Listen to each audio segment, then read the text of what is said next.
I was curious earlier, and like asking what are you working on there, and I also was surprised that it was Paleo. I did not recognize it as such. Then again, I think I have never seen someone attempt to reconstruct the skull of this guy, so I will not cast a judgment on this. Also, something I wanted to say real quick that I just now found out. The second biggest spider we have from Florissant, it's a burrowing spider. Not surprising. Interesting. It's not so. I would say it's not surprising so much as it's just the size of it for where it is. Like usually the neotropical and like the tropics areas have the biggest ones, but this thing is rivaling like some of the biggest current ones in Colorado. Oh, Desert Leaper, welcome back from your little trip. I hope you had a lot of fun. Let us know how was Ice Age special exhibits in Essen. I'm quite curious. Also, that's a weird trip. Like first up to Essen, then Salzburg and Munich.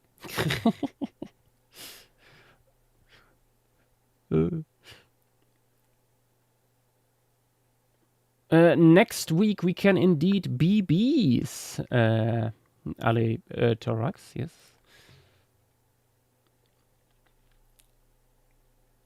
Next week we can crash Inkscape.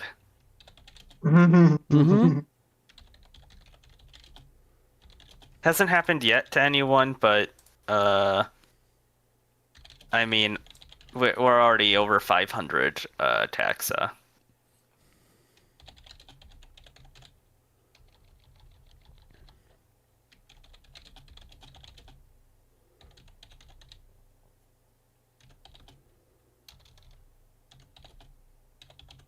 Figuring out the monkey while we.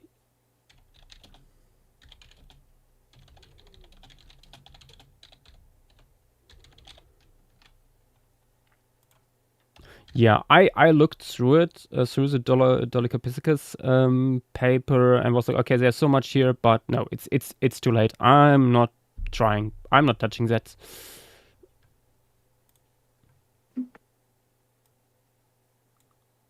Okay, and let's also do the blue sky thingy. Yes.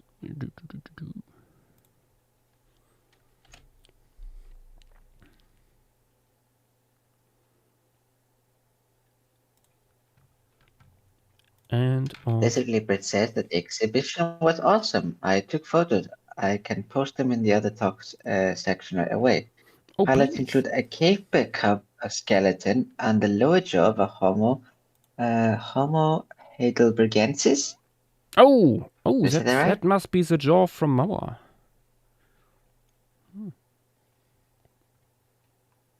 At least sounds like it.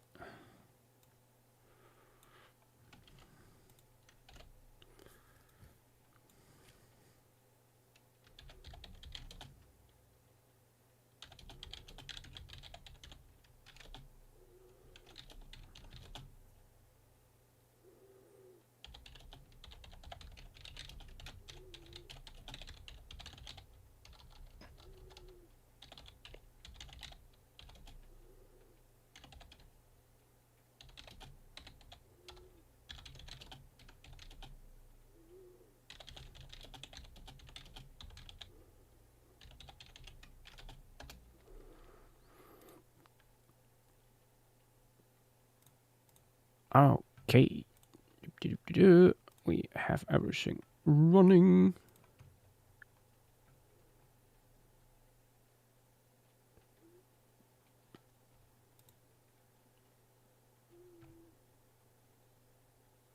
Hi, Anteriano. Oh, let's have a quick look at the photos of the exhibition. Yes, I hope I also make it down to Essen in the near future.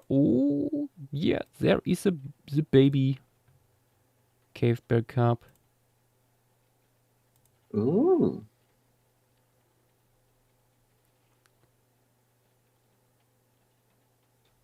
Oh, that's some classic Ice Age presentations here. Cool.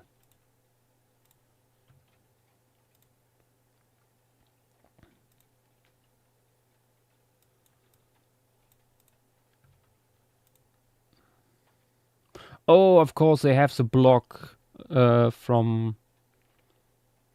Yeah. Oh, God. The block is usually in Münster, but they have it now in Essen. Okay, yeah. Ah, there's Homo heidelbergensis. Yes. Very cool. That doesn't seem too different. Porcupine? How fitting. We have porcupines here too.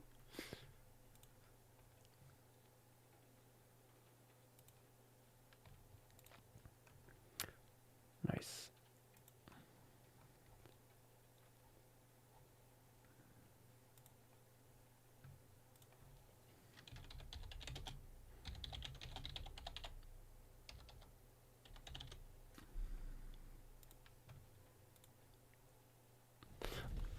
Okay, I'm quickly getting something to drink, and then we're gonna start, I think. Okay, back in a sec.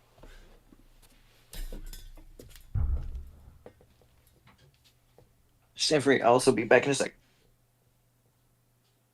Okay.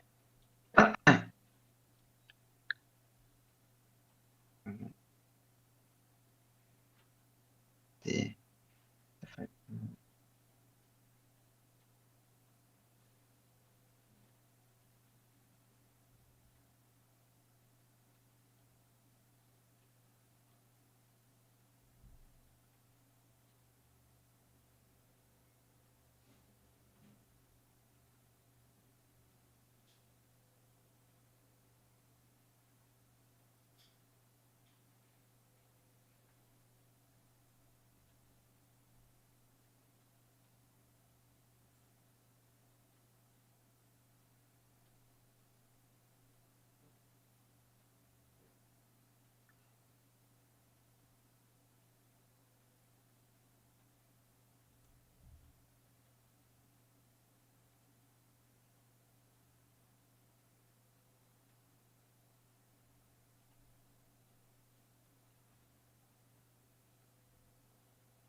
Okay. There we go. Everything up and running. Also have a quick look on YouTube. Vera Dude, Pigeon Hunter, David Cleo, 2000. Welcome to the stream as well. We are looking today at the Lost Paradise, as it's called in at least one paper, of Melia, specifically the locality Melia 5, which is the most productive of the bunch. Like most material we have from here comes from Melia 5.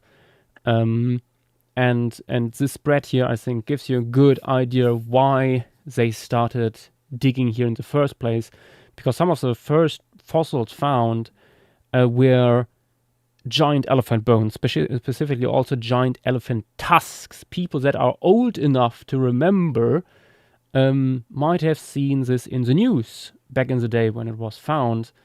We have interesting like two genera of proboscideans from here, both with super big tusks. Mammoth bursoni on the one hand, and on the other Ananchus. both you see in this spread here, like with enormous tusks, like over 4 meters. And the animals themselves were also quite large. Like Mammoth borsoni is like ranging among the largest proboscideans ever. Based like the specimen with the big tusk here is already really large, but there's isolated material that speaks for even larger individuals being around. And I think, if I remember correctly, there were even some hypothetical studies suggesting like tusk lengths of like what 6 meters or so would be possible. Yeah, I Stupid don't shit remember like the that, exact. yeah. They brought up like one that was technically possible, but it wouldn't work physics wise. Yeah. This is, I think, pretty close to the maximum that they calculated. Yeah. Let me take a little screenshot here to give you a little idea where we are geographically. We are in Greece. This part of the main Greek peninsula, pretty central, honestly. I think it was in the early 2000s when I started digging here, and they are still publishing on that. As you will see, there's, for example, no birds described from here yet, but one of the latest papers, an overview paper from just a few years back, is actually mentioning bird remains. They're just not out there yet. So unfortunately, we will probably not show any birds unless something is dropping just as we're working on this. Although you could probably make some informed. You could probably make some informed like guesses what would be around here. We have other localities from the same time. I'm not sure if I mentioned it yet, but we are here in the late, or was it early Pliocene? I think it was. It's the latest Pliocene. Latest Pliocene, pretty yeah. much. So like it's we are right on the border. Yeah, we are going up to like we're nearly in the early Pleistocene already, but not quite yet. Which means Europe isn't yet so much influenced by the ongoing cooling that will result in the ice ages. And it's also not quite how modern day Greece is. It would be more humid, much more bigger and denser forests around. Although one might argue that the way Greece looks today might also be partially because of human intervention. But we are having a forest ecosystem here for the most part. Which is pretty cool. It's also reflected in the animals we found here. Let us jump over here. Let me zoom out.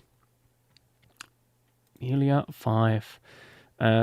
This was put together by Dynamo. You see here flanking the whole thing are our two proboscideans, Ananchus over here and Mammoth borsoni here.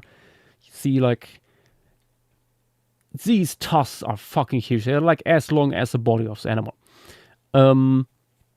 Ananchus is relatively well known for many people, like for its big tusks, but Mammoth borsoni is not yet a household name, you might say. Beyond that, within the mammals here, we have several deer and gazelle-like ungulates. Even gazella itself. We have pigs. There's an early species of sus. We have Proboscidea hipparion, really cool. We have, which I think is the latest evidence of tapirs in Europe, or one of the latest. Which is really cool. Like past this point, they basically vanish from the continent, and we have Stephanorhinus, which is a widespread Plio and Pleistocene genus. When we go up here, we have some more stuff. We have monkey material, Dolichopithecus.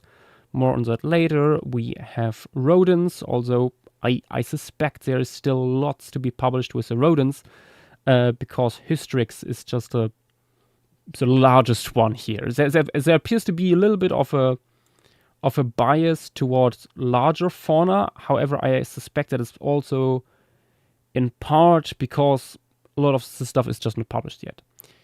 Like especially with the birds and stuff. Usually small, delicate bones will be the last thing to be really looked at. They first like got all the big guys out of the ground, and then it was like, hey, let's maybe look for the rest of the ecosystem. We have two bears, Agrotherium and Ursus etruscus. Most likely Ursus etruscus, the Etruscan brown bear. Agrotherium is usually better known from Africa, so that gives you a hint at like how the environment would be. We have Homocerium, which is pretty cool because this guy is massive.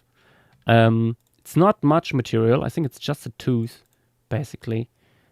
But the tooth, if scaled correctly here, is suggesting a really colossal cat we are looking at. And yeah, I think many people, as Fang mentioned, are probably not aware that, yes, Greece too had saber-toothed cats. Which is really cool. Beyond the mammals, there is not that much published, but we have three turtles, actually. Tortoises. We have here Testudo brevitesta, which I think is a relative of the modern-day Greek tortoise. I think Maramis, which I think is semi-aquatic nowadays. And more interestingly for us, Titanocalon. It's slightly problematic, but nonetheless fascinating genus that is, I hope, getting some major revisions and has had some major revisions already. But yeah, it's still kind of messy, I think. There's a lot of turtle bones that have been put into this genus. But as the name implies, some of these are really, really large. Over a meter of carapace length is certainly on the table. And yeah, that is what we are working with tonight. Not that much compared to what we will have next week when we go into Florissant. And I think, I'm not sure what the count is in the moment, but we have over 1,500, I think, species at least. Yeah. Yeah. I see the total count, including including plants, as over 1,700. Yeah. Arthropods alone, we have 1,545. Yeah. And yes, Pigeon Hunter, these tasks are really long. Okay. That is our little overview of... Dynamo is here. The dynamic Derer has entered. Bloop. Hello. Hello. We just went over your size chart. Nice. Yeah. Have you all described the habitat that we'll be looking at? Indeed, but we will go into a little bit more detail now that we are jumping over to our composition here. Also, I just quickly wanted to show this image from the excavation, when they all like pose next to the tusks here, which gives you a good idea of the size of these fucking chonkers. It's impressive stuff. These are the kind of images you usually only do with sauropod bones. So yeah, really cool. Onto our composition, which is over here. JW looked a little bit into the flora from here, and among other things, we have oaks here. And considering this is a forested environment, and oaks live really long and can get really large, we can expect huge oak canopies with a ton of fruit every year, and a bunch of animals living off these fruit, the acorns coming down at the end of the summer. So that Also was beaches. also beach. True. Yeah. Nope. They get huge. We have tons. We can expect like very large trees from here, even with these giant proboscideans around. Also, I also suspect, because of the big proboscideans, that the trees would probably like not stand too dense.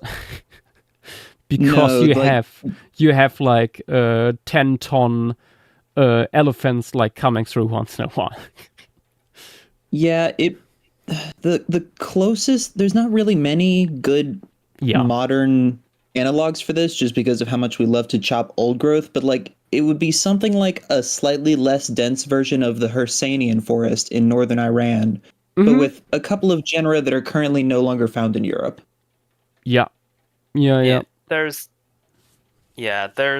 the closest thing that we have is a late Pliocene flora from Patra. Yeah. Yeah, which has a decent taxa which the thing that I brought up before was just like changes to the flora between the Pliocene and stuff like that, like the early and late Pliocene. Here is specifically a list of all of the things from that. Nice. But yeah, Planatus, Quercus, Liquid Amber, Yeah. like it's all generally similar to what I posted before. Like there's Equisedum here, that's not surprising. Platanus, it's you cannot escape Platanus. Yeah. I read through the paper later on, and it seems like there was like olive trees somewhere. Potentially, yeah. Yeah, like although I think they probably at would be this still like early arrivals of that genus, I think. Yeah, because point. Greece was a lot wetter than it is today. Yeah. Not the idealist conditions for them, but yeah, you see here like my mood board with all the different inspirations taken into account. Quite a few of these were found by Dynamo, especially like the elephants here in not tropical forests. What was it? I think like a habitat in Georgia.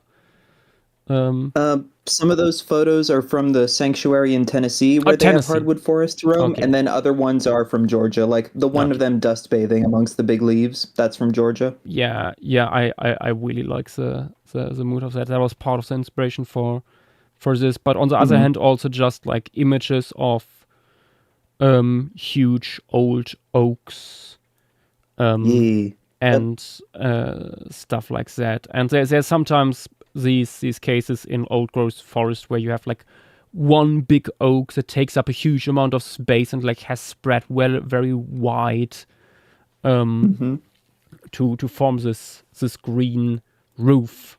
And then you have classically in Europe like something that has been done like probably since antiquity, pigs coming into the forest and going all over these acorns.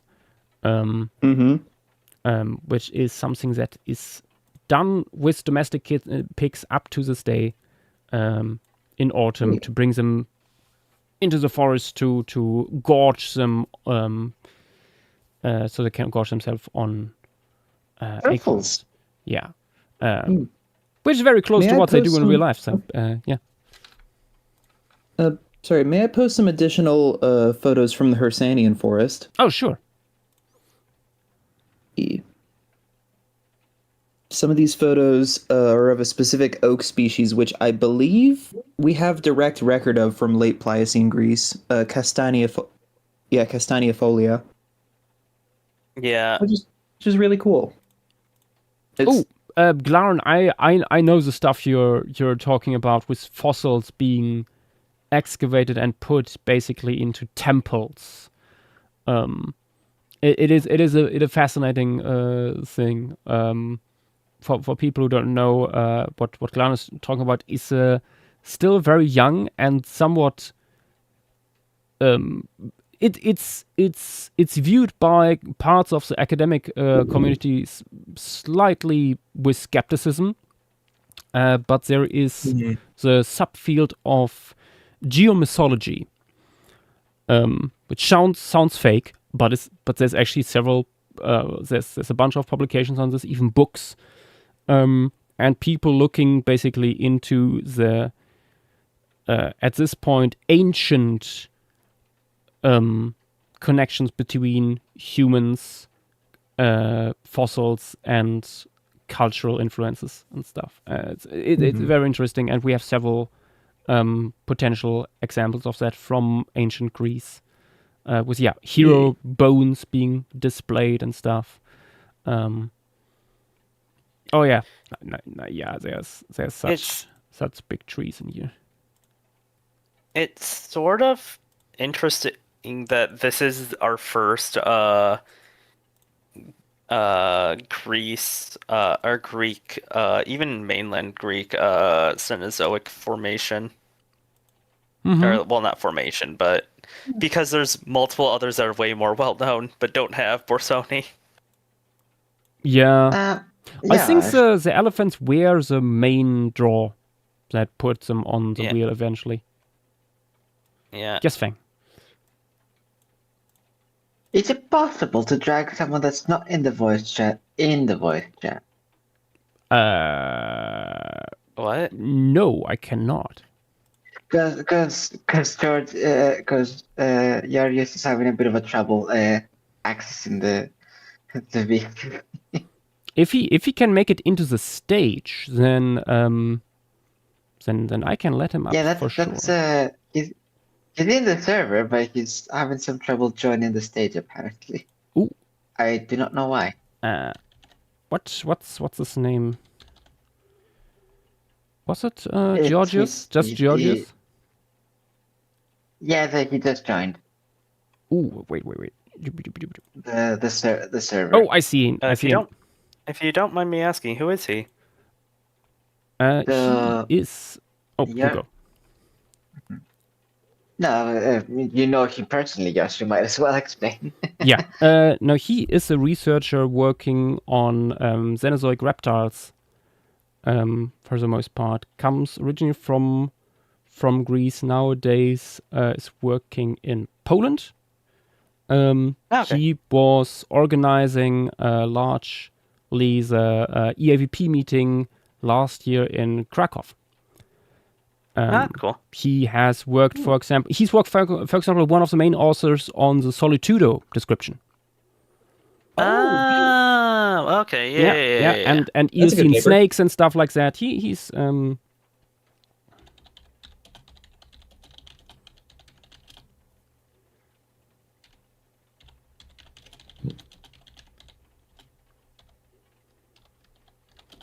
I'm tagging in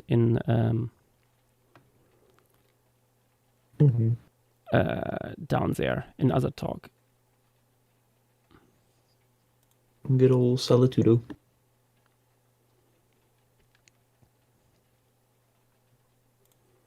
A great petal beast. Let's see if we can get him in before I start putting in details here. Yeah. Ooh. Hopefully, one day we can do both Picker Me and Samos. Yes. The other two good Greek localities, which have similar faunas but are different enough because they have different blends with Samos being closer to both Africa and Western Asia, you get a little bit more of those taxa. Yeah. I believe there's another one. Yeah, there's another one, another big one. What's the third big one? I only know of Pikermi and Samos. It might not be as big, but at least it's one I would also put on that list. Daphnaero 3. What is that again? Early Pleistocene. You've got raccoon dogs, everyone's favorite Paradolichopithecus, puma, I believe. There's a lot of funky things that are normal for early Pleistocene Europe. Yeah. Person in YouTube chat, what are we drawing? Well, we are working on, not quite started yet, on this piece here that will show the fauna and flora of Melia 5, which is a locality in Greece. It's from the Pliocene, and it has a ton of fossils, especially of mammal megafauna. We have 2 big proboscideans from here with huge tusks and stuff. Various interesting ungulates, big cats and bears, and giant tortoises. Yeah, and all these guys are going to be dwarfed by oak trees. Yeah. As it should. Oaks and beaches. As it should, because oaks do be big. Yash, do you I have see the other version of turtles this? in the chat. Sorry, Yash, do you have the version of this with the tree trunks overlaid? I have not, but I can grab that. Oh yeah, let me go into the thread and post the before and after talking about big trees, because it's a really funny comparison in composition. Yeah. What Yash is pulling up right now is my very rough scaling of some of the Hersanian big trees to the size chart. Yeah. Yeah. You can see something happen. Yeah. For people who are not aware, that would also be the case in the Mesozoic, by the way, because like big trees are still a lot larger than the largest sauropods. Oh yeah, I mean the conifers from Morrison. Oh my gosh, those things were huge. Yeah. I mean, even the weirdly like tall and thin tree fern.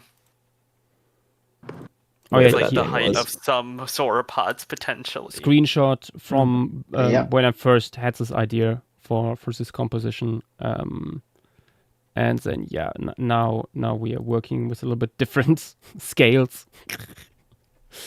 I do remember that. Got zoomed down. I do. Yes. There he is. Here. Not Let there. me invite you on stage. Nice. Georges, you should see like something pop up where you can accept an invitation to come up here if you want to. Yeah. There we go. Great. Nice. You are. Okay. Up. Hello.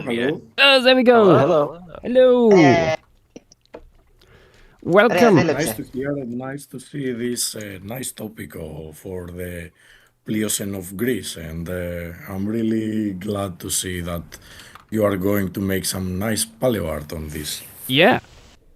Let's hope so. And I hope this will not be confined only to the pop stars of the Pliocene of Greece, like the mastodons and other proboscideans and large mammals, but you will draw also some of the, let's say, randomly speaking, some nice reptiles. Yeah. Just a random thought. I mean, there will be. I mean, I'm a big fan of tortoises. Titanokelon, so I need that in here. Because the Pliocene of Greece is characterized by the world's largest viper, for example, Laophis crotaloides, which is also named by Richard Owen, a prominent figure in our field, and has a very complex history and a very enigmatic taxon, known only from the Pliocene of Thessaloniki, and it was a monster. It was a real monster, and I'm practically surprised that just a few paleo art has been made about this really nice taxon. And Emotionally speaking, I really like this taxon because this was my first Snake publication. Oh, really? Yeah. Several years ago. I remember when that came out. That was all over the news. Yeah, it was. Time flies. Time flies indeed. We have limited material, unfortunately, for this taxon, but size speaking, this is really, it's still enigmatic taxonomically. So we do not know exactly where it lies within other vipers, but size speaking, it is a really impressive taxon. Yeah. And generally, the neogen of Greece yielded interesting reptiles. We have like a python in central Greece in Evi Island, which was named Python evoicus and was found only there. An almost complete skeleton, a beautiful skeleton with part of the skull, but it's also enigmatic because despite the fact that it was very, very well preserved and this, now the specimen is lost and it was only described in the 19th century. Fuck. Another enigma, unfortunately. And besides, there are more, let's say, better known taxa, like we have Varanus. So practically Varanus, the widespread taxon in the neogen of Europe, for monitor lizards, Varanus marathonensis was practically established from Athens, from the famous locality of Pikermi, one of the most important late Miocene localities in Eurasia. So there are varanids, there are large cobras, there are, of course, this giant viper, Laophis, which is one of my favorites, but of course we have giant tortoises, and turtles were rather diverse. We have trionychids, even plevrodeers. One of the last plevrodeers of Europe is recorded in the early Miocene around 18 million years ago in northwestern Greece. Oh, wow. And this was my first ever publication, actually. Yeah. It was Nostimocheloni labra. And so, despite the fact that mammals have been, like always, the main center for the focus for research for many decades, for centuries actually, the herpetofauna has also yielded and continues to yield important finds in the area, in the broader area of the Southern Balkans. Yeah, no, I mean, there's still so much to do, especially when it comes to like the turtles from the Mediterranean stuff. So much to revise and redescribe. Monsters as well. There are some finds from the Miocene and Pliocene of Greece that are with carapace lengths, with the cell lengths more than 2 meters. So, damn! Yeah, we are speaking about really large terrestrial turtles. Yeah, we were honestly talking about Pinkermeni right before you joined, along with like just talking about how it's sort of surprising that this is our first like full on like Greek piece, or at least like depending on how you count. I don't think you would count Sicily as this would be like it's more Italian. Second, yeah. This would like it is sort of surprising that this is our first Greek locality rather than like either Samos or Pinkermeni, which are two very cool localities. Yep. Like, one would bet that the first Greek locality would be Pikermi or Samos because they are much more diverse and much well studied, and for many decades, for more than a century. And Samos is wild. We might have been a little bit biased by the really huge tusks. Apparently, this influenced the decision, definitely. They are cool finds. It's a cool animal. It's a really cool animal, of course. Yeah. Are Pikermi and Samos both on the wheel yet, or neither? Oh no! This is I think we basically we put Melia on there and was like, okay, if when Melia is spawned, we put Samos next on there. Yeah, I mean, Pickermini is also very good. Either of them are both of them are extremely diverse, extremely cool. Their faunas are different enough where both can be done. So diverse, so diverse. Yeah, yeah. I remember there was thing about. I don't remember the journal, but I think like 4 or 5 years ago there was a huge special issue in a journal for the Neogene. I think it was just the mammals even, but like one paper per group per clade, and it was like 40 papers or something. Insane. It sort of seems like this place at least hasn't gotten a lot of the reptiles. Like it feels like this place just hasn't gotten too much screen washing done yet, because like I think our smallest thing here is Hystrix. Yeah. Yes, they have not screen washed a lot for Pickermi and Samos, and unfortunately, as you said, the smallest things are some very large rodents actually, and we don't have any idea what were or we have a little idea actually, what were the tiny lizards or small snakes from these localities, unfortunately. Or even stuff that you would expect, like tons of rodents and stuff, like small mice and so on, that are like so important for like the backbone of the ecosystem. Like where is that stuff? It's there's like shrews and hedgehogs. There's some shrews from Samos, but that's about it from what I remember. It's weird. Like usually you see like a lot of these little papers like screen washing from this locality, like especially with it being like mammal taxa. Like you would feel like rodent people should have gotten their hands on it sooner, or by now at least. Maybe there is some strong bias for large specimens. I can confirm that. I do not like that, of course, but I can confirm that this happens. Yeah. I mean, especially with snakes, oftentimes only really living by tiny vertebrae and stuff. At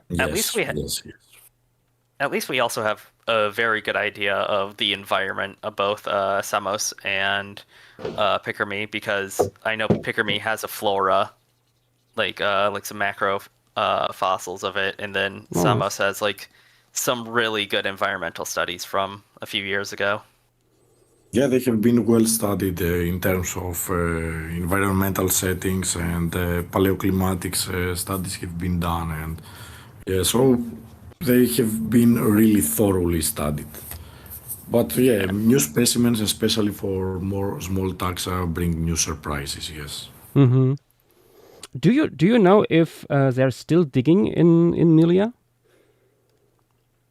In Melia, I'm not really sure. In Pickermi, they are digging every year. In Pickermi, they are digging. Nice. In the University of Athens. In Samos, they were digging the University of Thessaloniki, but because of the long distance and financial issues, these excavations have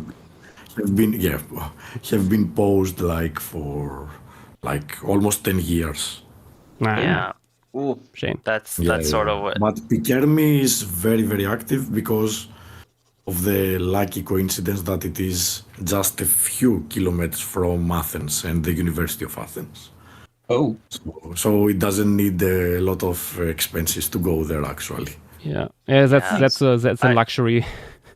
Honestly. It's just maybe 10 kilometers, maybe less. Oh god, yeah. That is a small distance. It also helps how nice Pickermi specimens look. They're so pretty. Yeah, such pretty specimens. You were saying, Fang? I remember last time I was looking around to see what localities are in Athens. There's a spot with was it the Devonian or Triassic ammonites near the big amphitheater but I can't exactly remember in the age. In Epidavros, there are. Yes, that one. Good stuff. Yes, yes. That makes Yeah, sense. there are many sediments, and theoretically there could be also, it's Triassic and Jurassic sediments, that there could be also reptiles, but nothing have been found so far, yes. Yeah. So the ancient Greek already took it all out. Maybe some of the many legends and in our mythology are based on some fossils. Yeah, we just talked about it before you maybe... joined. The potential of like fossils, like inspiring, like being like worshipped even maybe as like hero or beast bones and stuff. Yeah, there have been studies also on the potential of this, which make really sense. That they triggered their imagination and to exaggerate a bit. As things go over time. Mm-hmm. Who knows? Maybe one day you'll be lucky enough to find one of the first Triassic reptiles here in Greece. Yeah, well, I have my eyes open every time I go back to Greece for holidays. So yeah, I have my eyes open. Let's see. Yeah, I'm less lucky because I'm from Paros, and the only stuff we have here is marble from the Permian, apparently. So nothing really in that. You never know. Maybe. Permian is cool, and for reptiles also. Permian is very cool. Much cool. Yeah. Oh, definitely. And it's true, like that part of Europe is kind of lacking in that department. So maybe, who knows what's we'll still get lucky waiting. One day. Yeah, you can't hide forever. And I mean, like Greece has such a like diverse geology that it would be weird if there isn't something like just waiting to be found, unless of course again the ancient Greece already picked it all up from the ground to put it into their temples to be then forgotten.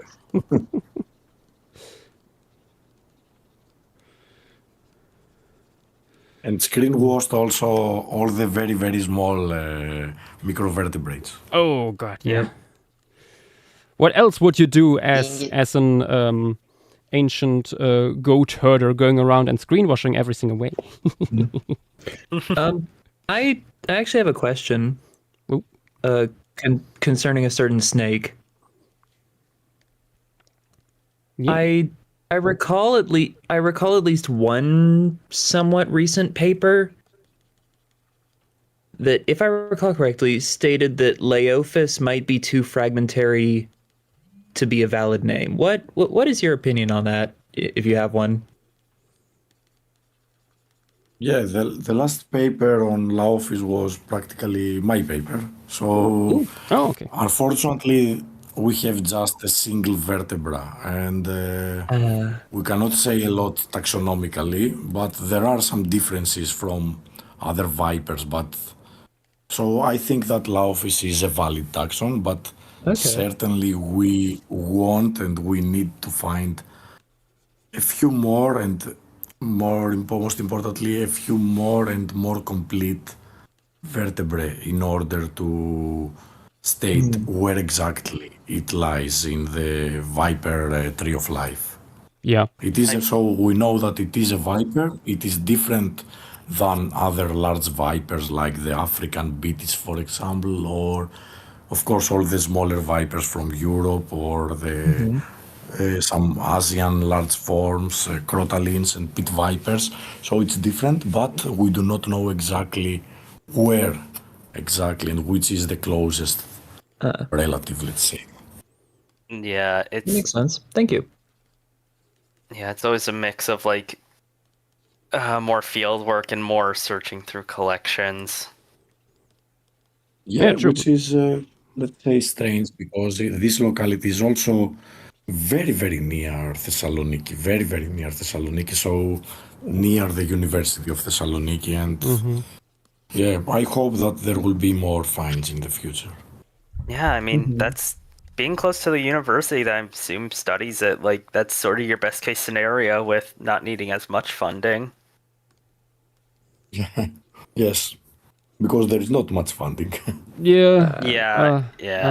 Same issue everywhere. Sadly not. Yeah.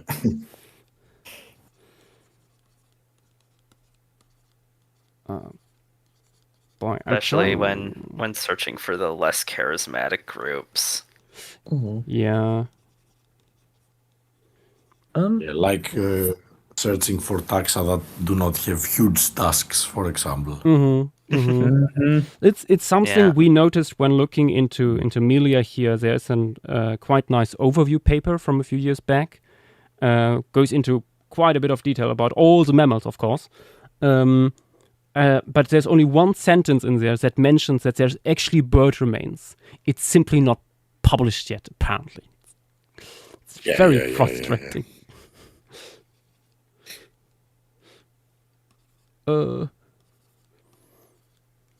Because I would love to add like a few birds, like also sitting around here picking up acorns and stuff, like with all the pigs. There's apparently some bird material, but it's just referred to as indeterminate. Yeah, it might just not be good. I think there's ostriches in this part of Greece at roughly this time, but I cannot recall for sure for Milia, but there are ostriches in several localities in the Miocene. And some large ones. And there are also these bizarre ergilornithids, which are like non-flying and large Asian things that apparently made their way as far to west as Greece. Yes, they have been found in one or two late Miocene localities in northern Greece. Yeah. Oh, wow. Very, very curious about these guys, not just because of like their taxonomy being so... well, sometimes it's a gruiform, sometimes it's an ostrich. Like, what even are you? But they are like very weird overall. Bizarre little critters. I say little. Some of them are actually quite big, but... Yeah. Yep. Okay, I'm trying to get like a little bit like nearly bluish haze into the background to give it a little bit more like humid feel. Hello. Nice. Hello. Oh, hi, Ness. We are just adding tons of trees right now. Nath, you missed the Picker-Me talk. Ooh. Are we putting Picker-Me on the wheel next? Maybe. Yeah. Georges, I'm not sure how familiar you are with how we do it here on stream, but we have a big wheel of names that we spin every week after these streams to determine what is coming on next, which is one of the reasons why it took us so long to have anything from Greece on here, actually. Yeah. I'm fan. I'm for a long time fan of PaleoStream, but I've never participated or listened in the actual PaleoStream, but I'm fan in the PaleoArt that is coming out from. So I'm watching all of them in Twitter and Instagram. Yeah, no, I'm glad you made it here. Yeah. Yes, thank you very much.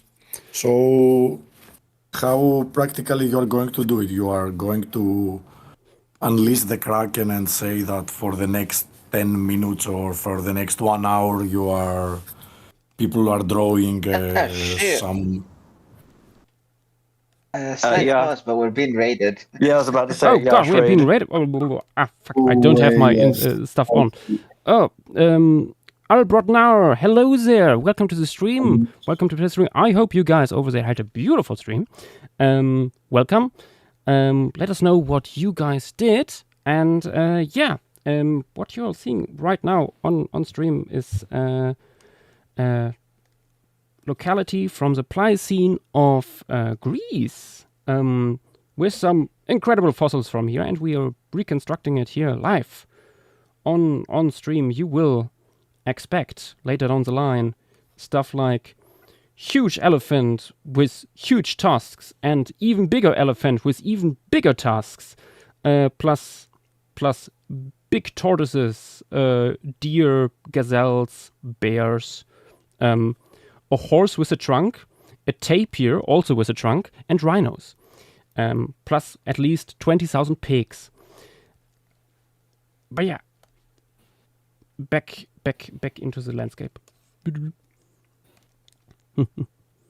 Wait, George, just continue the question, please. Sorry for cutting you off. Yeah.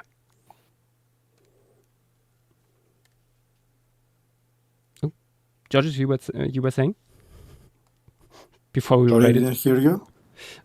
You were saying before we were raided. Sorry. I think you wanted to ask something about like the process.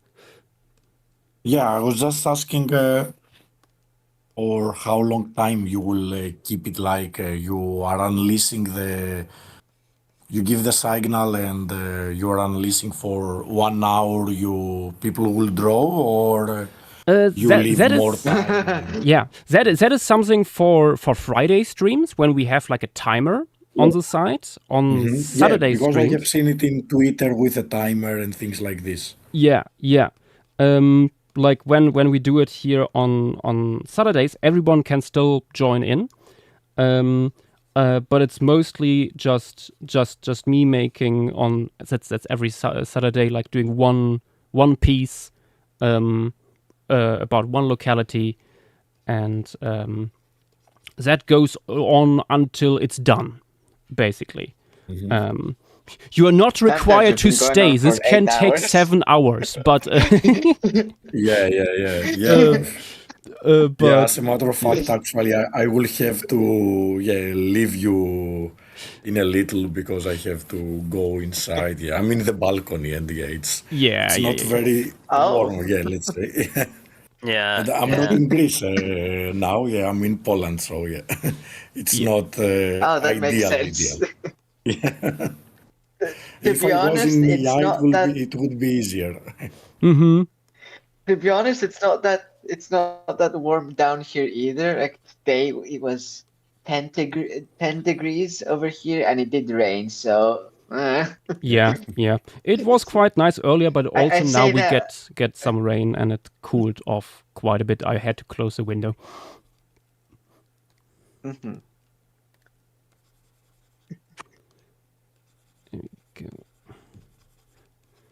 I will shortly start leaving you. If it was really nice talking to you and participate for the first time in the emerging power of the paleo art of the paleo stream that is bombing my Twitter feed. Yeah, I really love and watching it. So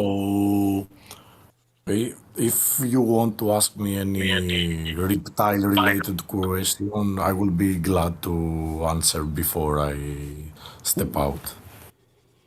Yeah. Let's see. From the top of my head, my head is like blank right now. Oh god, I shouldn't paint and talk at the same time. But maybe someone else has a question. Right I was now. about to say, people on Twitch and So YouTube. if you are have painting questions, right feel now, free to ask. Joshua, right? Yes, I'm. Wow. You can Yes. watch it. Let me. When you look, I tagged you earlier. In the channel. Instagram, I'll send you my Twitch link. Or Fang sent a direct message on Twitch or on YouTube too. One can watch it and listen in. Yes, mainly Marcus, the Paleo Empire. Yes. Ever expanding, ever growing. it's currently taking shape. I think I need some little more cooler tones for the greens here to bring across the humidity. But yeah, we're getting there. We're getting there. Yeah, something that I wanted to show while we're still on the environment. Yes. Here in the States, we have one of the largest single oak trees in the world. It is called the angel oak, and it is Yeah. genuinely gorgeous. Yeah. Oh yes, that Different. one. Yes, one. Yeah. Yeah. Different complex than the guys here, but oh my gosh, all the roots going into the ground from the branches. Yeah, that oak was actually one inspiration for this piece. I saw quite a few images when looking for big old oaks and stuff. They are pretty much the idea of this would be like, or at least the environment shown in the piece would be like, I think this would be like second generation recovery, maybe third. Mm-hmm. But you just had a really old oak tree from when it was more open area, so it still has that more outwards growth pattern. Yeah. Oh, actually, Georges, one question. Will you be at the EAVP meeting this year? Yes, in Vilnius. Yes, I plan to be. Yes. Nice. We'll see you there then. I have signed up as well. That will be nice. I saw also there was an advertisement that there will be again a paleo art exhibit. Indeed. I still need to do some stuff for that, and Nice. also prepare stuff, because we have once again a paleo art workshop, or like roundtable discussion. Nice. Yeah, last year in Krakow, people really loved this paleo art exhibit here. Yeah. It Yeah. was No, I think nice, that was it was a great idea. Yeah, and the workshop also was very successful. I mean, people liked it also. Yeah, also, I still have like a bunch of notes from last year that we hopefully can finally talk about this time. Because we ran out of time eventually, and there was like stuff going on in between, and eventually like people getting the poster prizes and stuff, like a little bit too much overlap there. Got a little bit chaotic in the end, but I'm very much looking forward to this year's meeting. Also, first time being there in Lithuania, so should me too. be It's fun. for the first time I'm going there, and they're nice meetings. So yeah. This time I will enjoy it better than last year. I will not be the organizer, so I'm going like a tourist, and no stress at all. Yeah.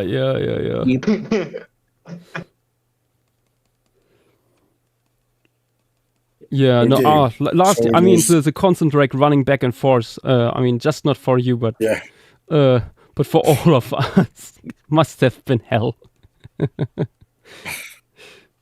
Yeah. So it was nice to talk to you here, Yes. and keep on the good work with PaleoStream, and talk to you soon. Talk to you soon. I will tag you on Twitter when it's done. Okay. So you don't miss it. I'm curious to see what will come out from this Greek-inspired PaleoStream today. Yes. Thank you. Okay, bye. Good night. Ευχαριστούμε πάλι, κύριε. Good night. Goodbye. Ευχαριστώ. Good night. Good night. Καλή νύχτα. He's such a nice guy. Yeah.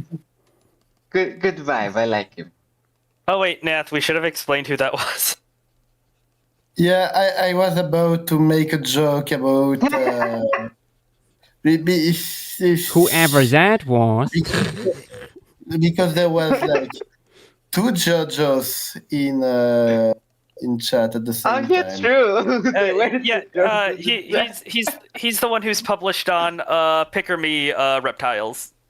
I know this guy. Yeah, I was gonna say. Solitudo I might know have heard of quite it. a lot of people. Wouldn't you know?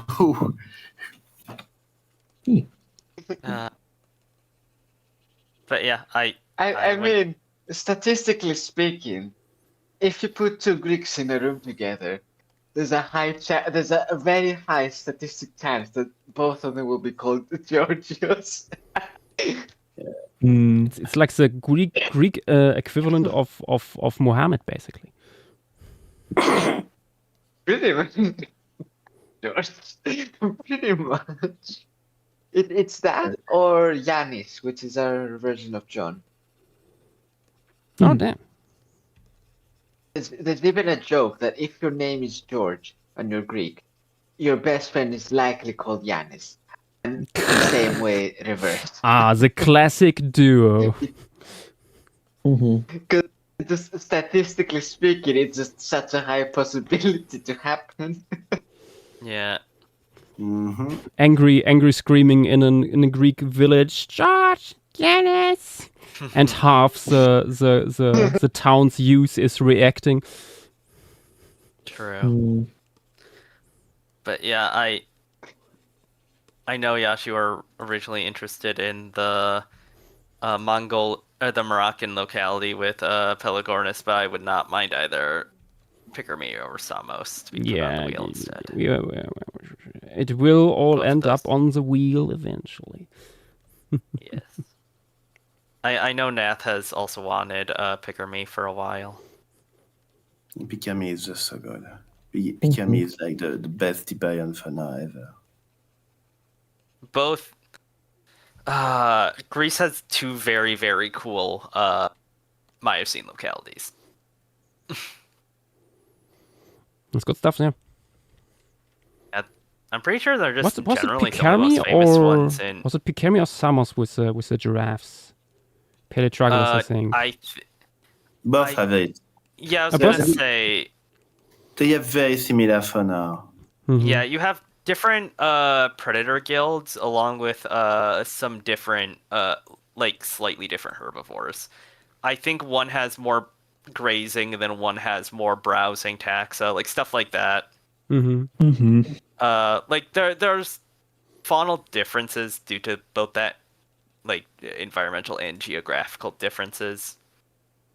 But Samos has a ton of giraffes. To answer a question in chat real quick, Florissant was what was spun, unfortunately, and it's five. We're only a third of the way. We're at 500 something.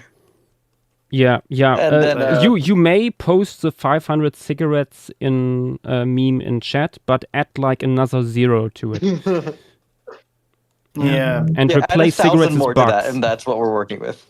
Yeah, there's a 1988 paper I'm seeing that goes over the differences, but it's pretty old. So there's probably a few more now. And then what was added to the wheel? It was Permian Russia. I can't remember which one. Yes. Oh yeah, I that's actually okay. never added that to the doc. What? Sokolki. Sokolki, the Yeah. Schizozoid Yeah, yeah. Skapinski assemblage zone. Yeah. Yep. So In honor I'm grabbing that. in honor of Benjamin Bartlett and the Walking With team. The Sokolki assemblage zone was added. you're gonna kill Era with how many Permian Russian faunas you're Yeah, doing. yeah. I'm glad she wasn't salty that we didn't put on the African part. The end of Shedon one is the least interesting of the South African assemblage zone, so not surprising she. Yeah. Also, with interesting stuff is happening with Permian of South Africa now in terms of biostratigraphy and so on. So maybe No. no. Space says went over it. It's way too overarching conclusions. The main nice thing is that Really? we have nice we have dating for some localities. Mhm. It's very funny. There was a Lucas jump scare because he reviewed the paper. Oh. Wait, what, Lucas? I know several. Aidogate Lucas. Oh. Just imagine if George Lucas reviewed your fucking thing. Yeah, this paper is pretty great, but where is global? Mm-hmm. And I call this place the J's formation. Permafrost is indeed very cool now, Fox. Yeah. With a good chunk of it got buried under the lava. Let me find. There's. Also, JW, I wanted to say, you were saying like, oh, try find this art if possible. I'm like, okay, cool. The only art I can find is from 1922 and 1890. There hasn't been any illustration or anything since. Oh, some of those illustrations are super high quality. They're great. It's more just. That's Not it. Yeah, not much is going to change. Barely any of these guys have been touched since their description. Like Dunlop at least went over them in 2013. It was like, no, this is this. Like he renamed a bunch, resized stuff. Yeah, Didn't provide any images though. Yeah, I mean that doesn't matter too much. Like with drawing a like a fossil insect, like it's just a different genus within the same family. It's just a different interpretation of like, the anatomy. One of my favorites though was in that 1922 paper. I would look through it. I see something. I was like, oh great, let me see what it is. And it was just like an illustration of the leg, and I was like, great, this tells me nothing. Yeah. Great, this is worthless. Yeah, it's cool, but I can't use it for what we're doing. Too many paleontologists not having future paleo artists in mind. It's a shame. Let's add I can a go lot into... of leaf litter here. I was trying to find the differences between Samos and Picker-Me. I was like, I can't find this paper. I still have my sandbox for over a year of my Samos for Wikipedia page. Where is it? Also, I'm sorry to say this, JW, but it's pronounced Picker-Me. Yeah, how am I pronouncing it? I thought Picker-Me. Oh. Okay, yeah. Too fast. Yeah. Yeah, no. Yep, no, that's my bad. Yeah, if really quickify, it would be Picker-Me. Oh. I did not hear the difference there, but I believe you. It's very slight. It's very slight subtle pronunciation. Yeah. Slight wording of the air, like Picker-Me. Yeah. I found at least some differences based off that. Dominant rhino in Samos is Myoceros, where it's Diceros in Picker-Me. And then you have like certain carnivore groups that are less common, like mustelids and felids in the mainland. Makes and then sense, you makes sense. have mixed feeding browsing bovids, other than gazelles, are also much less diverse than what is seen on mainland Greece. Instead having Ermiotherium, there are some differences. I mean, Picker-Me itself is not mainland Greece. It's in Newborough. Oh wait, yeah.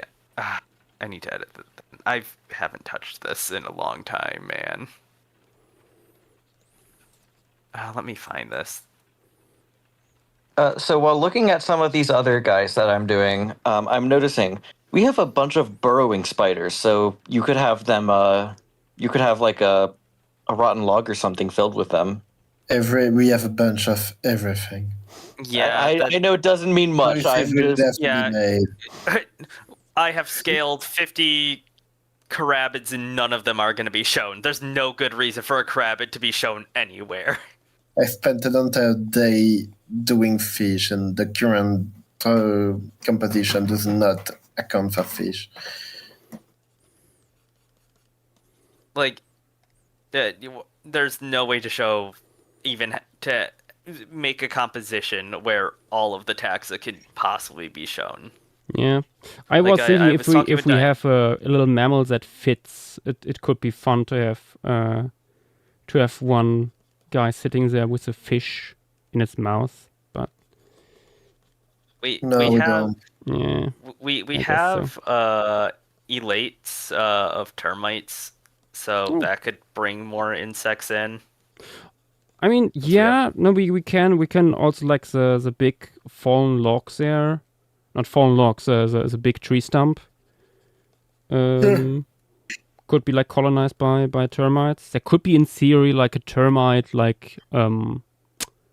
what's it called? Swarming event going on too. Yeah, nuptial flight. Yeah, that's what. Announcement. Yeah, Montana actually did bring up to me in DMs that at least some of the trees have cloning, like evidence of cloning, where you would just have like the little shoots coming out. Yeah. Like basically, at this point, anything you can think of involving insects, except maybe extreme behaviors like swarming ants or very derived beehives, are possible. Yeah.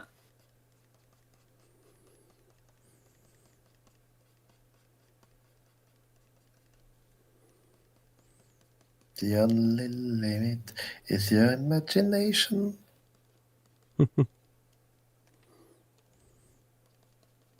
Yeah, like we have like we have predatory water beetles, like a bunch of them because it's a lake deposit. Yeah, I mean that was first, like with the first composition idea, that was one of the main reasons why a sliver of like basically a puddle in cross section would be there. Not just for fish, but also... Yeah. Oh, yeah. None of those fish. The pirate perch would be tiny in this composition, and those are like the only ones I could see in that area that you sketched out. And even then, that's questionable. There's the pirate perch is not the smallest one. Is it some SP thing? Yeah, Piscus SP. That's the pirate perch. Some of the specimens of the pirate perch, and like the bowfin is maybe 10 centimeters long in its larval stage, so maybe. Yeah, I was gonna say it would be juveniles and like with the size of that, because it seemed pretty zoomed out. I don't even know how much the the insects would be visible. Yeah, like some of the mammals are extremely small. Yeah, So, I think the current composition works a lot better for showing small stuff. They are and shrews. a lot will be there. Just need to add the pile of Brontosaur poop. You're not even gonna get like a tenth of the taxa. It is completely fine. Yeah. Unfortunate news. The thing that used to be in the Atlas moth genus just turned out to be a leaf. Unsurprising, honestly. Yeah, no, it's just a bit unfortunate. Yeah. I saw that one and I was like, It's like a fragment of a wing with like 5 veins. Blah. At least it was. It was not very complete at all. Like all the other Lepidopterans are good. Ooh, that's cool. We have a stretch spider. I like stretch spiders. Yeah, I have 2 separate scaled charts right now. Once I'm done with this one, I'm making my second one. Yeah. Now let me try and find the like main big paper that is like it's 800 pages. Oh boy. Because that's the 1891, right? Yeah, it covers Olnekian Highlands, Green River. Yep, I and have it up right Florida. here. Yeah, that's the one. There's a good amount of nice spider figures. Like Yep, that's literally what I'm using right now.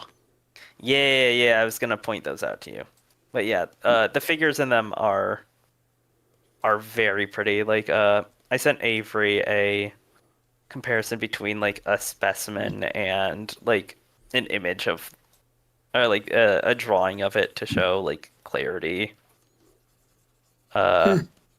This is an example. Like, this is the same specimen. Just a bit Ooh, easier to understand the anatomy. Oh yeah, that is nice. Yeah, Yeah, there's a it's a really good lot of nice. It's literally that paper and tertiary spiders Is and that- opilionids of North America from 1922, What? and that's it. That's the What? only two. How are these figures done? Like, is that a drawing or like a certain Yep. like type of photography? Yeah, it's a single guy did like hundreds of drawings for this paper. Oh my god! Oh, I think it might even be thousands. It's genuinely that many.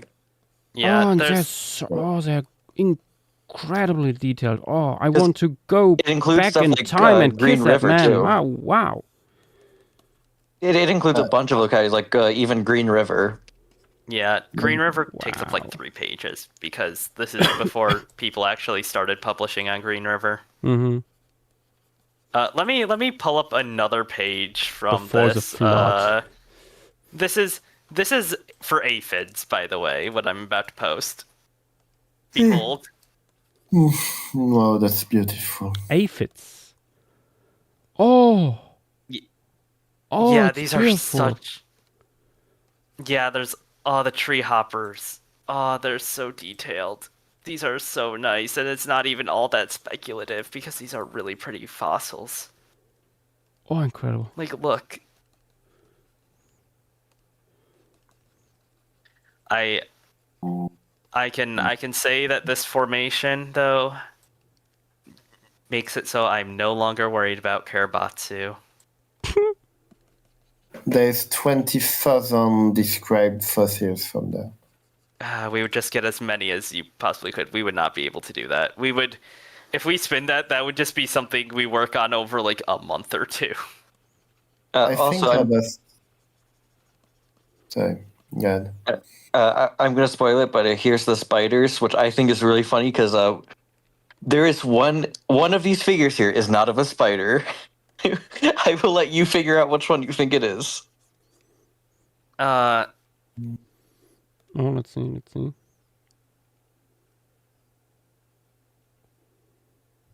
Yeah, this is the issue with that one. I could never have done those spiders. Isn't that an insect like central, like below is a really big one? Yep, right there. That is an ant, figure 30. Just the somehow fuck? an ant got here. There's a whole paper on ants too. Was no longer space on the ant page. I think this paper's before all the ants got properly described. And to answer a question in chat, Jungle Cutter, this is the Lost Paradise of Melia, Locality 5. This is latest Pliocene, Greece. Yep. Let's have a look at the size chart over here again, so you know roughly what to expect. Very prominently, 2 large proboscideans with very large tusks that we actually found. Yeah. I feel like if you try to load up like the full thing, like if you try to put everything from Florissant into a size chart altogether, it's just going to break your PC. Yeah, that's why I'm saying to split it into 4. Yeah, even though they're not as high quality, these are some really nice figures for the ants. To be fair, having 4 windows open at the same time could also break his PC. Yeah. Depends it's on the gonna amount of be- layers. Yeah,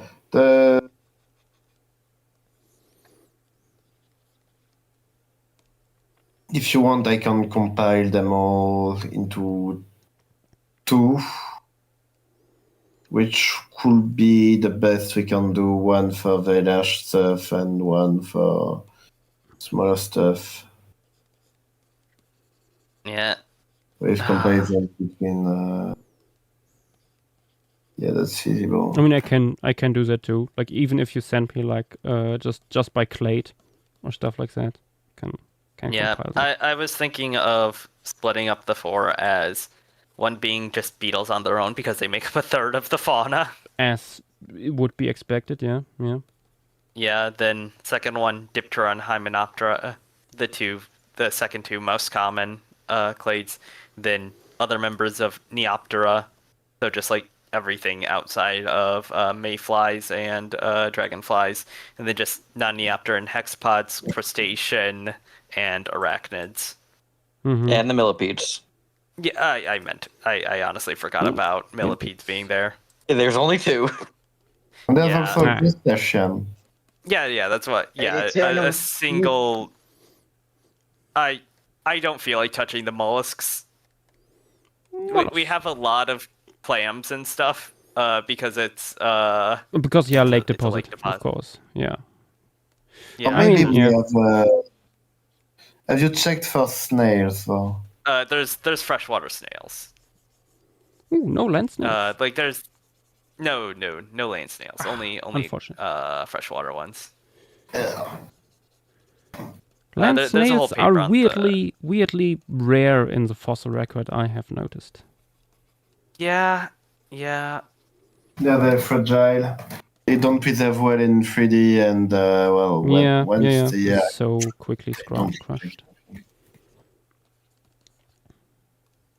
Also, something funny is that the ostracod we have from here is only known from the juvenile case of I believe it's a stonefly. So I just have 2 of the same things because it's 2 different species. It's just one is made completely of the other. Okay, Oh my yeah, God. that makes sense. It's fun. Yeah. Also, this is a figure from the other paper. It even shows like he managed to get patterns out of it. It's so cool. There's so many patterns. There's so many things with patterns from here. Pigmentation of the There's spiders. so- That is cool. Once you see the actual scale shot, you might reconsider not showing the water because there is so much animals in the water too. There's so much everywhere. I just literally think that doing it all on land is the best chance we have at showing the most. Not sure, actually. Because that, like, showing it like a cross section of the water sort of gets rid of a lot of things that would be hanging out on flowers. We have so many pollinating insects. Speaking of things on flowers, we have 3 crab spiders, which would Yeah, that's also what I'm thinking about. Like, spiders hunt on flowers. We have tons of pollinating, both, like, not even just hymenopterans. Like, we have bee flies from here. Like, we have hoverflies. We have tumbling flower beetles. We have so many tiny things that spend all of their time on flowers. So do we have umbelliferans? Which ones? Umbelliferans, like wild carrot. Could you post that name? I can usually rhombiferans. I can't write better wild carrot. Oh, wild carrot. Oh, don't quite remember. I've taken a bit of a look through the flora. Yeah, like because those how are they called in French? We are calling them umbelliferans, but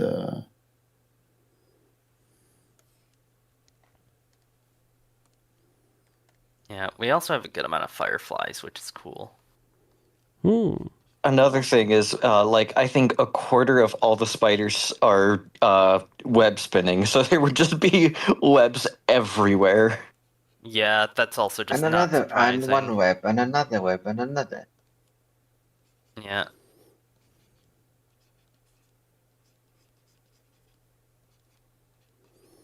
Oh, we're webbing it.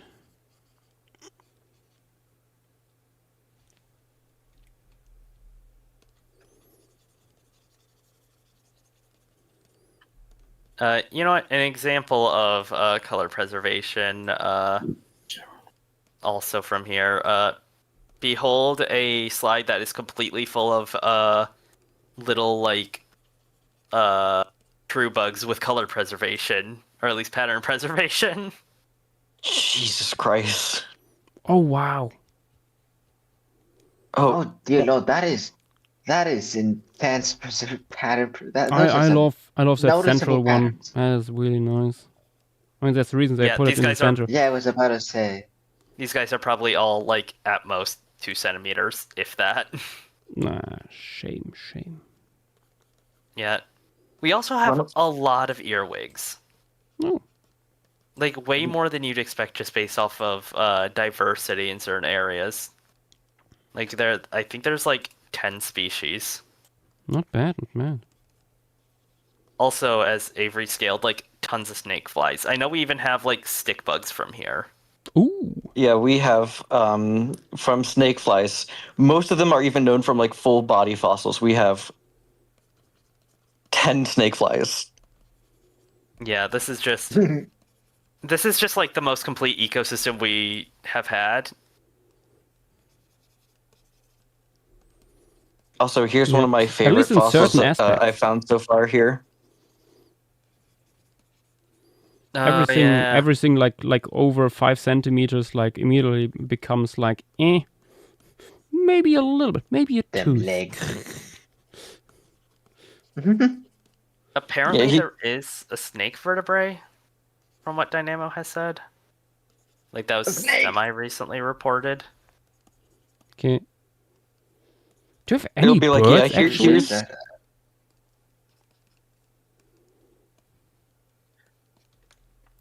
The Nanodelphis specimen from here is very pretty, though.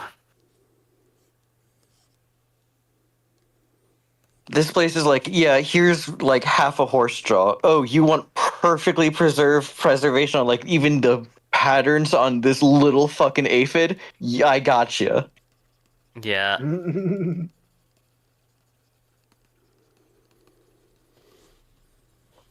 Yeah, and we also have like decent records of gulls too. Like it's so unique. Like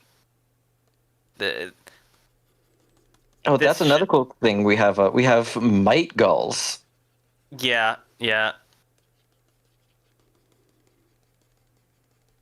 We also, I'm pretty sure, like there's a whole paper on like the plant interactions in fluorescent, like comparing it to Green River. This is one of those formations where you can do like 20 pieces on it and it still will be like barely any. Yeah. Yeah, that would. I mean, depends on the size of the canvas.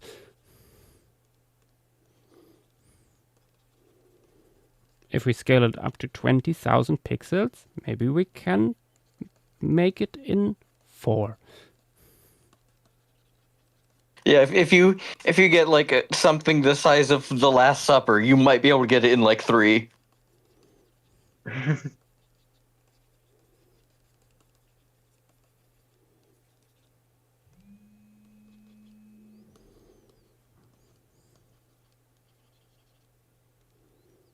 Yeah, if fluorescent had more than insects, it would probably be a lot more famous than it actually is outside of paleontological stuff.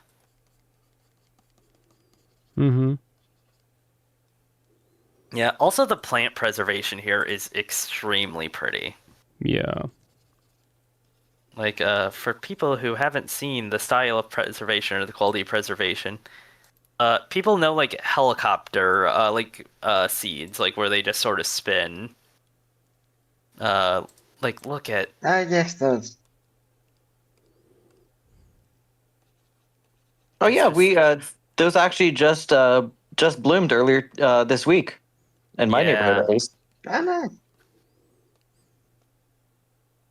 Like there's flowers and seeds and leaves preserved together. Like, look at that. You don't get this stuff. Gorgeous.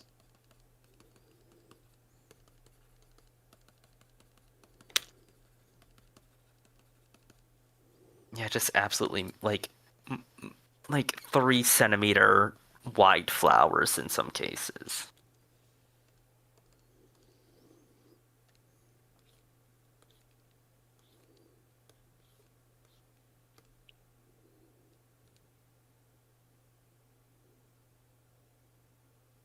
Also, just gonna address something that was brought up last night. As much as I bitch and moan about this stuff, I do this because I enjoy it.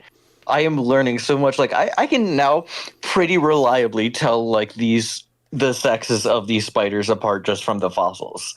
It's Okay. so cool. Like, yes, it is tedious. It is mind numbing at a certain point, but I still love it. Yeah, You know you're in too deep once you start able to tell the sex of fossil spiders.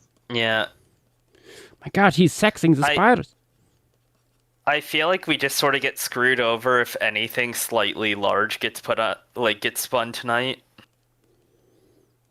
I'll be honest. I think we might even need to respin it unless like it's something someone else can do good. This is we are halfway through the time allowed, and we are a third of the way done. I mean, maybe it's Shang Zhang, and we can just give that over to Prehistorica.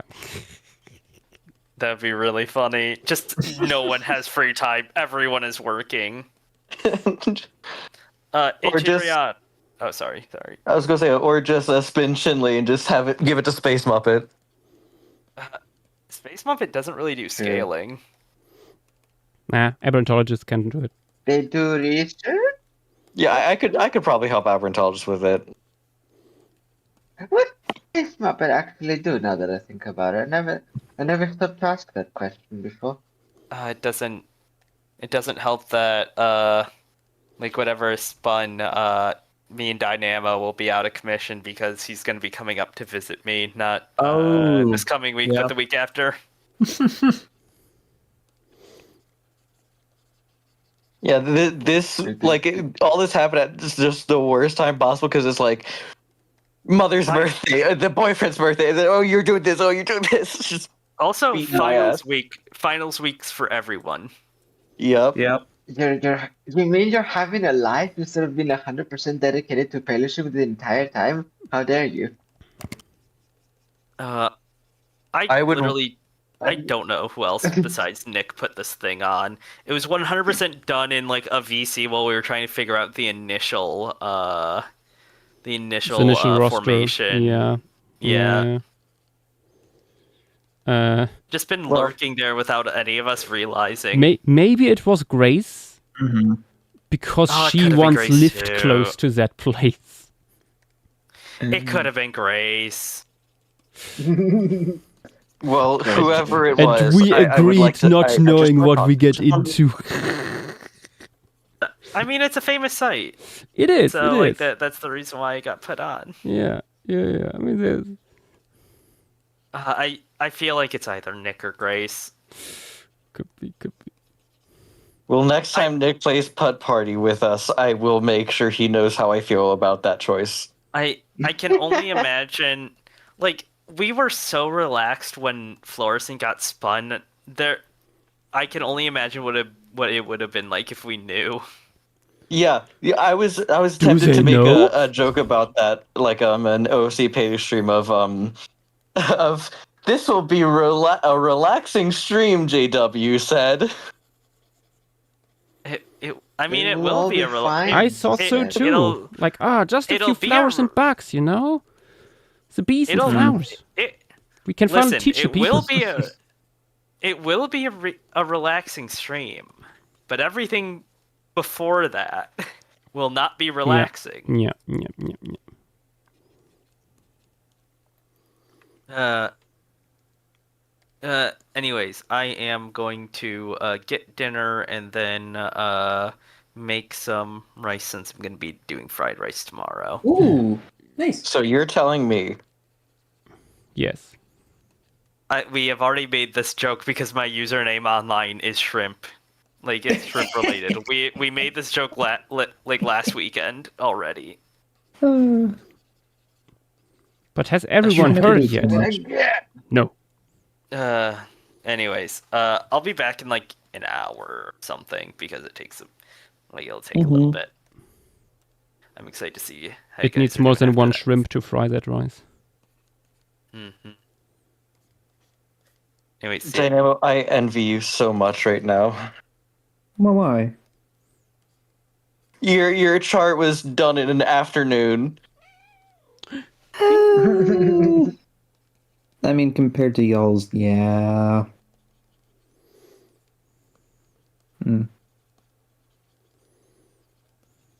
It's on the one hand, only a handful of vertebrates. On the other hand, only a handful of vertebrates. Yep. Sucks to be you guys. Yeah. And then I But decided now to. in a polite way. Fang, I will Yeah. volunteer you to do more. I will And- volunteer you. And then I for whatever reason, I decided to start a size chart for Plio-Pleistocene Uruguay. Putting another talk text, the work in progress. Uruguay. Rodent of unusual size and South America's last giant terror bird. Oh, here's a back in Artigasia. Nice. Mm-hmm.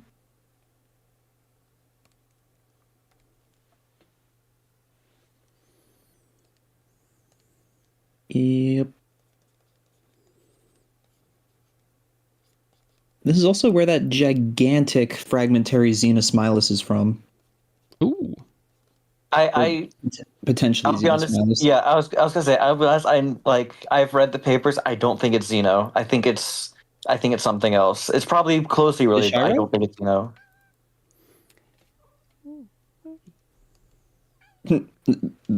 The best option, Xeno gets lumped into Ishiro. Are you sure? No, Xeno's very very distinct. Fair. Like that is one of the things where because of where I am, I've talked to a bunch of people about this stuff, and when talking about that, they were like, "No, we saw this thing and we had no idea what we were working with." Fun. Someone, for the love of God, please revisit all the American homotheres. Just Honestly, look there's over all of them. I'm not even kidding. Just you can look through the Florida Museum catalog alone, like the archive.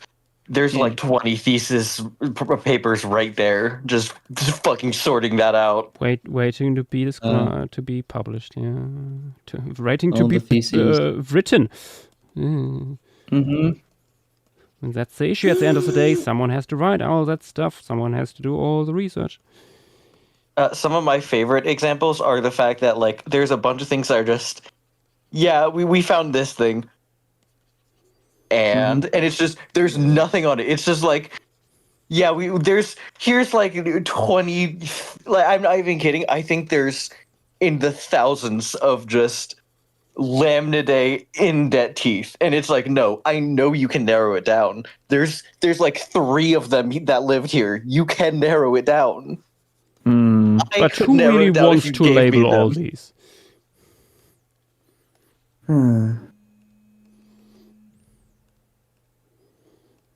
Would be a great thing for a volunteer to do, you know. I was about to say, maybe someone here that wants to go and do all of that stuff should go and just volunteer for them. I know there's Make like their lives people easier. who are like just do an autism go brr moment and like sit down and do that like as a meditative thing, sorting through collections and labeling everything.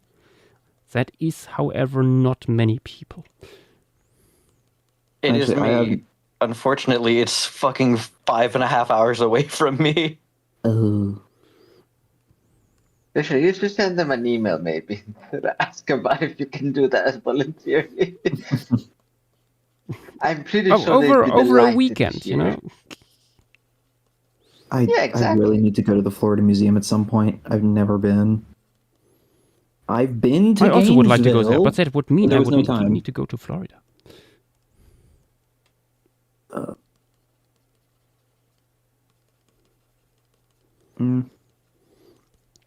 I very much respect Joseph Beuys, famous German artist. Some people might have heard of him. One of his most famous works is like smearing fat into a corner. But he had a performance at some point. For the first time, and I think the last time ever, he visited New York. He landed in New York, went into a car, was driven to the museum, all the while being covered by a blanket. He then left the car at the museum, not in a way that he wouldn't see anything of the city. Went into the museum and stayed in a room together with a coyote for 1 week, and then left again. Was the coyote like a taxidermy or No, a living one. What? Honestly, that's the best way to handle New York. I'll be honest. I was also like it is weird. Fair enough. I'm not a big Beuys fan necessarily, but this work I respect that. So, come to this room often? Said the coyote. Just takes a big draw from a cigarette. Just like, been to New York before.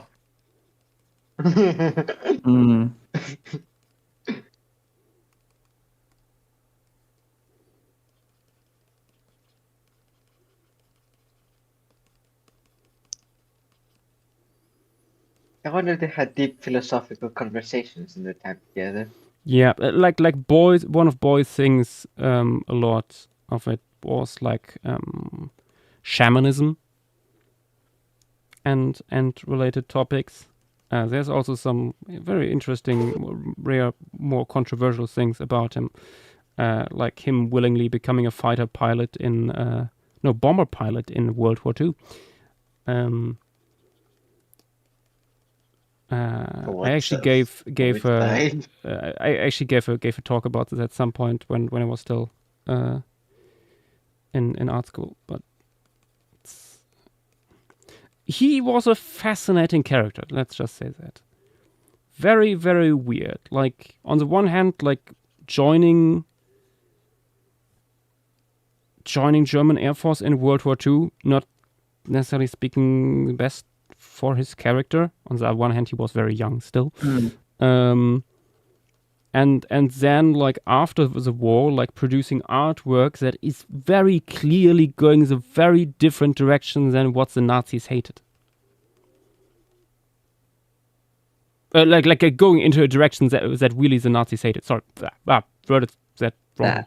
Like he was like among the most progressive artists of the time, like the most he had some of the most like revolutionary thoughts on art, on performance, especially stuff. Very weird guy.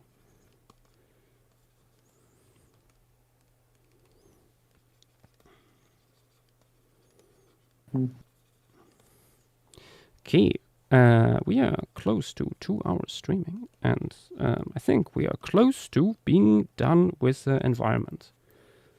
For the most part, it will need some more refinement here and there.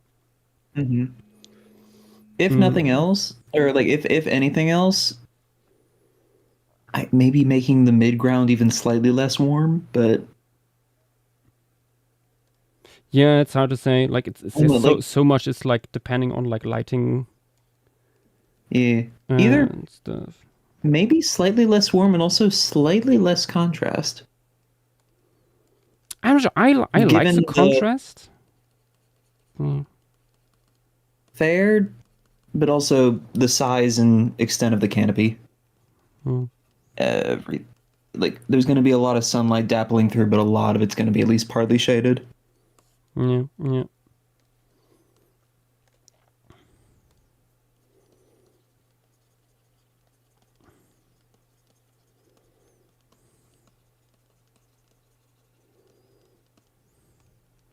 Actually, let's use this brush for this charcoal. Ooh.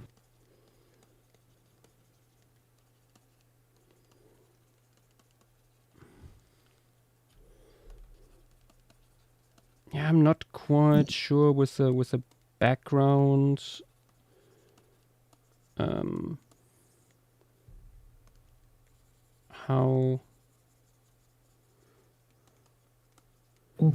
How I want to do that, like how dense I want to make the undergrowth and stuff like that. It's also a big thing. Yeah. It's tricky.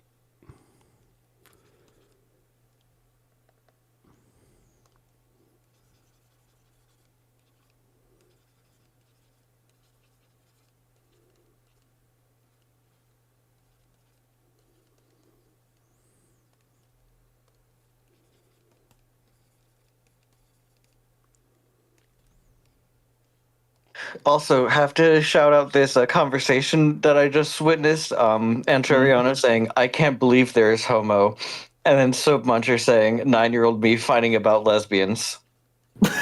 What? That sounds like a Soap Muncher thing to say. Soap Muncher also had an incredible sentence coming from her keyboard in event discussions earlier today when we dropped the fish. Something snish.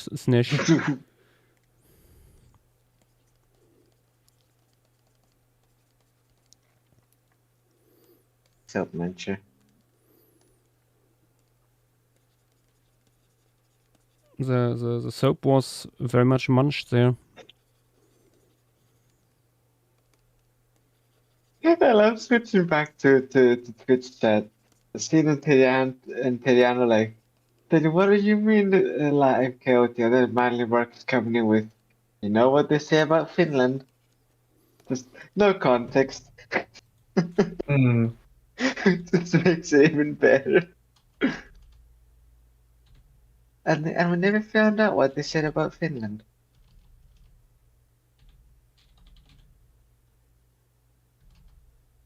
Yes, Anteriano, I know it was a joke about the homotheria, but it's still funny.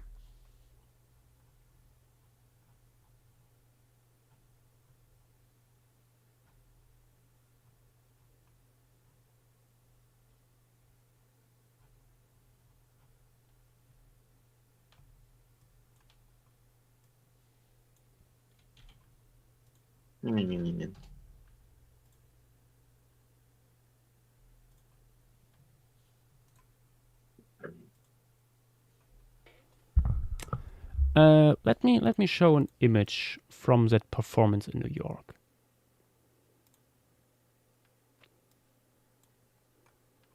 There on stream.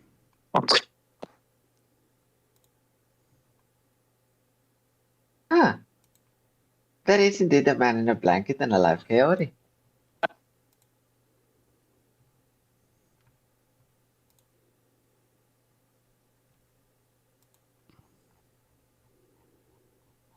The man certainly did things. Yep. There's also this image. Oh. Beautiful. And if I remember correctly, he went into the room with his blanket and he also left the room with his blanket.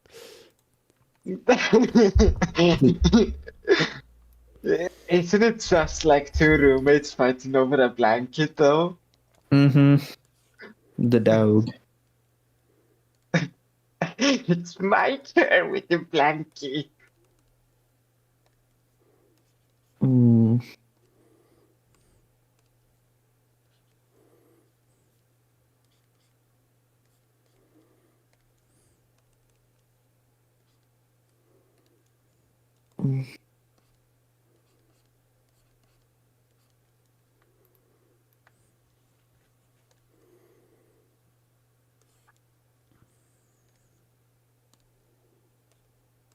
Yeah, and Treriano, obviously they're a wild animal that doesn't make a good pet, like basically ever.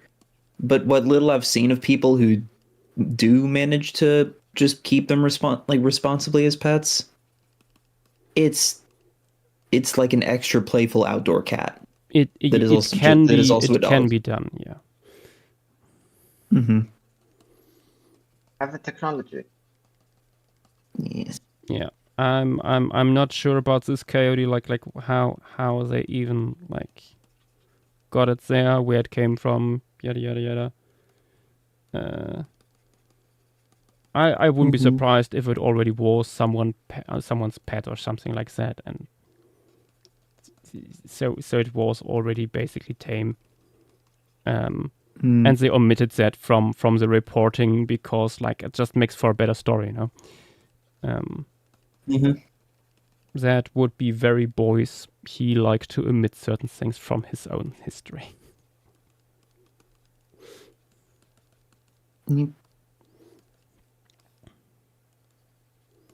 He was a storyteller. Let's just say that.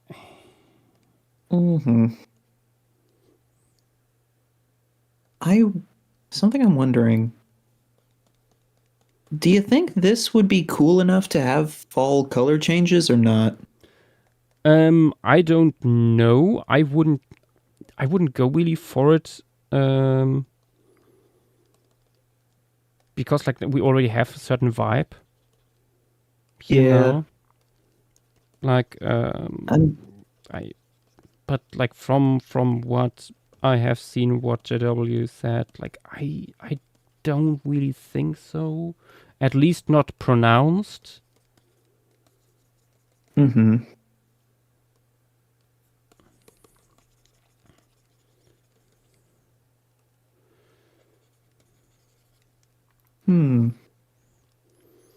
Let me actually try how it looks if I like cool the wool thing a little bit more. That is warmer. Yeah. A little bit cooler. Yeah. Well, it still works. Yeah. Also, I feel like now I have to go into the leaf litter here and make it a little bit more orangey again. At least in the foreground. Yeah. Decisions.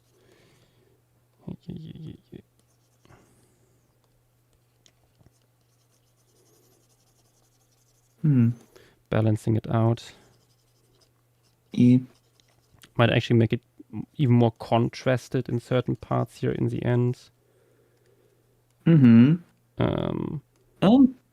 Along those lines, actually, what would happen if you slightly darkened the distant background a bit? Yeah, I was thinking that like make it a little bit overblown, the lights in the midground and the background. Yeah. Darker again. You given the towering ancient forest feel. Yeah. Spooky shadows everywhere, even in the middle of the day.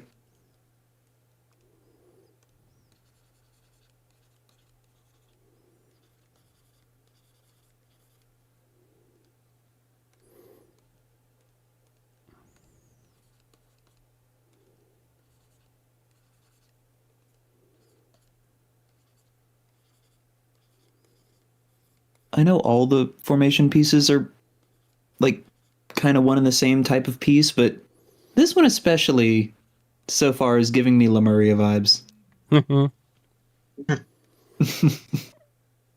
Which is coming up soon. Oh Lord.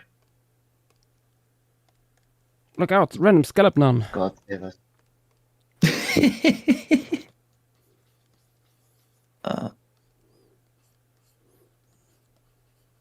The Scallopnons actually knock down every single tree. Woody plants are extinct on Lemuria.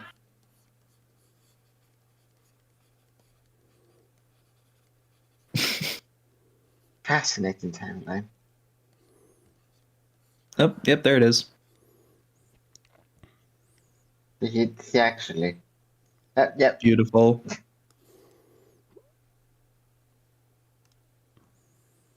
There's something missing from our world. The fantastic creatures that we just made up.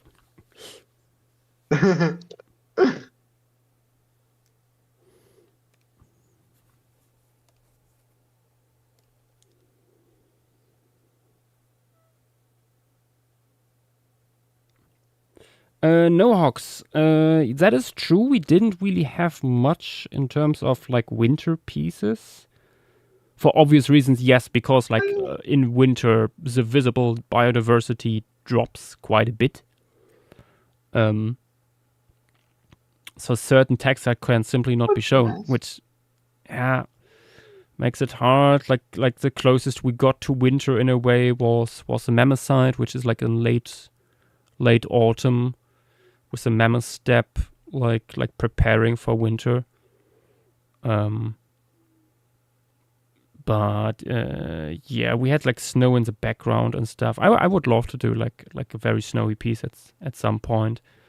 Probably with a mammoth, like an European Mammoth Steppe site at some point. Especially if we get a site that is once again like largely mammal megafauna that would stay there year around. Then it makes sense. You could also have like a split, like an aquarium view, again, like showing things that are like happening under the snow, like with rodents and stuff.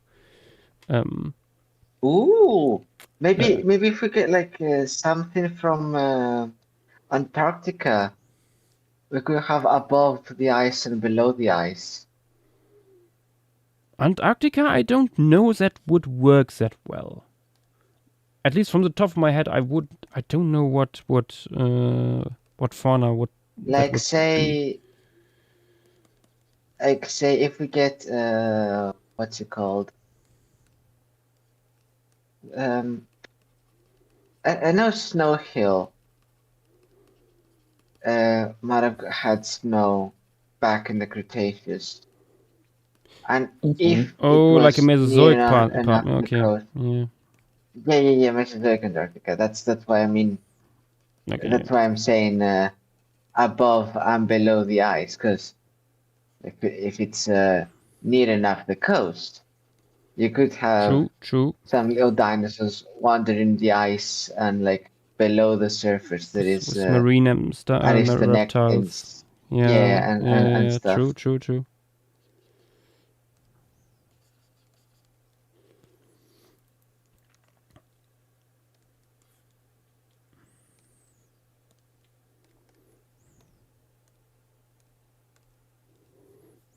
I mean, technically, depending on your view of it, we've technically done a winter piece, if you think about it.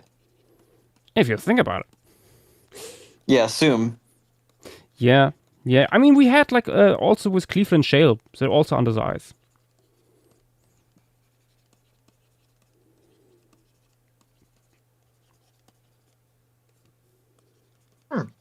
That's also something happened. So I think we had more sea ice than like land ice at this point. Like the most amount of land ice or snow we had might have been Seaham with a glacier right then and there. True. That would be it, I'd say. One piece that I wouldn't say even formation. One thing that I have brought up before is a piece in like the Siberian ice age, where it's just that like taiga in the background, but for the most part just nothing but ice. That would be a really cool one to do one day. I mean, like with where and when during the Pleistocene would you have giant ice sheets over Siberia? I know I'm not saying ice sheets. I'm just saying the like that frozen lack of forested area up in the north of Siberia. The thing with the steppe is that it was pretty dry. There wouldn't have been much snow or ice aside from whatever built up over the course of a winter, but yeah, no, that's what I'm saying, that during the winter where it's that like barren iceland. Because that's Or what in everyone thinks Siberia. of for Ice Age, but that was only on rare occasions, and that was something like that would be one of those rare occasions. I mean, what would you put there though? Like, if it's not on the grassland, then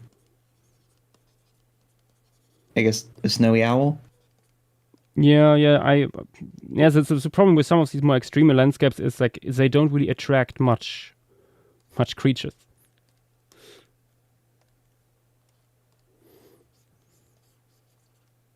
That can be a tricky part.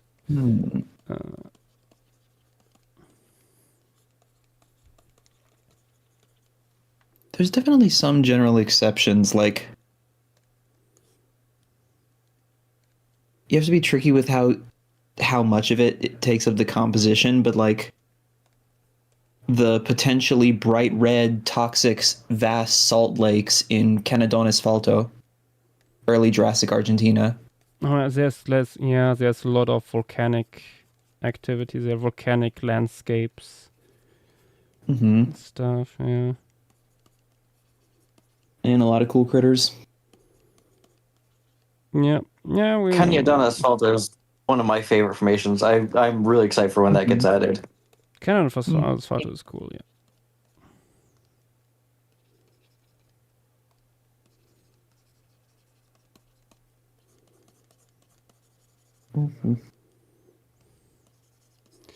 Certainly not running out of formations to put on the wheel soon. No, we're not.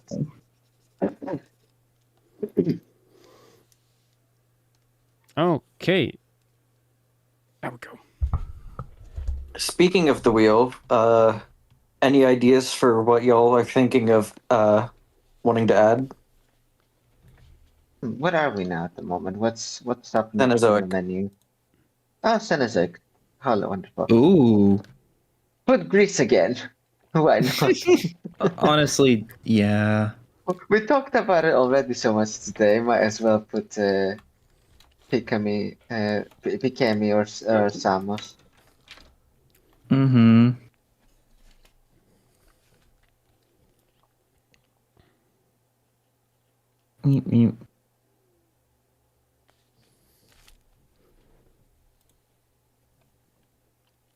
Looking at it now on my other screen, I feel like I need to up the saturation slightly. More green. Just a little. Yep. There we go. Now it looks more like on my other screen.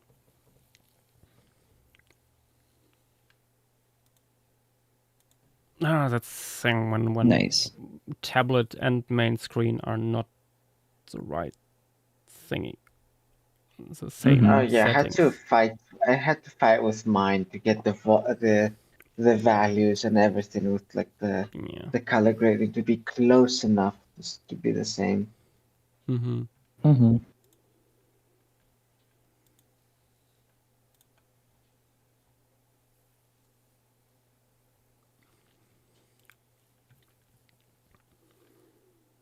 Okay, let's take a screenshot. And also save. Already done that? Do it again, just in case. Game's been crashing lately for some mysterious reason.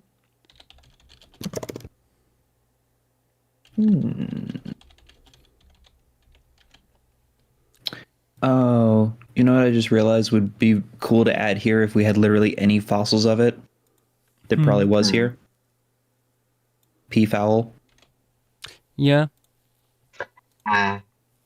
Those were in Europe at the time. Yeah. They were. Probably were.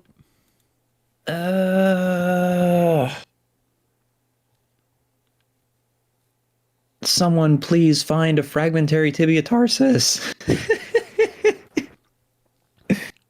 The bone ever. How have we not found more? Yep.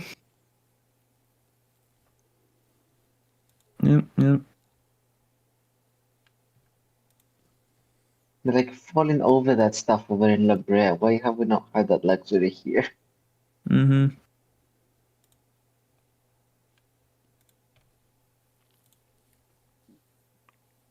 Okay. Let's switch on the sketch layer here for critters to come in a bit here. Yes. Here we go. I'd imagine you can include maybe not literally every single one, but the vast majority. Yeah. Like a few of the ungulates, like the medium-sized stuff. Like at some point, it's like you can't just have like a herd of gazelles there, but also a herd of horses and a herd of deer. Yeah. It looks it looks unrealistic at some point. Yeah, no, definitely. But like some can be alone. You can have loners. Yeah. I mean like a lone deer, for example, like that is looking for a herd to like be horny around. I mean, since this is set in autumn, the antlers would be in full bloom, you might say. So, yeah. Maybe even a leaf litter covered skeleton somewhere in the foreground of something. Could also work. Homotherium was here. True. That's how we might get Homotherium in here, because so far I have not found a good way to do that. Honestly, valid. Can we not stick the cat up a tree, given how big the trees are? Maybe, but it's Homotherium. They are not really the big climbers necessarily. I was thinking at some point to have like running in the background after some deer or something, but that would just it doesn't really work, I feel. No, definitely not. Also, this like I scaled it from a canine tooth, but this might be like one of the largest Homotheres to ever exist. Yeah. When it comes to big quote-unquote predators here, like we have Agriotherium, I will probably put in, although not in this pose. Also not what I told a few days ago, which is like curled up in the log here. I think what works better, because like I want to show it like as a little family with cubs, and the mother would probably not want her cubs to be around all these big scary herbivores. So I want like mother like a beginning to walk out of frame with the cubs trailing behind and one like looking back into the clearing here, basically with like in the pose that I have for the sketched one. Oh, perfect. Or even standing up. Maybe even standing up. I have a deal. But yeah, you see monkeys over here and stuff. Yes, thing. Maybe the cat could be doing a cat and just rolling around in a patch of ferns in the background. I'm not sure it would do that in like the vicinity of so many big herbivores, especially proboscidians, being so careless. I'm not Unfortunately, the skeleton might be its best bet. Skeleton might be its best bet. We could show like the Titanocelon munching on its bones to get some calcium. Or the what's it called? The porcupine, because they're notorious for that. We have porcupine, like the bone hoarders. Like it's just carrying a leg bone away from the skeleton, and like you see the skull. So it's recognizable. It would be fun. No, actually, like what I was thinking, like I left like a little bit of space here in the front between the ferns. I wasn't sure like if I put like second species of like tortoise in here or something. I mean that can also go elsewhere. But like having the partial skeleton of a Homotherium here, and like you've seen between the ferns like the spines of the porcupine, and then like down here the family, and one of them having like the bone, like the humerus of it between its no, they're sharing the scapula like a pizza. Oh god, yeah. yeah. Also not quite sure like about the general placement of some guys here. Like I sketched in like the tapir over here, for example, but maybe that guy would be a little bit too skittish, so maybe having it a little bit more in the background might be better. Like the big group here in the middle, that's all pigs. That's easy to say that like The having piece. like some more grazing ungulates and stuff like that, some medium-sized stuff mostly in the background. Here is also our second Proboscidian, Ananchus. Ananchus is much more rare in Melia than Mammoth Barbersona, which is why we have a group of them in this piece. That it partially reflects how much we have of these animals here. But yeah. I think the eating bones might be the way to go.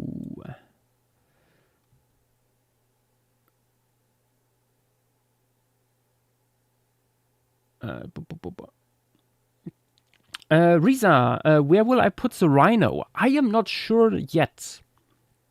Honestly, I'm either like in this rough area here, like standing in the ferns, or like putting it further in the background, like maybe around here.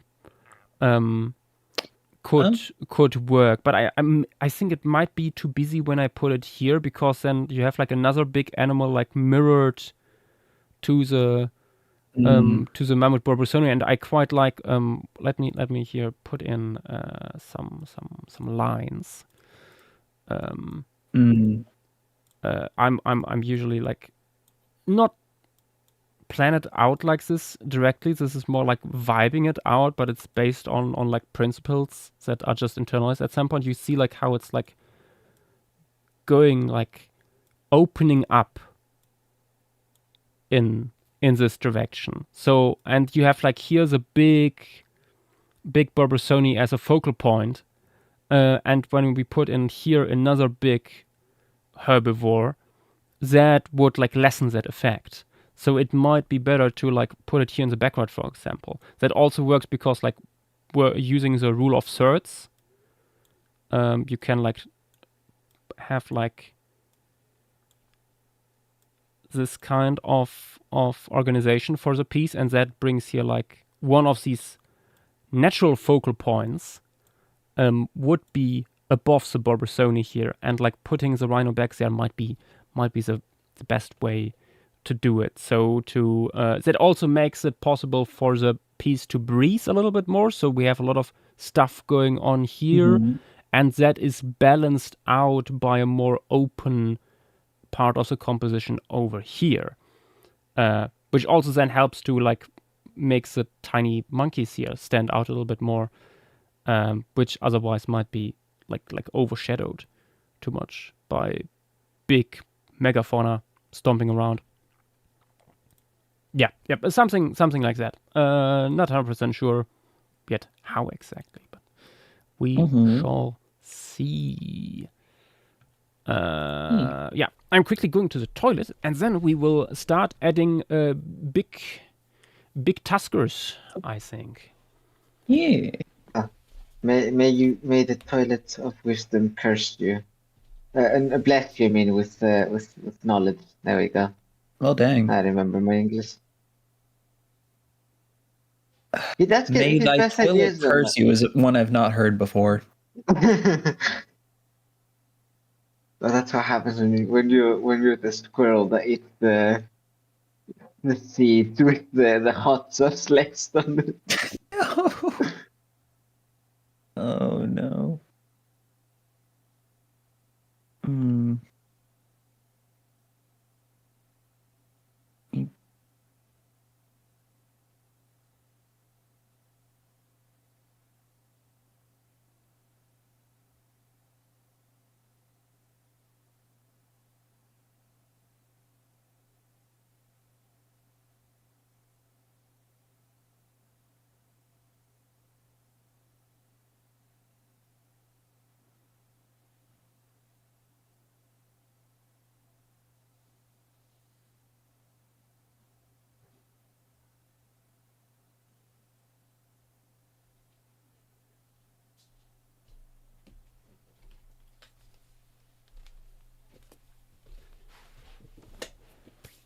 Okay. It's time to mammoth it. So, yours, did you have any thoughts? Any toilet thoughts? Were you granted any? Yeah, were you granted any wish? I had actually, while sitting on the toilet, an incredible cinematic idea for an animation, for which I do not have the budget or skill. See, I told you he has good thoughts on that thing. The porcelain throne provides. It does, it does. Posture check also for everyone. Posture. Do not shrimp yourself. You should unshrimp yourself. Now! Mm-hmm. Oh, yeah. Would you like further anatomy reference for the Borsoni? Oh, if you have some, I wouldn't say no. Is a skeletal made by Charybdis, used with their permission. Ooh.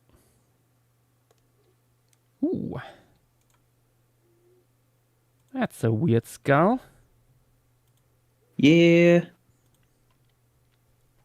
Definitely mammoth, but not quite the late Pleistocene North American familiar mammoth. Also Sleepy T-Rex, I quite like your new personality, online personality you fashioned for yourself. Can we just keep that for a little bit longer this time? Or should I say glonk? What?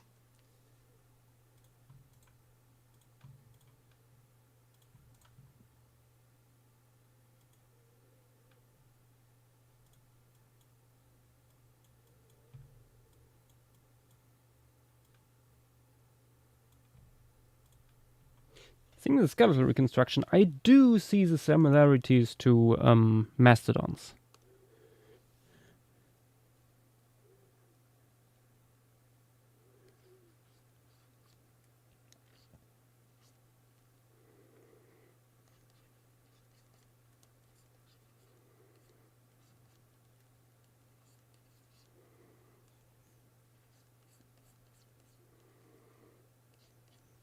Someone on YouTube chat is saying, are you interested in adding Marasange?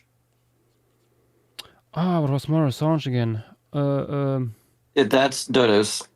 Oh, I feel like I'm asking that every time. Yes, I'm interested in adding that eventually. I feel like it's been asked for since the start of the year. Mm-hmm. I know Desert Leaper also really wants that to be added. No Hawks is also saying fur formation. Fur formation, there is still a few things unpublished from there that I would like to come up first. Like, okay, not only that. Like, there's two different parts of fur formation. You have the forest, and then you have middle of the ocean. Yeah.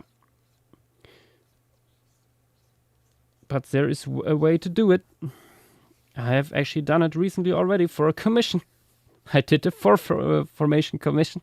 I basically already did a formation piece, actually, of it. But it's a different format, which is why it's not done on stream. I haven't done it on stream. Yosh Dynamo file needs backup. Oh no!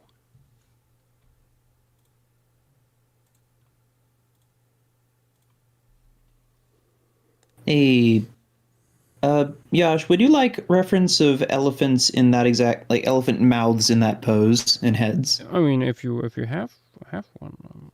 Absolutely, I collect all such photos in the archive. The archive. One thing that I always wonder about with these guys is the ear shape and size. That's a fun one. Go wild. That's, yeah. It's like, okay, do we just like do Asian elephant, or do we go wild, or do we African elephant but not as big? Well, these aren't even Gomphoth ears. Like, mastodons are so far removed from elephants. Like, yeah. They convergently got short-jawed and two-tusked, but aside from that, it could be really you can give this thing aardvark funky. ears. It could look like a lettuce. Yeah.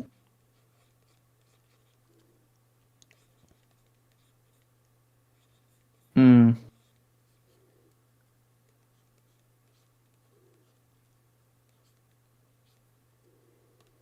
Oh, wait a minute. I got an idea. I've got an idea. Oh no. I'm just collecting some photos.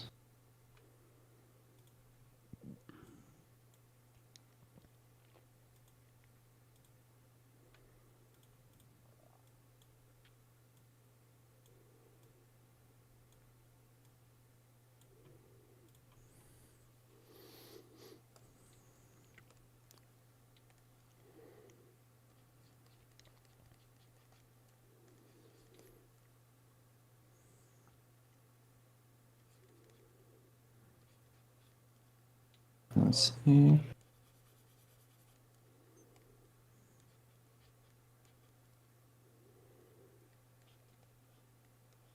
But also this guy, yes, it has like a much shorter jaw than like a Gomphothir, but it's also still much longer than a modern day elephant. So it's like this this bizarre intermediate.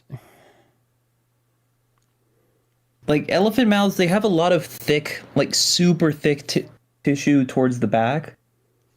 Like you can see in the image you've got right there, like it basically closes up the mouth almost. Bacon says, could you make the ears look like grease? African elephants have their home on them at all time. Why can't you make these guys? Oh, goodness. You know what? He makes a valid point. African elephants do just have Greece, Africa on including their ears. all the islands? They're just hovering there. It's just torn ears. That's why.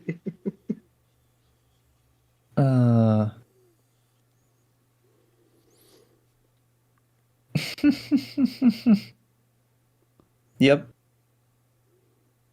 Perfect Yeah, ear exactly shape. like that.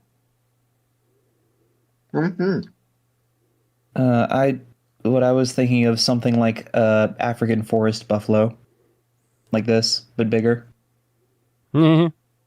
Yeah, yeah.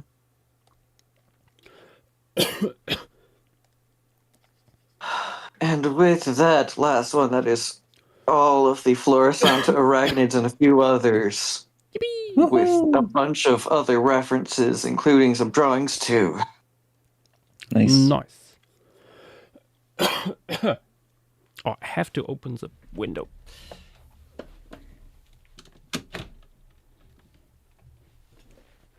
Had to close it earlier because of rain. But now it's getting a little bit stuffy in here. And very important for every German, lüften.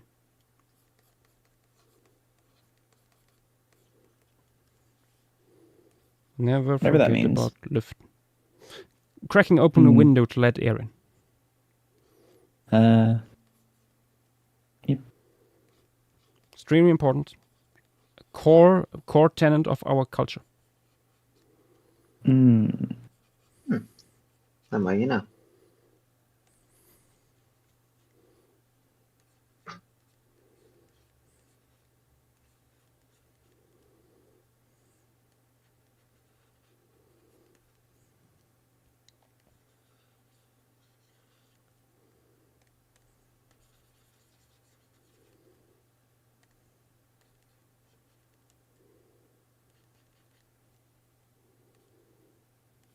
Ooh, I found another good one of an African elephant with its trunk raised. Let's see. There we go.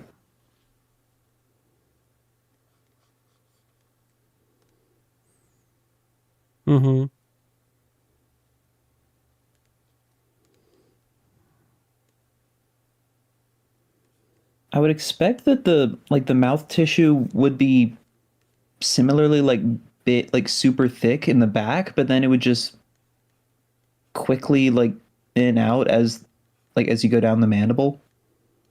Yeah. Yeah, it's weird. Yeah, like it's all big and gloopy, and then it just bends to like almost up against the bone. Yeah, yeah, yeah.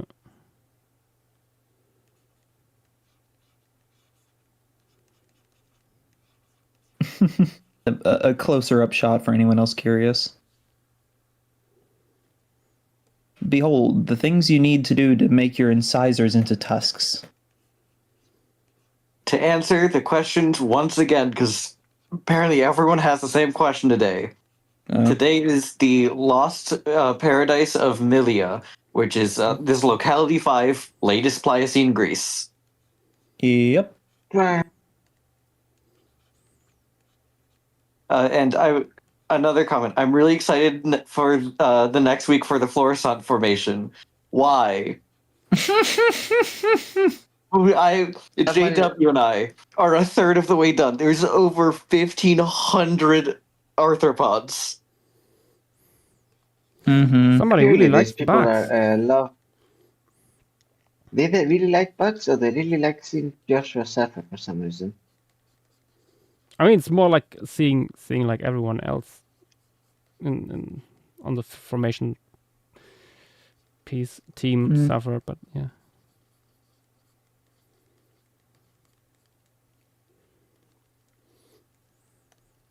I do find it very funny how I got here just because of Monte Bulca being spun. I was like, ooh, please, I really like that site. And now I'm here doing 1,500 arthropods with JW. Here, just to suffer.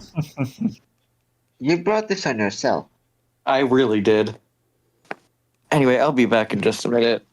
All right. I think I'm redoing the tasks here. I'm not quite happy with that. Yeah. Would the one closer to us be like above the other one, depending on how it's tilting its head? I think I have also like I need a little bit more curvature in there and stuff.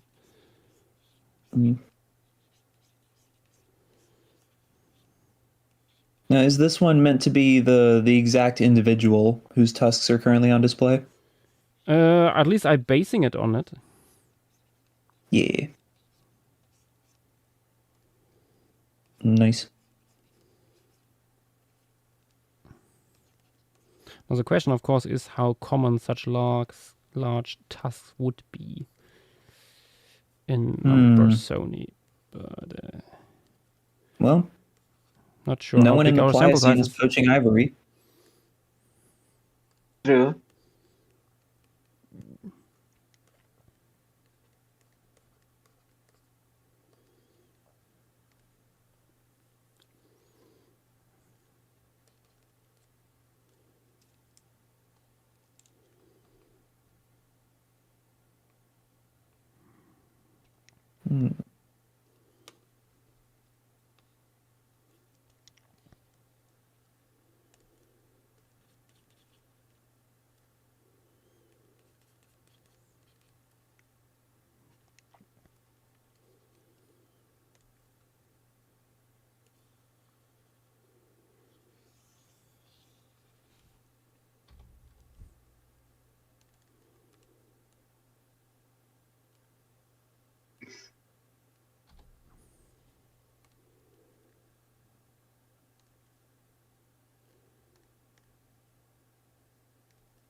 I'm also trying to find elephants with super long tusks to get an idea for how they look. Mm-hmm. Like just the texture and the color of them. I mean, that can apparently vary a lot also with like the water. Yeah, that tracks. The amount of tannins. Like I have seen like elephants with like very orangey tusks. Oh yeah, no, especially the forest elephants. Yeah, yeah. Which could be the case here too.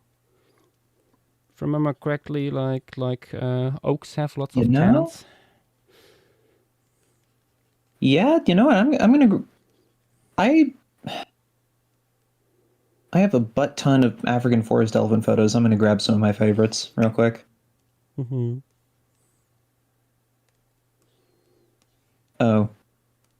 Oh, wait, before I give actual good references, may I post something precious in stream materials? Sure. That is relevant, sort of?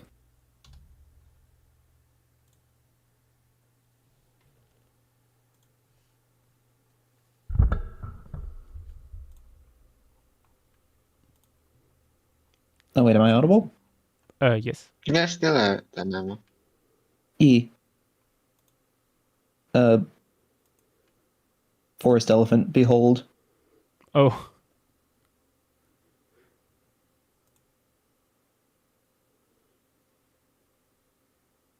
Yes, this is why I think like Homoserium in the direct vicinity wouldn't be so so relaxed. Yep. Yeah. Elephants are chill around a lot of things, but large predators usually aren't one of those things. Mm-hmm. Ooh, actually, this is nice. I'm just looking up like Mammoth borsoni in general.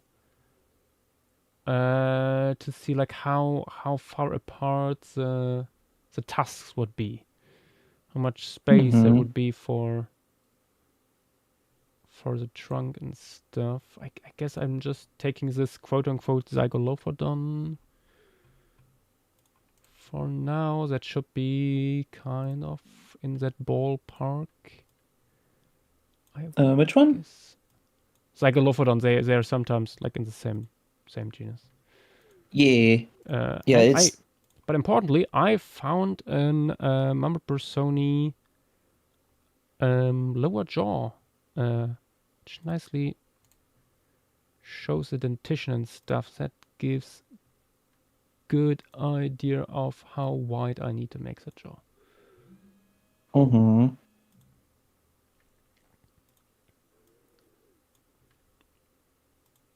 And it also looks very stupid with this deep furrow here. Mm-hmm.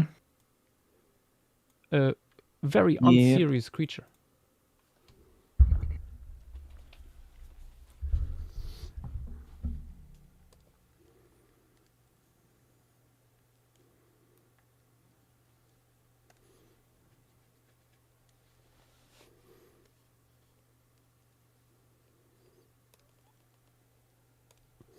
Also, it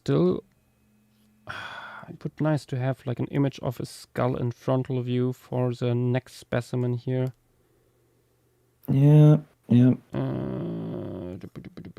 Otherwise, I'm just maybe there's more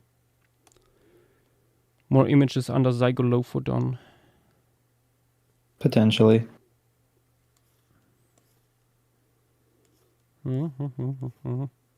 At least Zygolophodon would be similar enough. I'm not sure if Zygolophodon is still a valid genus. But It is. There's a lot of known, like, and well-known mammatid species. What genus you put them under is mostly what's been debated, not necessarily the species validity. Yeah. As of this, one of the coolest big new puzzle pieces was like someone looking over late Miocene, Pliocene Chinese material and being like, hey, this is a two-tusked species that's the outgroup to American and Pacific mastodons. How did And that their get there? phylogeny showed... Oh? I said, how did that get there? Well, that would be where they originated. I mean, yeah. That's where they would come from. Yeah. I mean, that's why we have mammoth here in Europe. Yeah, their phylogeny has Zygolophodon and mammoth splitting early in the Miocene, and then the pretty long-mandibled Oblicholophus being, in their phylogeny, the first member of mammoth, followed by a split between Borsoni and the Chinese guy, and then American and Pacific mastodons. Mm-hmm. Oop. Boyfriend moment. Oh. He's got his hand raised. Which one? Oh, man. Mine! Which one, he says? Well, I didn't know if it was your boyfriend or my boyfriend. I don't even know yours. Mine. I understood the Abrantologist, question as like what hand.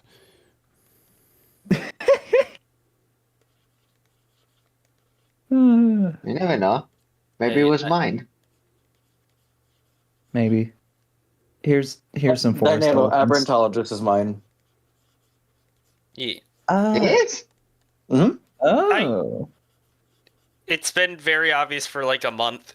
Dynamo, I told you Yeah. about this. Oh wait, yeah. I'm It gonna be was- honest, I didn't. It was I did not know. incredibly obvious when Abrantologist had his like status as like a Minecraft axolotl in a bucket. Yeah. He keeps trying to bug at me.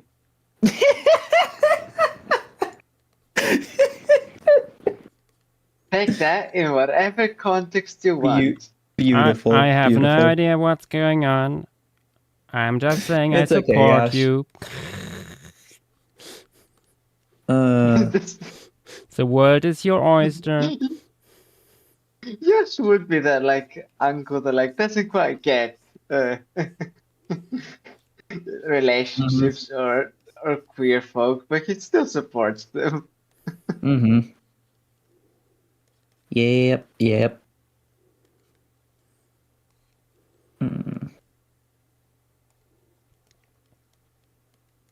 I'm trying to find the figures from God damn. that I posted in Mammalia when the Macedon came out.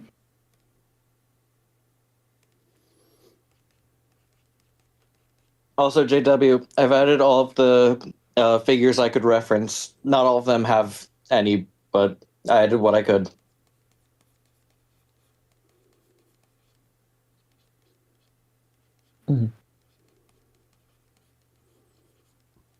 Oh, found it. In case anyone's curious, this is what 2026 revision of Mammoth Shensiensis got for their phylogeny of Mammutids and adjacent proboscideans.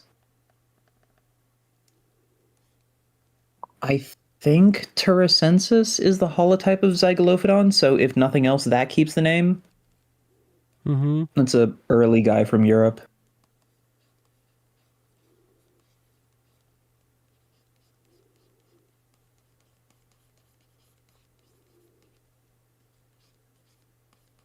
And actually, for bonus, here's a phylogeny from an earlier paper. They got very similar results, which is nice.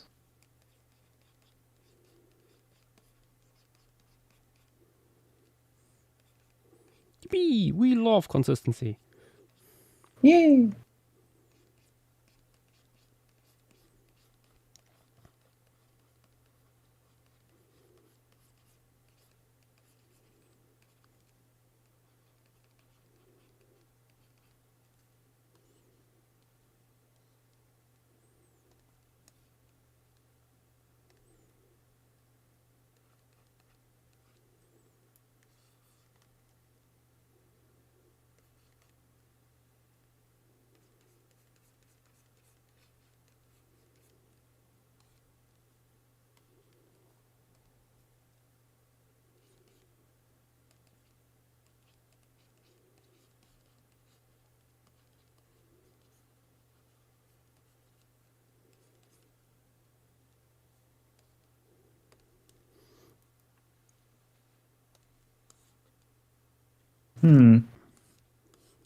Oh, that looks wrong in I front wonder, of you. Yash, do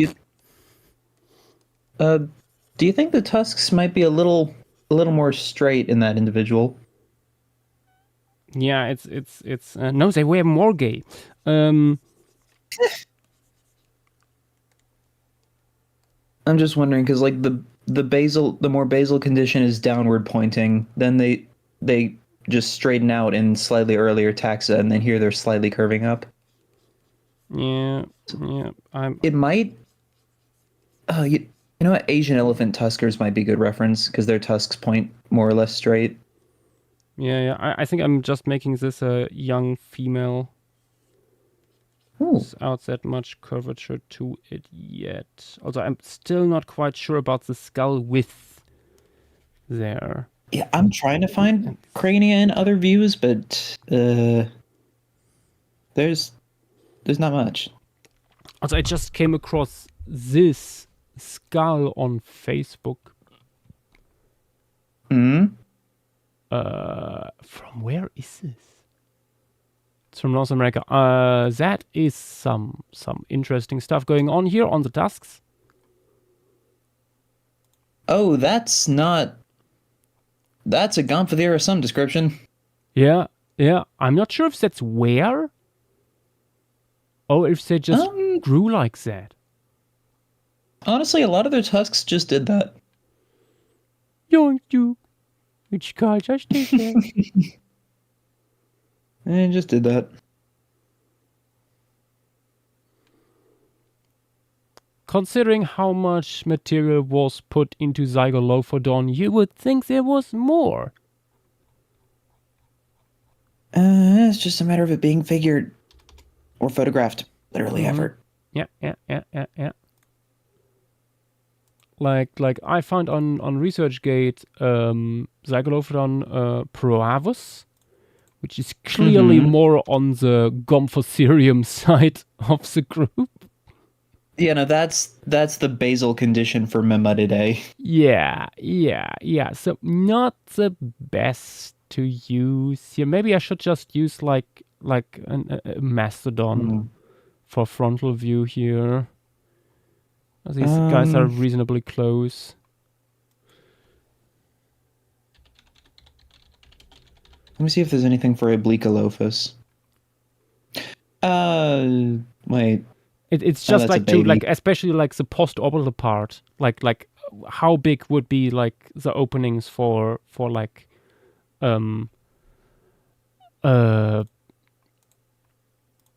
stuff and things, jaw muscles. Oh wait, this isn't a baby. Would you like what is on the phylogeny the immediately preceding species? Oh. This is Obliquolophus. I cannot find any evidence that this is a baby, just small tusked individual. Okay.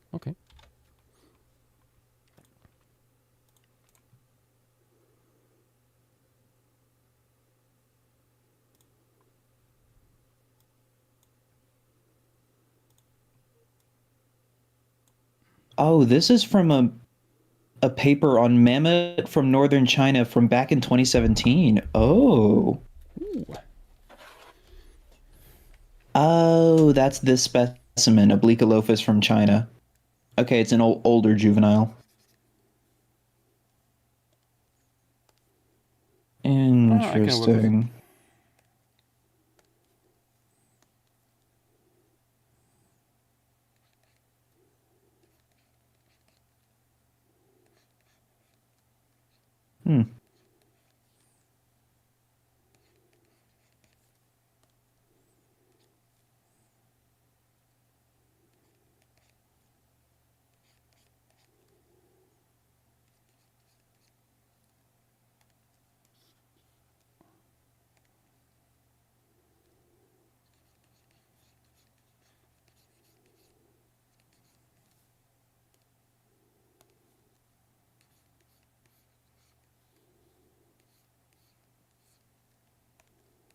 I think these are looking great. Yeah,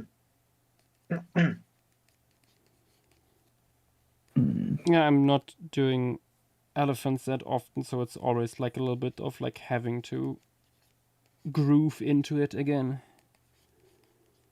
Yep. I remember when I did the Giants Among Us poster with the Proboscidians, like it took a few animals before it really worked. Yep. It's right behind me. Yes. Yash, someone on YouTube is asking how to join the server. You just ask, and someone might provide a link. If they're feeling generous, that is. I have to bribe someone here. Goodness.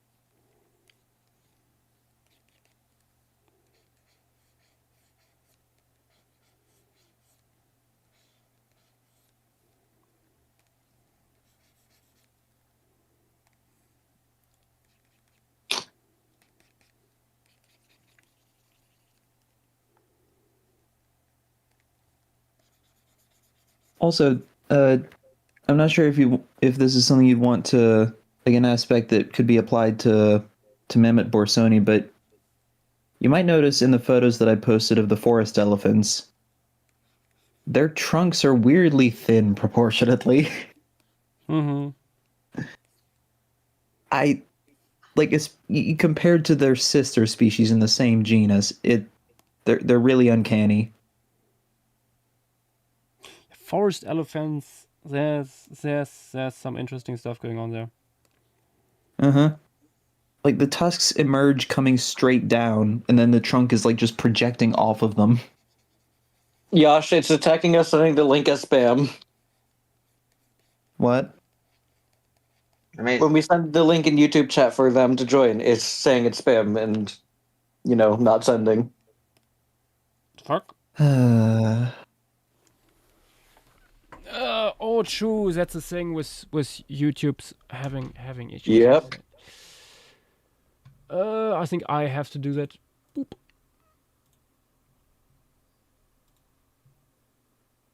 Nope. That's bloop.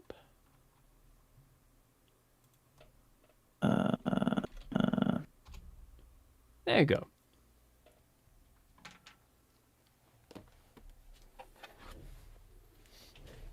YouTube do be stinky like that. Mm-hmm. Was one of the reasons why we migrated to Twitch at some point.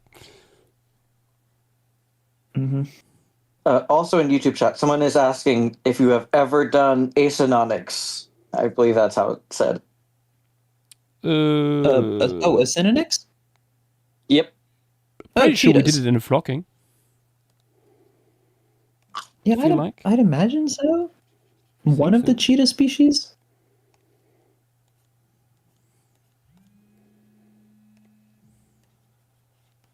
I would hope so, at least. I think we did. But I would need to check. Let me see if it comes up on a Google search. I know I did one on a regular stream at some point.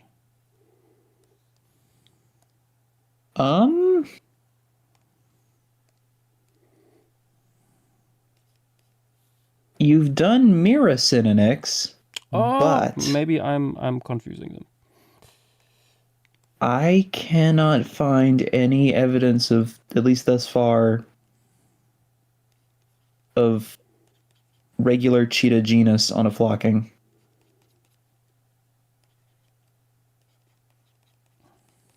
Huh. Yeah, nope, nothing. Yeah, nope, then, nope, did not happen. Someone suggested. It never happened. Never.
Risa asking, what animals are found from the New Guinea rock shelter? Well, there is various kangaroos and wombats.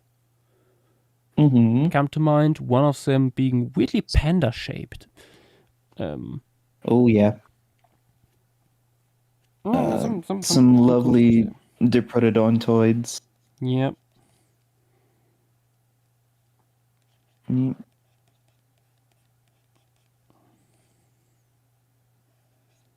rock shelters are before human arrival, right? Yes. Wait, Largely are at they? least, I I think. thought they had some archaeological record. Yeah, but Yeah, I I'm think pretty sure that's there not... might be like potatoes or something there. Potatoes? Or not There potatoes. can't be. I was wondering. There's some potatoes? No, there's something there. I know that there's some archaeological stuff there. Yeah. I love the way that that everybody said potatoes. Because that means that the people of New Guinea, when they first arrived there, also had contact with Peru. Yeah, no. Or that these archaeological Someone's finds got- are like medieval in age. Someone's messing up with the timeline.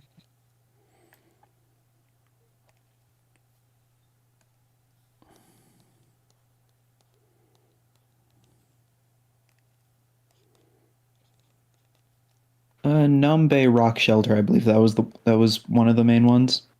Yep, that's the one. Yeah. The one and only. Okay, this took way too long. Let's slap some color on this and hope that the rest of the fauna can be quicker done when it comes to their basic shapes. They're Proboscideans. They're always And going to elephants take a do be while. weird. Better. Yeah. Anankas, thankfully, more in the background. Much easier. Mm-hmm. So what I wanted to do with this, I was quite like switching on the mood board here again. This photo here that JW found, I really like the contrast of the one in the foreground being in the shade and the one in the background with the dust bath here like being in the sun. I want to go for a similar effect here. Dynamo found that one. The Dynamo, yep. It's fine. It's fine. Basically the same thing. Mm-hmm.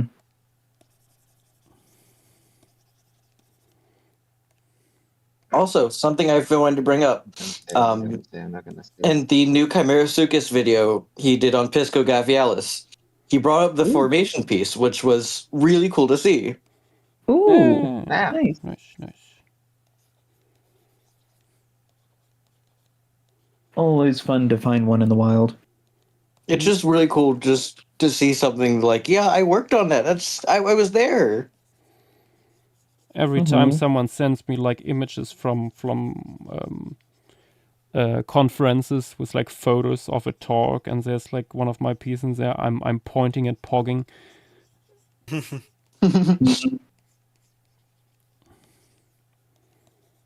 It is delightful. You may keep doing it. Yosh Jack when? Or would that be a Woyash? Woyash or Yosh Jack? No, a Woyash. That's a Woyash. Clearly. Beautiful. Okay.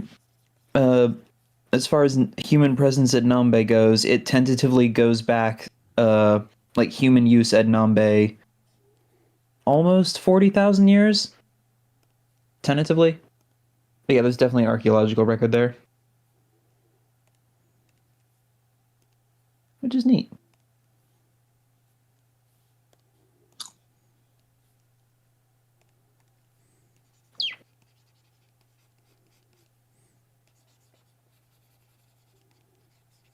Is it the Namo that squeaks like a cheetah?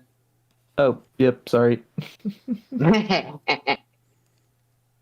Bad habits.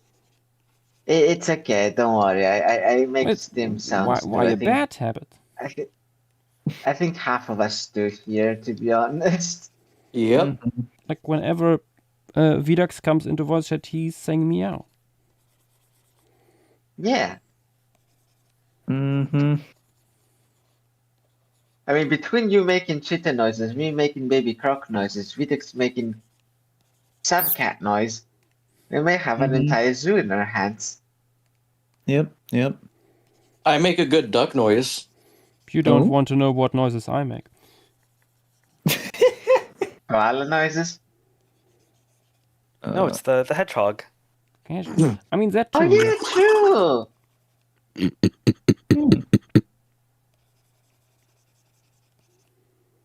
How about Yoshi's headset noise? Oh, that yeah, is a I good can duck. do that too. Yeah. Yep.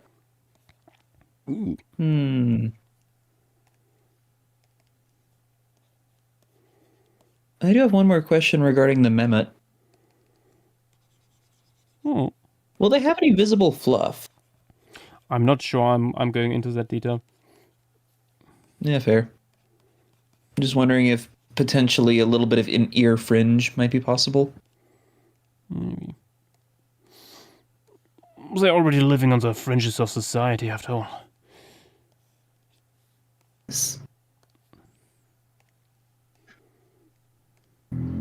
Oh, goodness. Oh. For a second, I thought I heard the microphone. No. The motorcycle and four-wheeler kids again. At 7 p.m. As you do. Mm-hmm. Got them Sunday drivers. It's not even Sunday. Mm-hmm. Is that an expression in English too? I don't know. No, I don't believe so. Over here, Sunday drivers are like an expression used for people who clearly just drive for the enjoyment of it, oftentimes very visible and very loudly. Oftentimes on Sundays, because then everyone has of course day off and like are out and about having enjoyment with their various vehicles.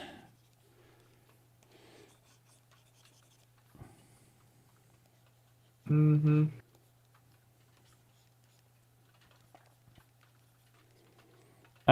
Here comes the rain again.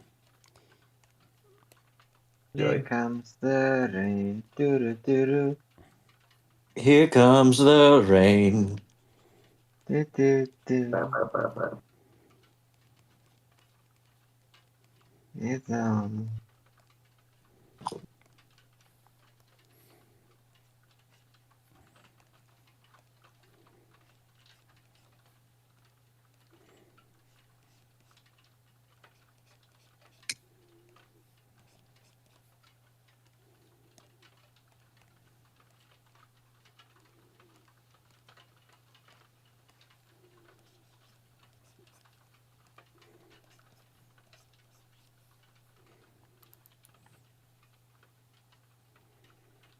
Yeah, I found.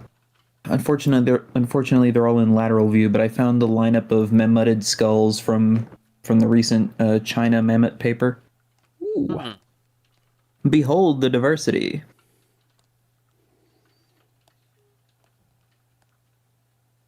Oh, we're mammuting it. Yeah.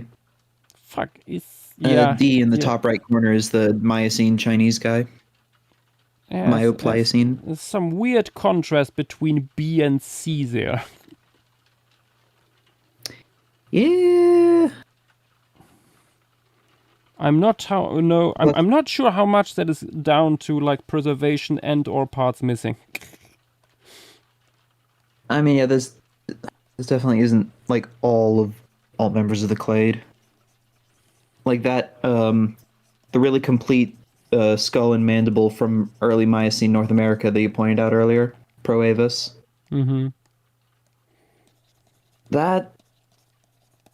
That's part of what this paper considers the first wave of North American mammutids, because there's been debate on whether or not like Proavis and stuff were the direct ancestors of American mastodons.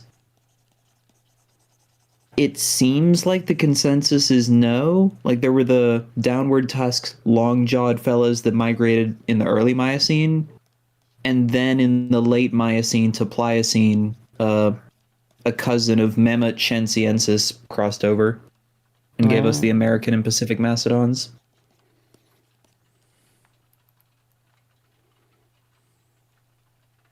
Which seems reasonable. As usual, things are complicated. Uh-huh. And I'm very curious to see where the gray fossil site one fits into this. That man.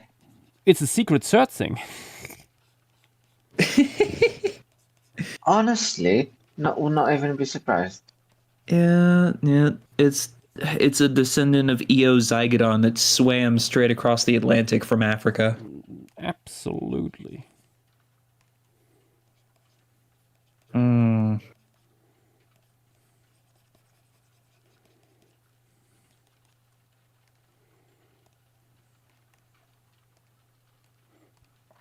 Genetics confirm elephants are fucked. And fucked a lot. Yeah. True, and also true.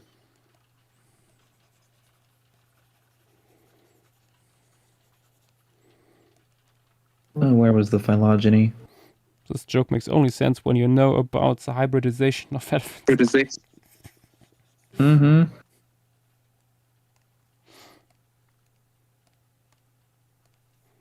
They did go a bit nuts with that stuff, didn't they? Mm-hmm.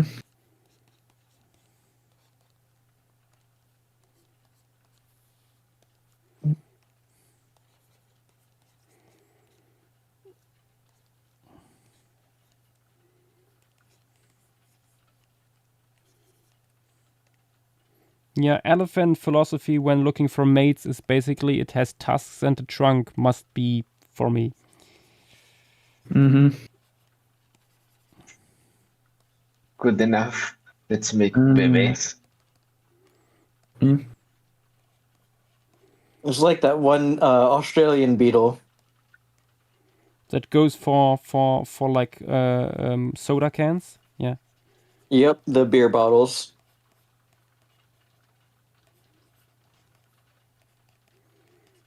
Didn't he ended up mating with one and died?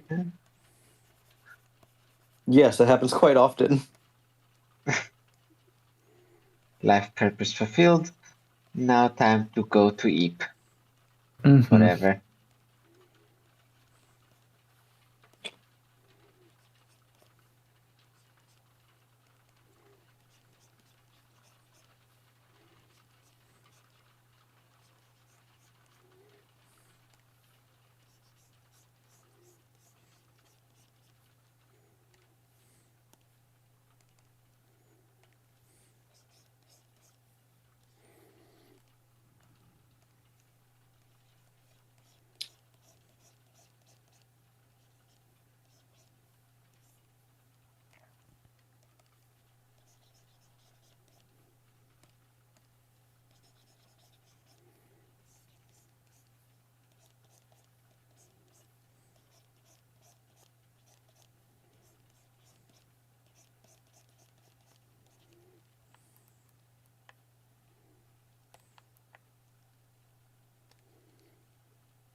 I know there's a phylogeny that shows just how profoundly horrid the hybridization was, but I cannot for the life of me find it. I also remember such a figure.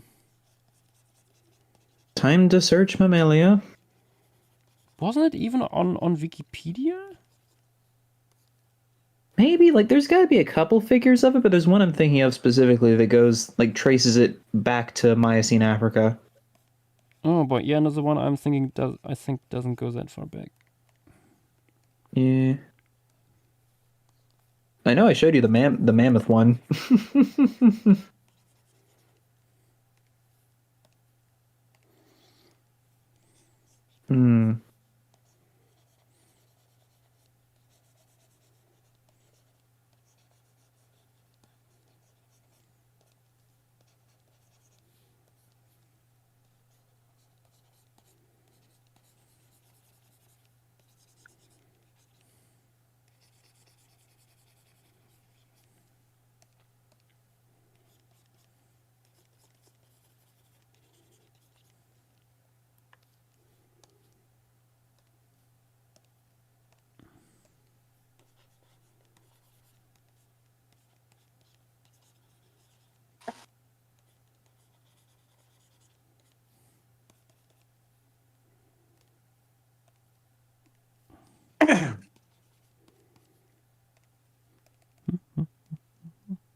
Oh, let's add a little bit of like greenish hues on top of the one here in the shade, because all the light through the canopy would be filtered through the foliage. Yes. Also, will the absolutely psychotic looking little eyeballs of elephants be visible from this distance? Maybe. I'm just wondering, because, like, have y'all looked a forest elephant in the eye? Yeah, or any elephant in the eye? Yeah, I mean, it's not as pronounced, I feel like, with savanna elephants. But forest elephants, and especially Asian elephants, yeah. Yeah.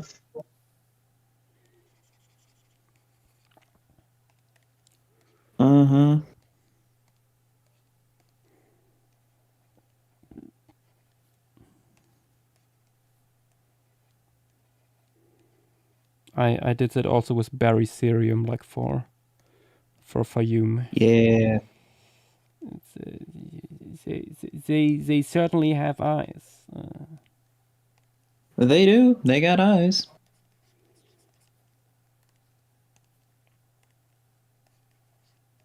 Before elephants were large, they used their eyes to scare away predators. I could see that.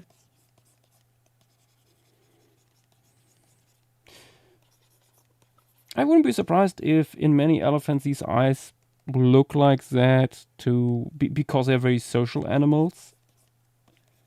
And it makes it easier to read each other's emotion and stuff.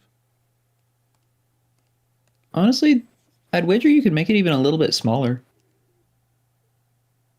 They're tiny proportionately. That is true. Aha! Found it. I found it. Hang on. Let me just post this in here. Finally, I don't know why it was so hard to grab. This one.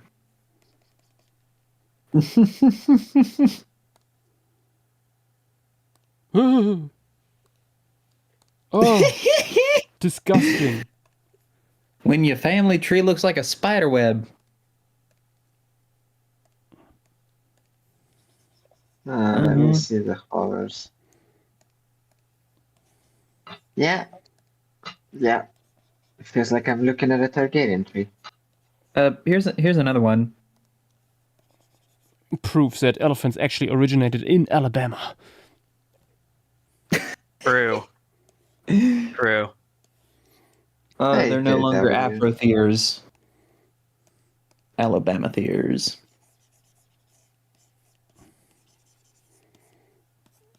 And then for funsies, in case anyone hasn't seen it, Memothus. So Just Danamo, how do you Memothus. feel? How do you feel about being related to elephants? Are they your cousins? How many times removed? I admire them greatly, but if I was an Afrothier, I think that things would be way more interesting. Like Spec Evil projects, we make humans into Afroseers. Don't get on that.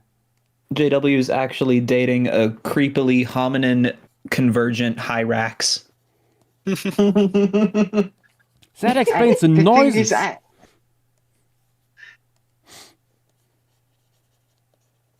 Yeah. Thing is, I could see it being like a secret identity.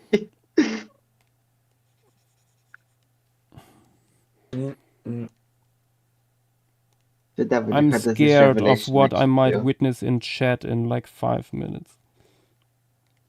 Interiano. I was about Don't to say give him he's the ideas. Don't give him ideas. Too late. Well, he might already be on it, to be honest. He's been suspiciously quiet, so Maybe it's not even here. no, he's here. He's on stage. I mean, yeah. His digital presence, but his Ah, right here, the corpse is here, but the soul where's the is spirit? after. Yeah, spirit. Yep. Spirit.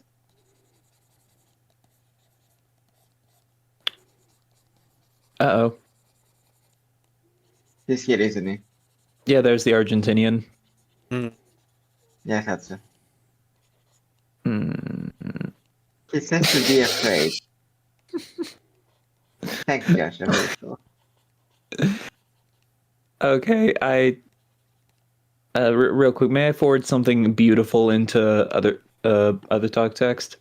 I mean, He said it to you already. No, talk this text is is something free, else so- I'm using, entirely unrelated. Okay. post away. Behold. Yeah, that's a Paleostream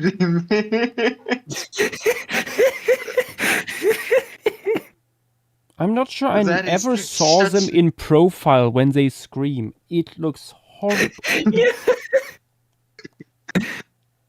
They're so messed up. Why do they look so sad? Sad little aliens. More importantly, what happened to their noses? They look like they're about to cry. You know what? Now that you mentioned it looks exactly like Videx. I What? think. What? No. What is These that don't supposed look to mean? Balkan at all. No, I mean it looks like Videx when he's distraught about something I said. Like he's like Oh. yelling at me to stop. Oh no. You get the image now, right? Yeah. See, I told you you'd get it. Mm-hmm.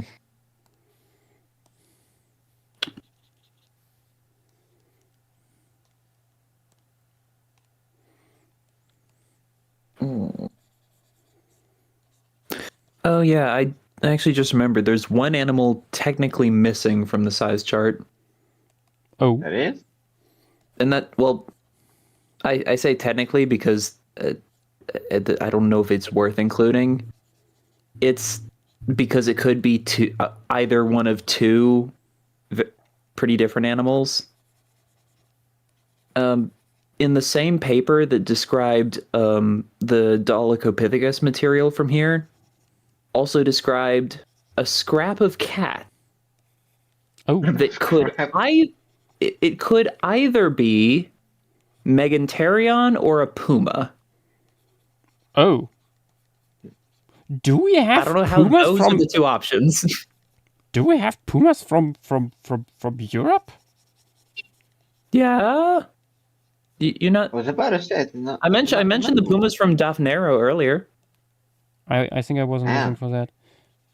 Yeah, all good. The puma cheetah clade originated either in Africa or Eurasia, and then at some point pumas. Well, I that's knew the about awful European thing. snow leopards. Yeah. Well, that's Actually, I never thought that to look that what pumas and cheetahs are related to. I never knew that they were related to each other. Yeah, pumas, jaguarundis, and cheetahs form a group of felines plus Miracinonyx, the American cheetah. Also, we have an update from the Argentinian. Oh, good lord. Wait, what? Oh, no. There I look. The cancel. Lemuria Phase 3. Yes.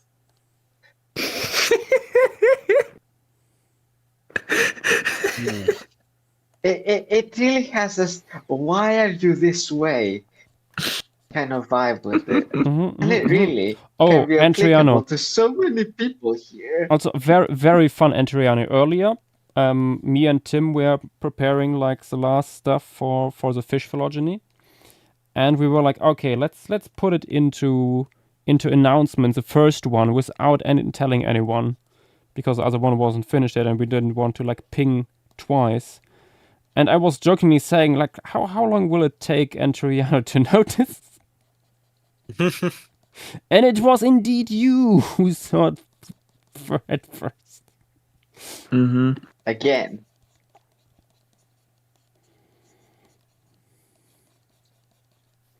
It's always. That's why I reacted with the Oracle gif. Uh-huh. Maybe Okay, Apollo's been eyeing Tiriana, and that's why he gets the gift of prophecy so much. Mm-hmm. And Tiriana suggests running. Yeah. We have already like speculated if Anteriano has like a secret man on the inside of the council. Mm-hmm. Potentially.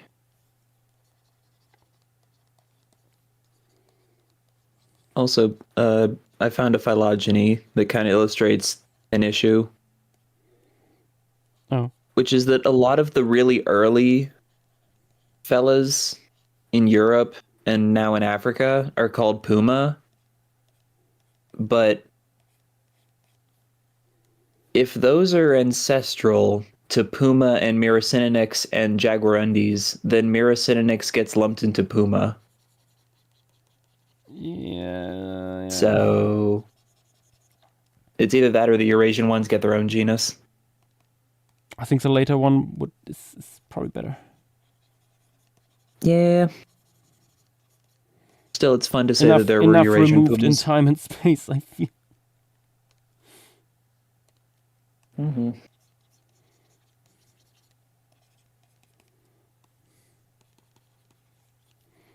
Okay, I think we are nearly done with the big tuskers. Yay! They look awesome.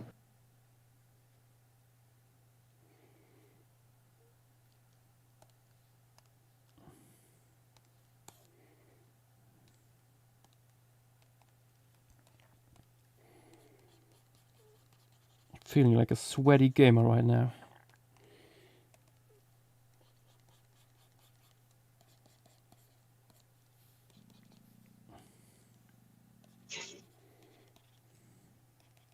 What critter are you thinking of doing in next? I think it might be required to put lots of sus animals in here. Ooh. In this one, Arvanensis, it appears to be the first sus.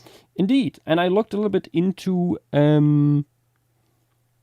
like modern day sus diversity. There's a lot. yeah. Just seeing like where all the venting goes, and there is this very cool one from Indonesia, as a Javan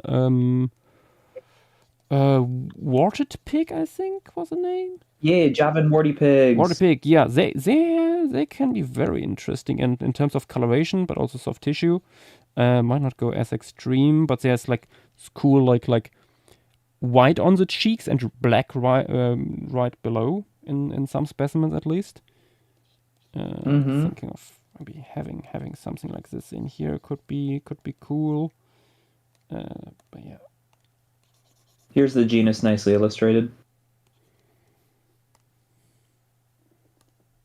Very sus indeed. You can see the Visayan warty pig with the crazy hairdo in the top left corner. It's beautiful. Mm-hmm.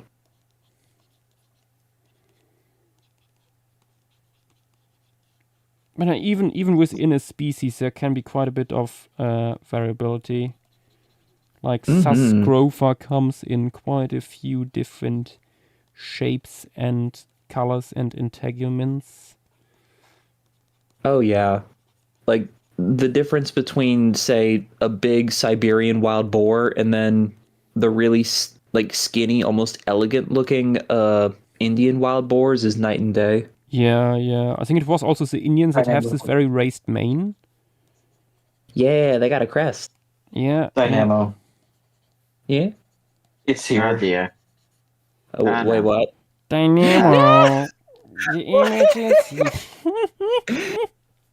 That's beautiful. Oh my gosh. And Triano was not listening. We said Hyrax. No, this is good. This is good. Hey W, do you still see him in there? Not really. Not really. He's missing things.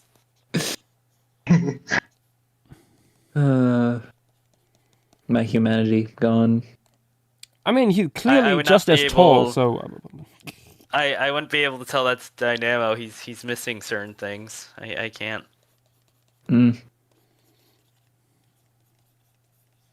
Dang. this is a new level of like, would you still love me if I was a worm? Yeah. Well, Who knows?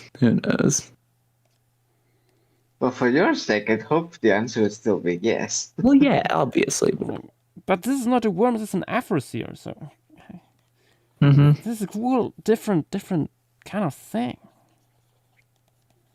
Mm-hmm. Worms are universally lovable.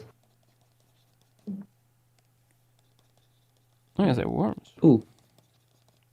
Also, for anyone curious, I grabbed some of the Indian wild boar photos from the archive. Behold, Yeah, the lanky beast. Yeah. I love the third image. Mm-hmm. Looks like something from a Gallic family crest. Yep. Something that Nas ancestors would proudly carry around on a shield. Bashing Genuinely. Romans. Yeah.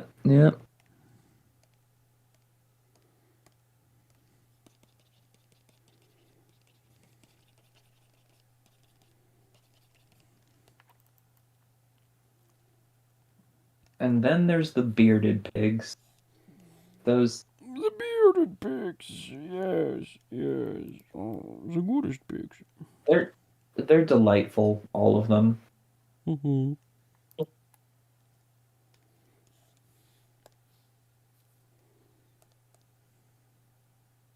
Like, they're a tropical animal, but then their snout, it's so fluffy. I used bearded pigs at this point several times for ceratopsians. Good. No, not ceratopsians. Like for ornithischians in general, specifically Yeah. raptidons. Yep. That was, however, before the reshuffling of raptidons. Let's see what the future holds for them. I think I have to patch this stuff up back here.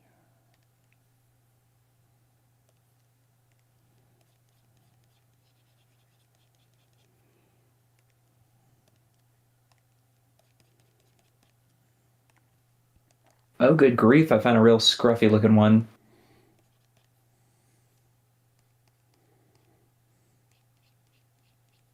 Behold. Old man on the beach. Oh no!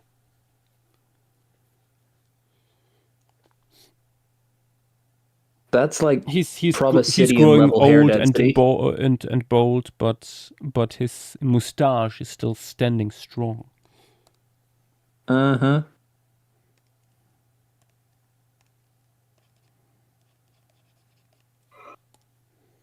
Ooh, here's a mama with babies.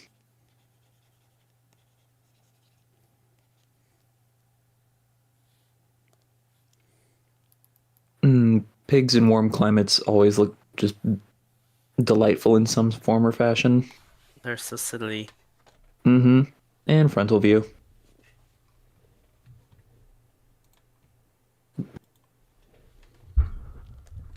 Oh wow, the old man. I feel like I should make the specimens here in the shade slightly darker still.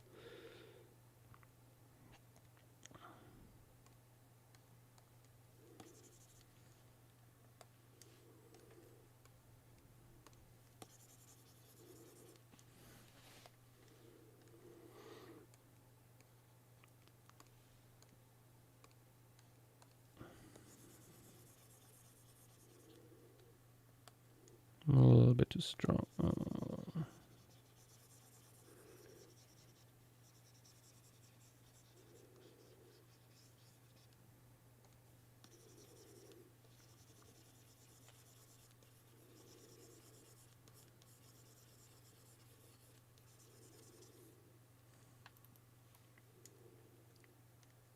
It's better.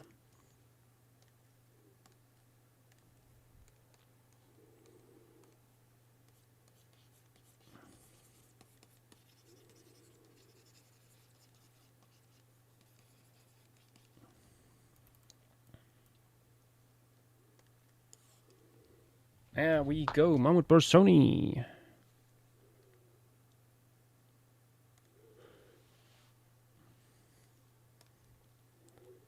And with that, we're done for tonight. Yippee! Yippee! Oh, pack it up, guys. Let's go home.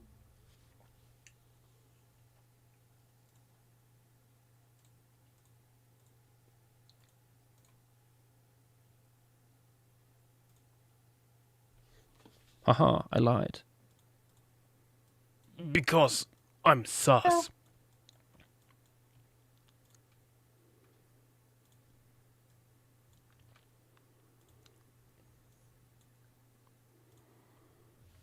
And we need many swine.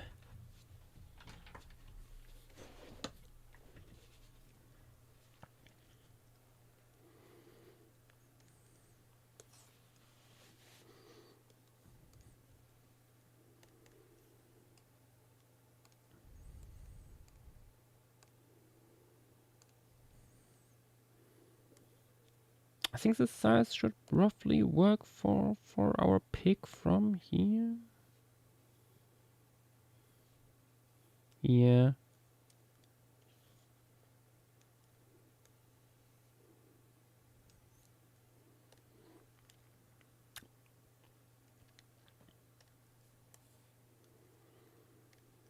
Not much point in looking at skeletal drawings. These guys are not that much different. Also, sorry, I will be right back, but I'm getting some food. Yes. Nice. Acquire sustenance. Feed child.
Gulapithecus, no, this does not have P Vardy.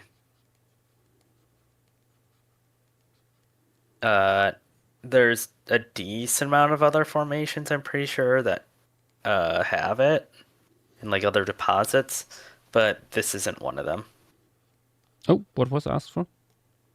If Pavo Bravhardi, the peafowl, has been found here. Oh, yeah, no, there's no bird remains described from here yet. I would assume probably. With the sort of environment that is. Yeah, it is likely.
And Shariano, why do you do this?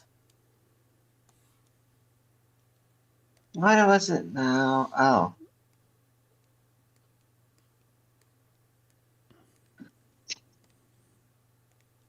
And Diana, that's just lazy. Come on, be original.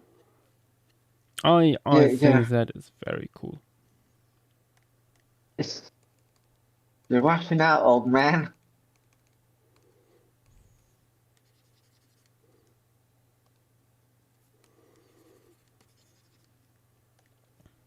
By the way, Diana, how old are you again? Am I older than you? Are you older than me?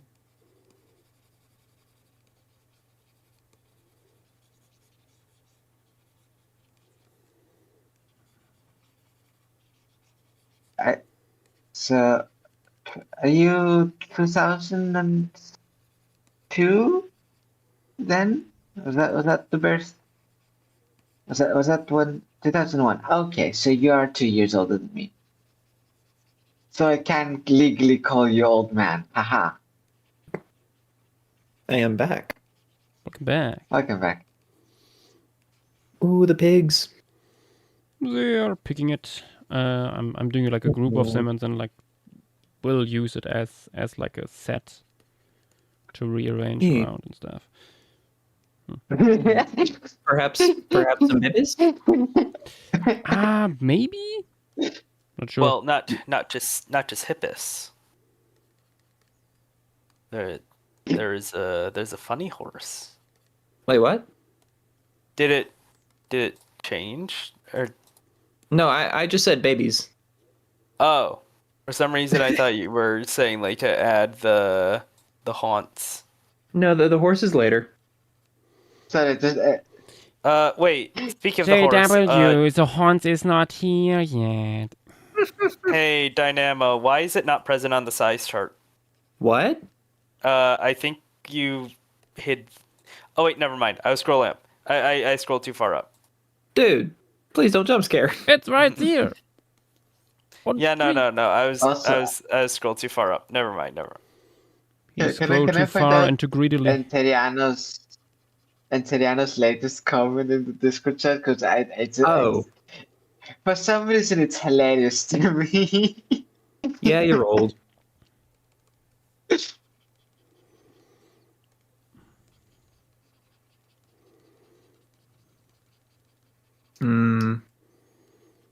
The before times.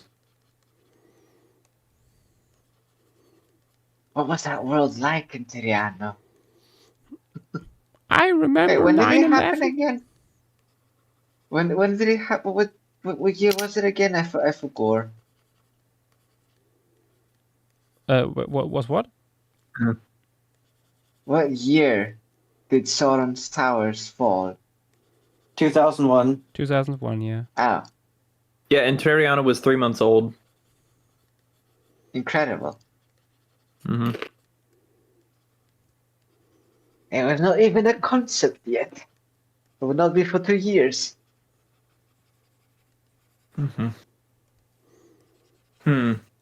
Here's one for you. Well, and for anyone in the chat who might be antique, how old were you when Mount St. Helens erupted? What eruption? Most recent. Ah, yes. Mount St. Helens. You know the one, Fang? Latest eruption. 2008. Okay. Wait, was it that? Wait, Mount it erupted in St. Helens. 2008? There's more recent Mount eruptions. St. Helens. Small Okay, ones. never mind. I meant the big one. The big famous one. I meant the big one. That ripped out part of What was the big one? You know the one, Fang. The catastrophic one. Remember. The one I that can turned one remember. peak into 2 peaks. Okay, that was 1980. You have seen. Yep. I'm pretty sure you have seen footage of it. It made Mount St. Helens like the most famous, like one of the most famous volcanoes in the world overnight. Before it was a the beautiful. 1980 eruption? Yes. Yeah, it was a beautiful, calm mountain with a spirit lake that is nowadays still filled with thousands of logs. Isn't that another one? A different mountain? Pretty sure it was Mountain Talents. Do you know how many crater lakes there are that are filled with logs? Like, you have any idea how little that narrows it down? There's a lot. There's yeah, but there's Mountain Talents became famous for these images of after the eruption, the Wool Lake just being logs. Posting an image in chat. Oh, the lake nearby. Yeah. Yes. Where once was a forest was now a desert, and the forest was in the lake. Mm-hmm. Yep. It looks much better nowadays, but at least a third of the lake is still just logs. Well, at least in terms of the last eruption, which was in 2008, I would have been. Well, I once watched 5 years a old. documentary on Mountain Talents and like how the nature comes back there, and they had some beautiful footage like underwater, like how it looks under the logs and stuff. I need to find that again. Really pretty. Also going like into like the whole ecosystem dynamics of pioneer plants and animals. Like there were certain rodents that were very important for like bringing back the soil and stuff.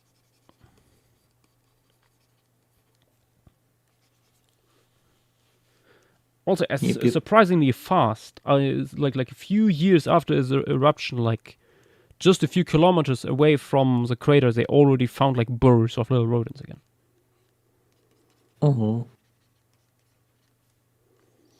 Yep.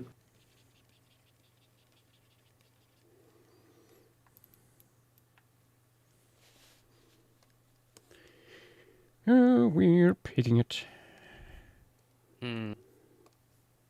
Swing. These are some nice patterns. Oinkity sploinkity. Yeah. I feel like I can still make it a little bit more interesting, but or maybe add some outgrowth.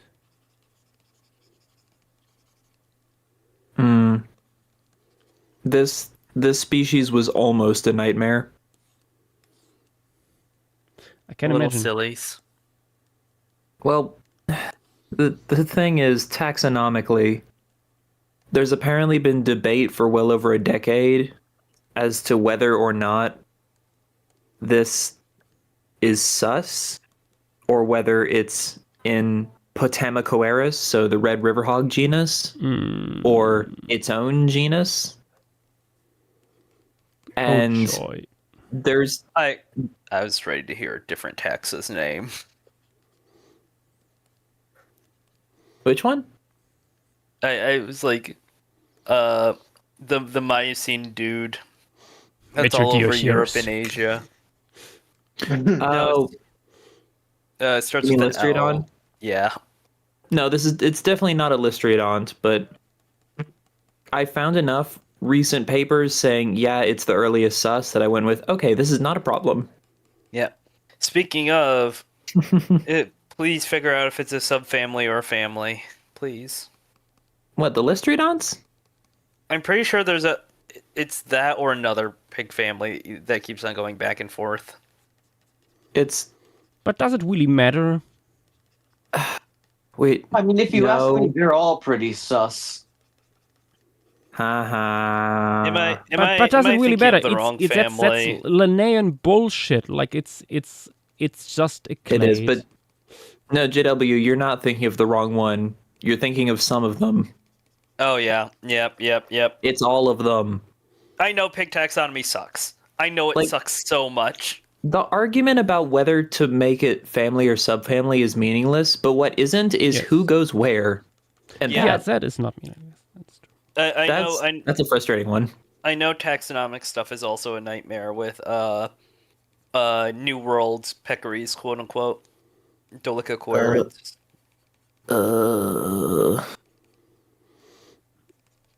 Yeah. Joyous taxonomy.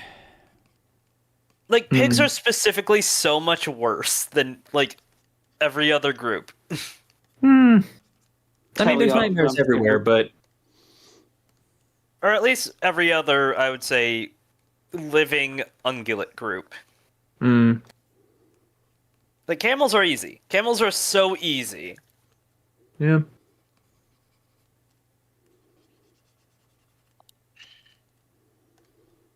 You know, I can't really think of a major headache that's come out of camels. At least Exactly. to my knowledge. Yeah, true. Like I've had to look over their taxonomic stuff. I've had to look over their placement stuff in the past. Like when I was doing the Florida cameline. Yeah. Like there's been, I think there's like some stuff with the early guys.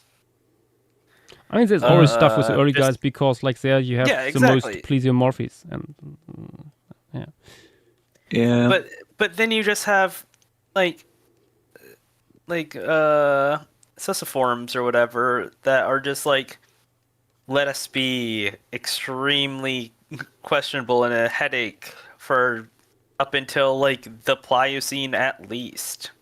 let's all look the same.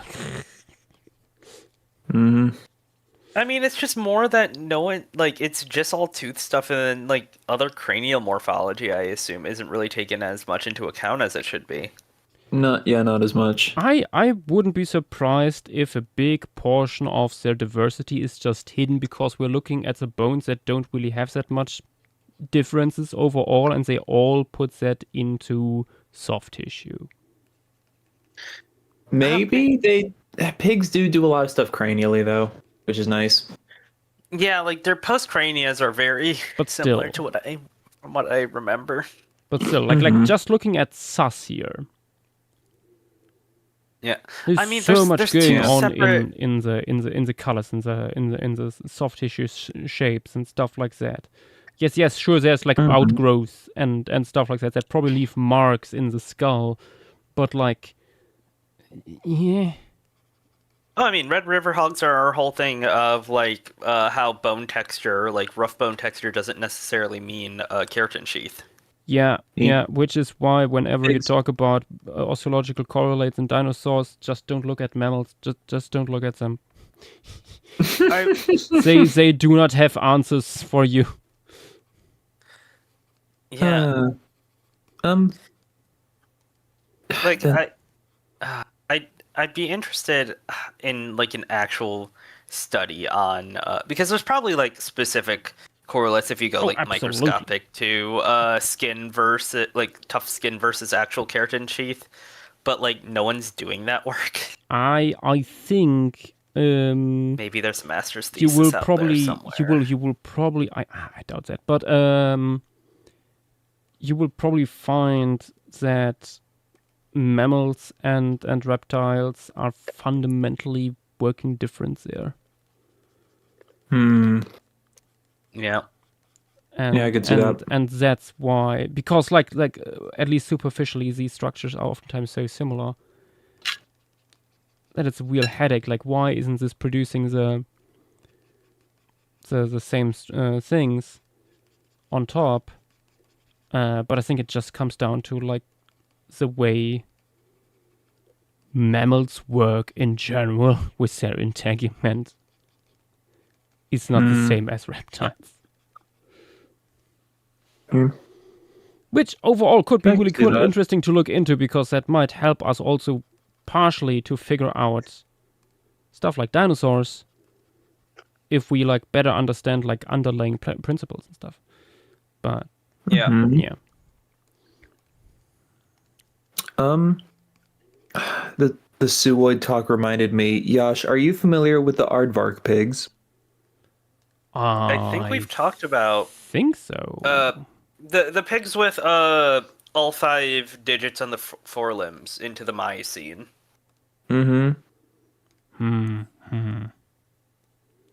Doesn't ring a bell right now. They're like a really obscure group that we barely have anything on, or at least we have a decent amount, but resources are hard to find because the main one's in like one book that's like $100. Oh, I think I remember. Very Yeah, frustrating. one of them is. Yeah, one of them is called Bren. Is it Bren Satakoeris? I think Charybdis did an art piece of it. But I don't think it was know. Charybdis, but Thought it's no. No, it was. I think. what? I would need to remember. No, it's not Charybdis. Who is it? The person who's done a bunch of other mammal drawings, like traditionally. Is it Magic? I think. Yeah. So Gulapithecus, this group that we're talking about, me or Dynamo would need to find the name of it. The main thing is, rather than digging with their snouts, they would be digging with their forelimbs.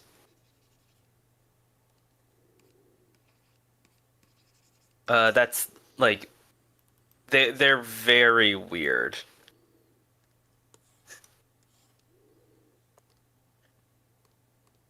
And they had all 5 digits on their forelimbs into the Miocene, making them the last Artiodactyls for that to be the case. The last?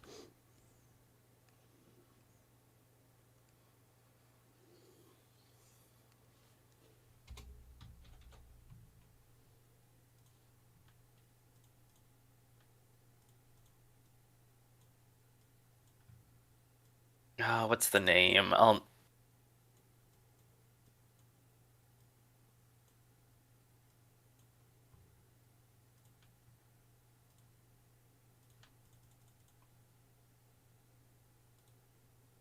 found it. It's literally just Eruterocoeris.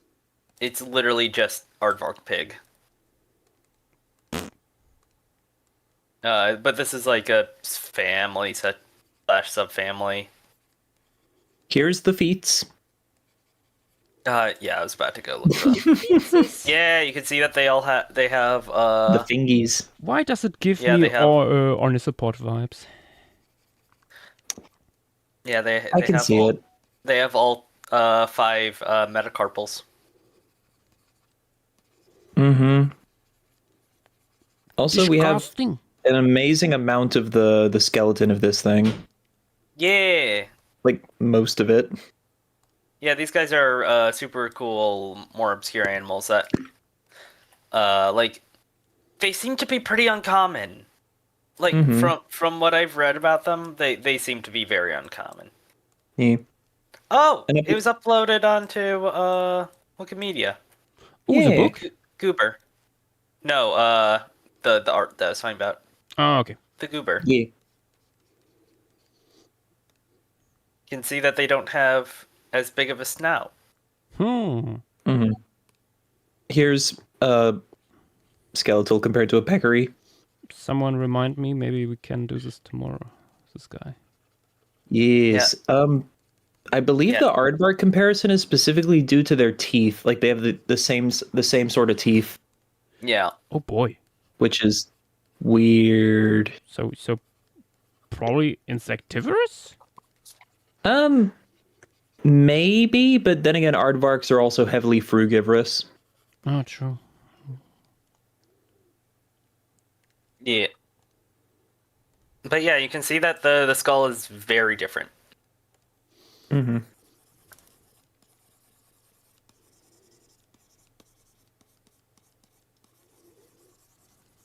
Messed up and evil. Yeah, and we have a decent skull of them. It's just crushed. It's just so crushed. Yep. It like look at this thing. Mm-hmm. Gulapithecus is saying, "Are any from Asia?" Because I'm having some thoughts. I don't think so. I think it's a European endemic clade. I can check right quick.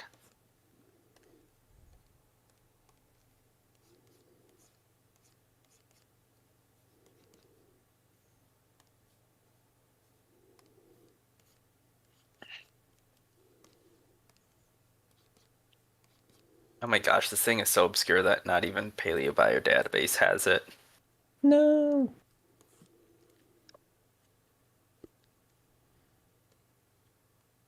Oh goodness.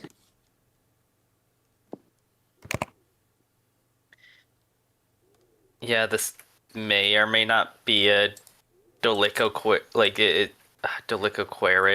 So like these are the quote unquote like New World peccaries. Yeah. Oop, I'll be right back.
But yeah, they have very interesting dentition.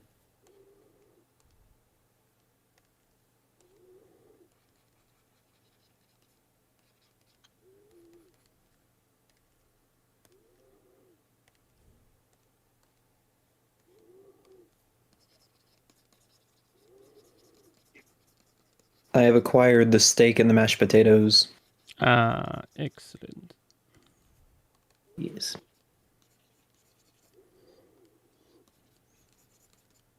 Hmm.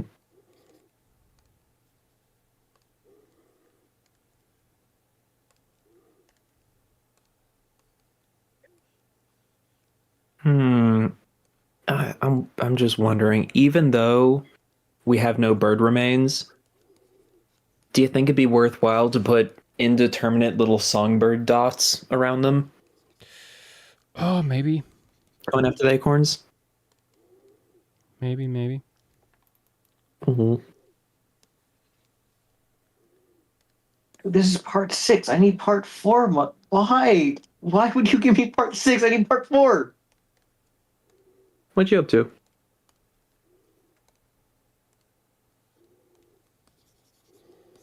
Avery's suffering. Unfortunate.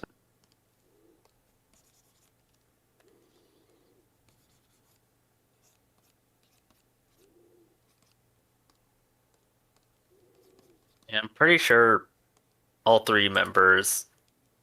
I can check. This clade got named like super recently. There's like almost nothing we can fully say about it because the main piece of literature is under a paywall. Honestly, a travesty. Delightful. I think I said that I feel like I have a déjà vu, but I feel like I said this already when we had this discussion the first time around. But like, if you're describing a new clade, you might want to make it in a way that the most people are able to read about it. Mm-hmm. Kind of has to be for science to build upon previous science. Mm-hmm.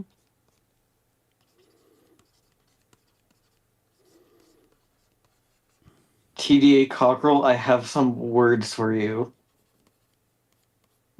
Cockerel Why like would you put- described most of the taxa. Why would you put all of this stuff into like 20 different parts?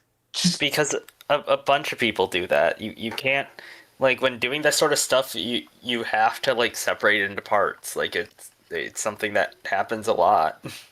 Because like a lot of these were published like separately or like as like a part of a journal, and you can't just take up like 200 pages of a book. Yeah.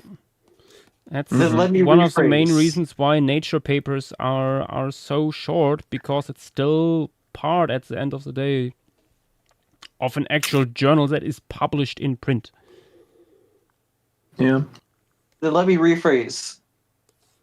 Why would you have all of these parts split up in such a way that, like, whoever digitized them, why would you split them up in such a way so I can find part 3, what is this, 33, part 13, part 6, part 7, part 4, but only one page of part 4.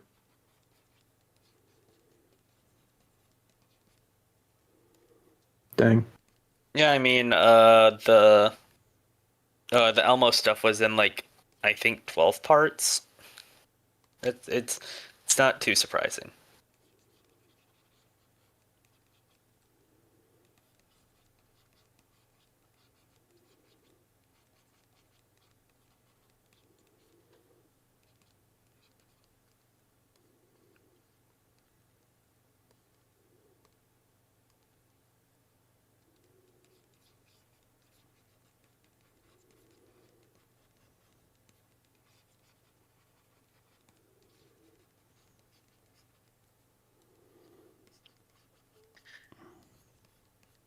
I finally found the page I'm looking for, and it doesn't even tell me anything. Are you kidding me?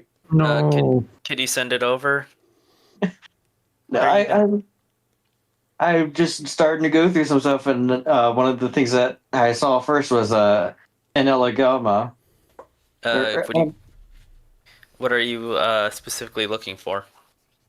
I was just trying to see if there was any figures of it that aren't just the fossil image, but there's not. Could you send me that name?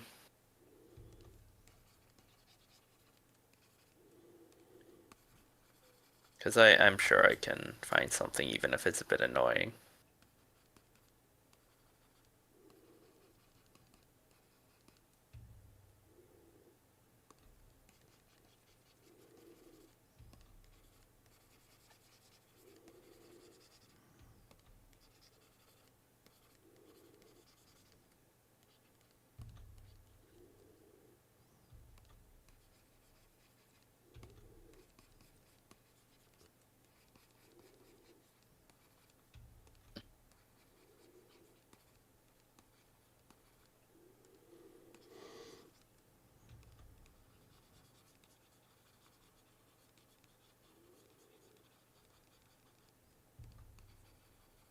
There really is just a website for longhorn beetles, huh? Of course. Only one? That. I mean, there's just an image of the fossil. There's not always going to be.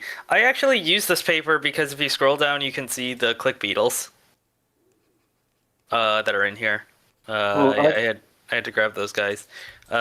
Yeah, I mean, in this case, it would just be better to use stuff from the database. Like they're not. Sometimes they're just not going to sketch out wings or anything but the wings. Yeah, because I just went through. I was like, "No, screw it. I'll just do Odonata next." Yeah, it's not too big. I'm also making sure to avoid anything from that the big paper. I mean, I search for it anyway. I check if it's highlighted green. I was just saying for you not to go directly for it because I was like directly through that paper more than anything.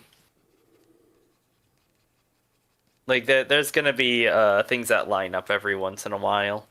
All right. Well, in that case, I'll just do all of Odonata that you haven't already done. Just makes it easier. I've done like 3. Well, perfect. I'll do all but those 3. Yeah, I was gonna say I have 2 damselfly wings and a larva. All right, I'll do Odonata next time. Yeah.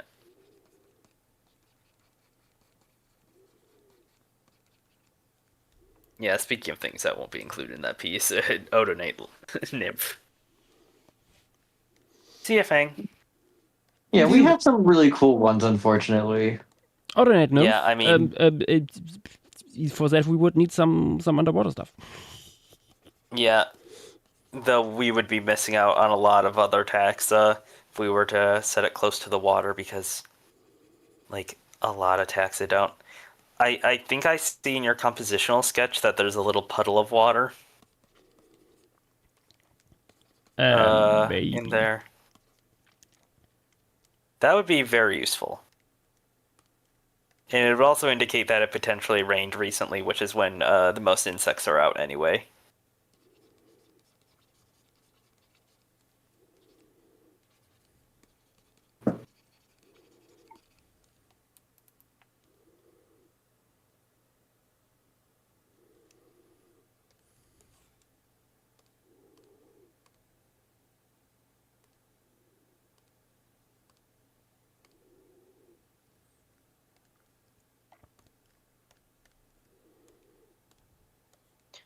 I remember you saying that you had a very fun idea with the bear. Do you still plan on that? Oh wait, yeah. Were you here when Yash detailed the idea for the Agri-Ethereum? I don't think... I've heard about it before. If it's the same thing. No, I changed it. Quite. I changed it again. The whimsy is gone. No. The whimsy will be simply changed. Wait, I'm doing a little bit of dusting. Dusting here. I can't believe Yash hates whimsy. Dear God. Exactly. I'm the Dynamo greatest Hyrax is here. Oh no! Why? I mean, I know why, but why? What is that?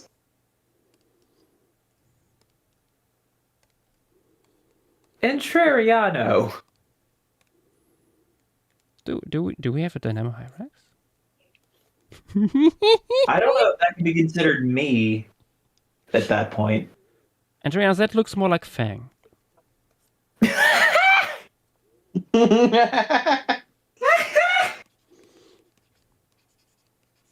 No. Oh no. These are heinous. And again, that's fair. That is fair.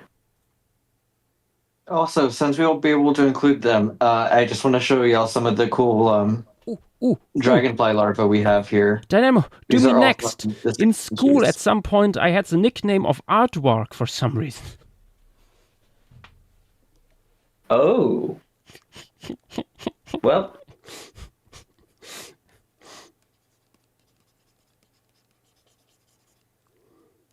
Yes.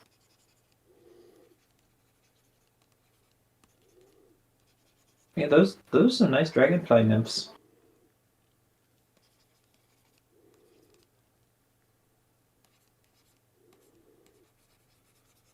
Okay, I'm going to bring it up now. I feel like Best of New Paleo Art really needs it.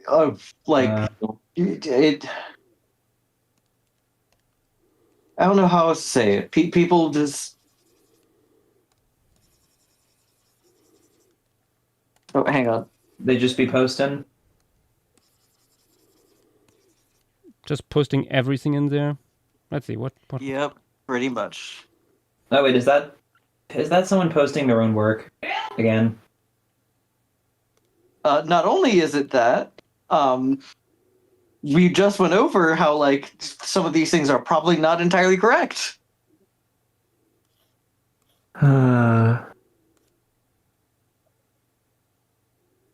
What if it became a Yash only channel?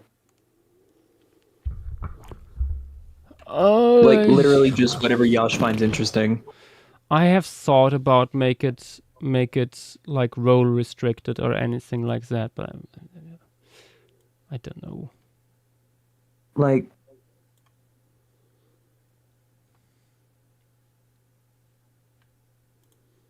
I think something that people forget is that they can be good paleo art, but it's not necessarily best, you know. Well, but then again, that's entirely subjective. So,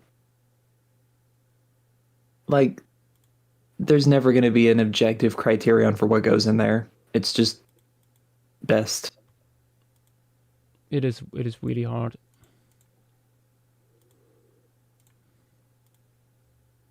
What art is best? What art is worst? Worst of new paleo art. Which would potentially resulting in the same image appearing several times. Yeah. On the one hand, hilarious. Oh no. Someone just posted this in reference, and I just have to send it here. Look at this guy. Oh. Yes. Look at this whimsical creature. Yeah. The timeline is not all bad.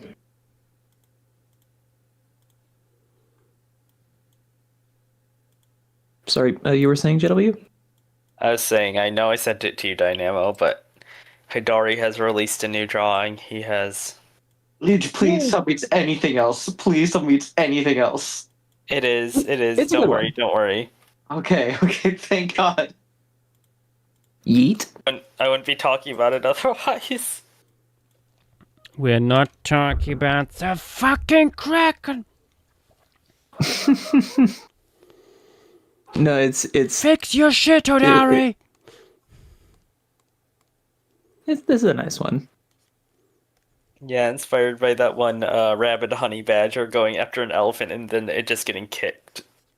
Repeatedly. Yeah, PSA for anyone who might be in the area. Honey badgers are one of the most prominent rabies vectors in Africa. Which explains some of their filmed behavior.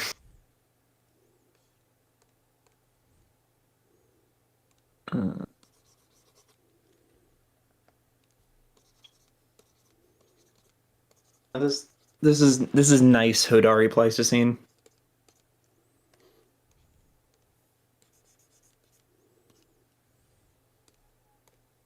More people should look at rodents and stuff when trying to figure out what to do with multi-tuberculates. Mm-hmm. There's a lot of goofy options. Okay, we have a bunch of swine. Maybe something not mammal for once, and there is not much to choose from, but... You got 3 turtles. So... maybe something not mammal. Alright, so turtle. I do want to ask, what is your new plan with the true, bear? With bear. Yeah, no, I still want to have it a family. But not with mother curled up in the tree here, but walking away from the scene.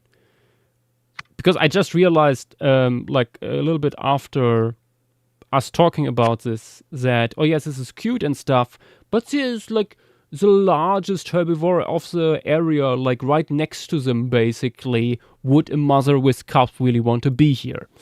So, having them walking away, I think works much better to make the scene believable.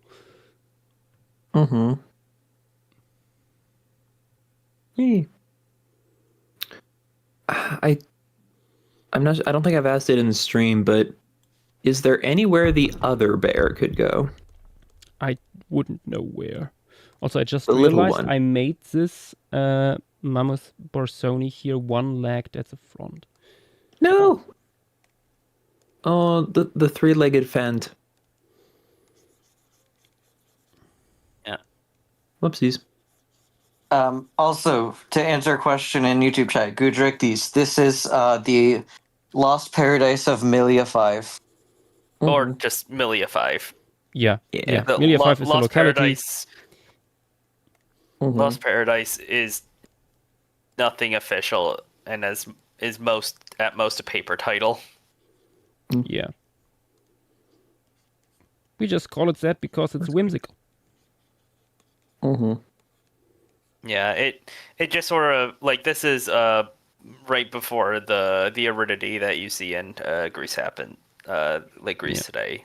Before takes Greece place. became Greece. Yeah, pretty much.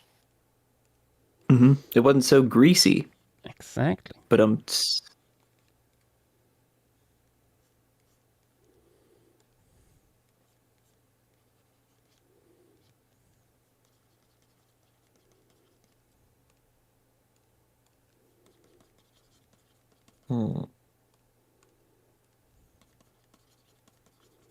the only place I could maybe think of putting the little bear Ursus etruscus is there's you can see like where a bunch of branches split off on one of the oaks on the right side up near the top of the piece. Do you think it'd be just sleeping up there? Nah. I mean, I also want to put some monkeys down here onto the lower branches and stuff. Yeah. I wonder. I think, like as mentioned earlier in the stream, I think it works especially. It works better if this part here is like largely devoid of bigger critters. Oh, that's Dear fair. God. What? Yash, look another talk. Oh. Uh-oh. Yes! Yes! The Yashvark! The Yardvark. Aardvark Knuppe.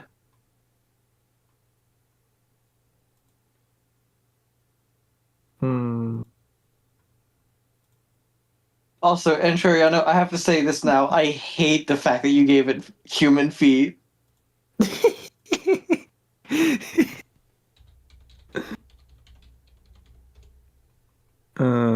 It's part of the charm. I mean, can't argue with that. Okay, Yep. let's see. Titanochelon. Let's use this shell here. By the way, Titanochelon, Yes. weird stuff is sometimes happening with their shells. We have this specimen here from Spain, if I remember correctly, just under Titanochelon SP in the moment. But look what it does. It's very front heavy. And it's more than a meter long. That's Doedicurus. Yeah, I was about to say the humble Doedicurus. Give me a second to see, because there's a species where they basically say it's probably this, but like we're just saying SP because of how fragmentary it is. It starts with a B. Bach is something? Yeah, I'm pretty sure this guy is not fragmentary. I wouldn't imagine it would have a shell that weird, but now I hate that that's a possibility. Yeah, that's SP. Let me see if I can find. Yeah, no, you can actually see it in a certain poster. Oh yeah, let me grab that actually. Hang on. Where are you? Oh, yep, there it is.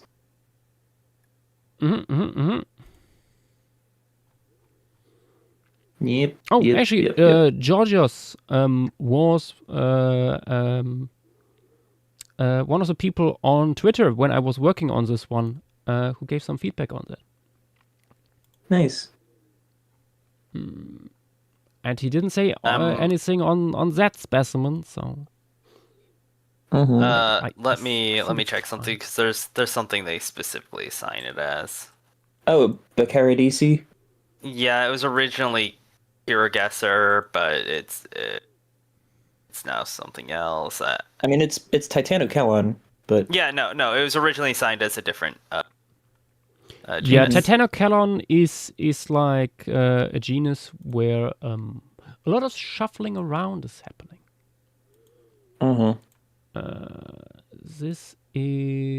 There's unfortunately not that many images. Oh wait, no. Oh no, this is also the same one. There is skull material, but there isn't that much images of it online, at least from the later species. I just found one from Miocene. I'm just taking this. Yeah, the species they bring it up as being has a very good skull. Ooh. Look at the lens on that F figure. Look at that. That's a good.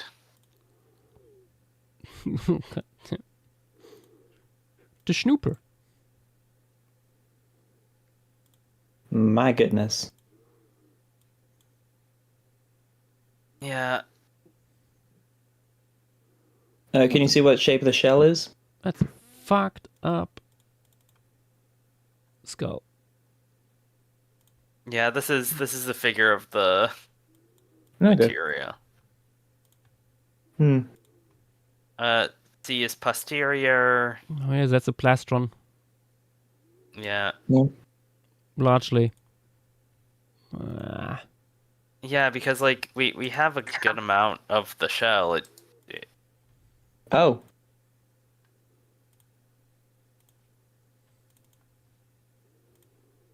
Like this is the holotype. That's pretty good. Of the species? I'd wager just a... Oh? Of the species or the genus? Of the species.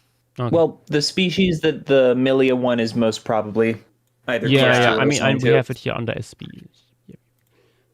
Yeah, literally in the paper they're like, the Caracoid is similar to it, but it's just a Caracoid, so they didn't want to fully assign it. Yeah. Wise decision. Yeah. Yeah. Yeah, you can see on the size chart the material that's being scaled.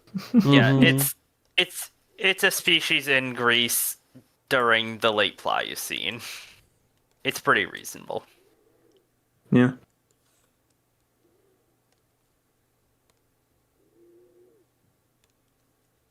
My gosh, quote unquote Pseudogigas. Antariano.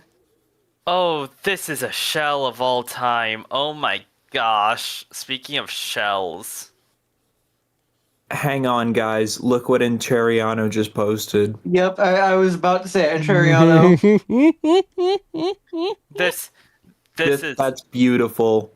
This is not the species we're looking for, but oh my gosh, look at that shell. Goofy. Look at how tall it is. It looks like it erupted upwards. Yeah, JW, have you seen other talk text? I have, don't worry.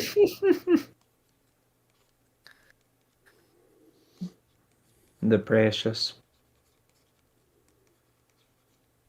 Oh, that's Bolivari. This paper might have some better images of the specimen. Yeah. Something we haven't brought up yet. What are y'all hoping gets spun? Something small. As long as it's small. Yeah. Okay, but what about Love Sight? For everyone's sake. That's not small. That's that's not small. 8 horses. No, please.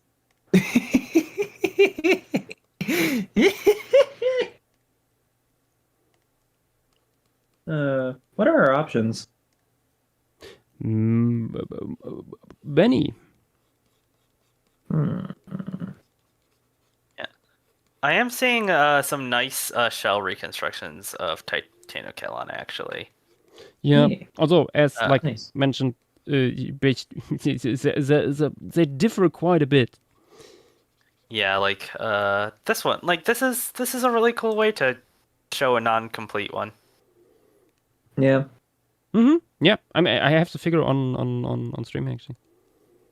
Oh yeah. Yep. Nice. I quite like that one as well. I wish there was a scan of it and like a 3D turntable. You know what there is a 3D scan of? No. The French one. Oh, The really complete one you've got on screen There that's is? mounted upright. Yeah, Titanokelon Perpigniana. Damn, last time I checked there wasn't, I think. Let me give you the Sketchfab link. There's a 3D scan of the mount. I'm just gonna put this in stream materials. I feel like I checked for this before. Behold.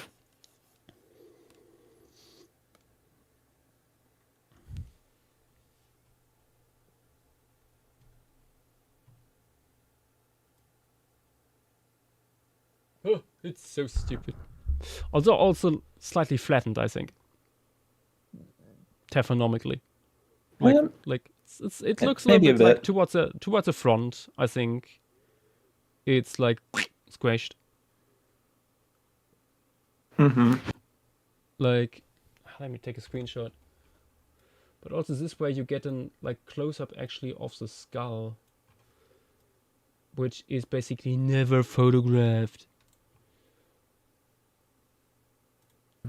But yeah, like when you look at the scan here, it kind of looks like it's like there was pressure coming from here.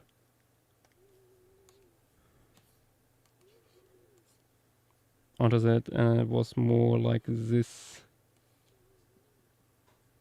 Probably I would guess, because most of the species I know are relatively tall in their carapace.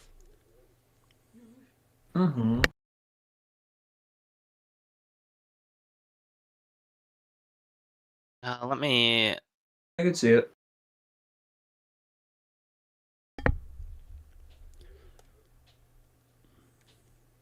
Trying to see if there's any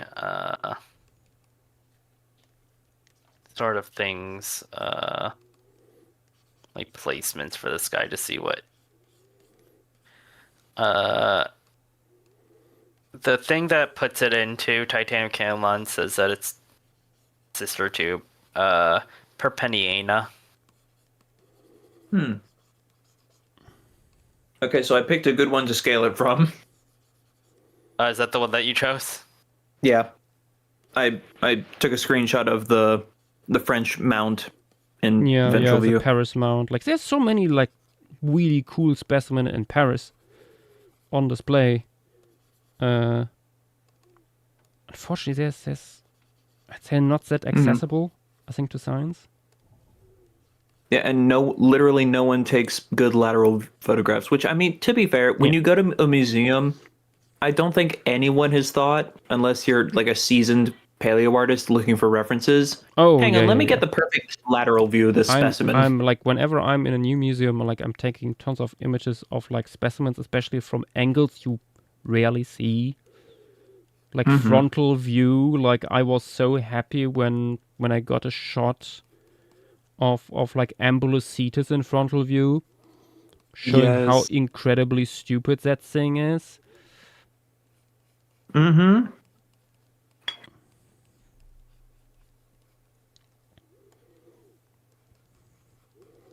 Yeah. A lot of reconstructions of animals in frontal view in paleo art, I think, are like suffering a lot because of stuff like that. I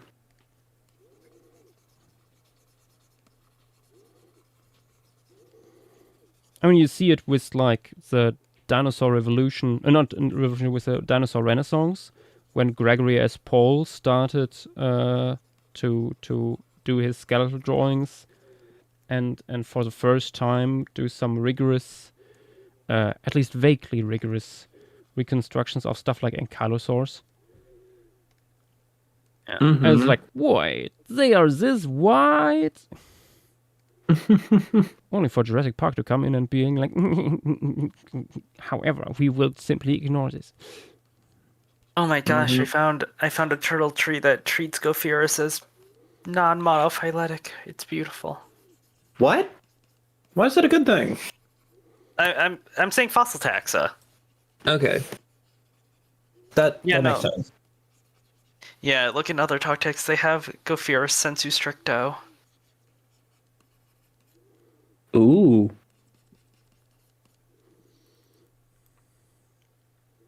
I don't know why they put sensu stricto not where the actual Gopherus species are.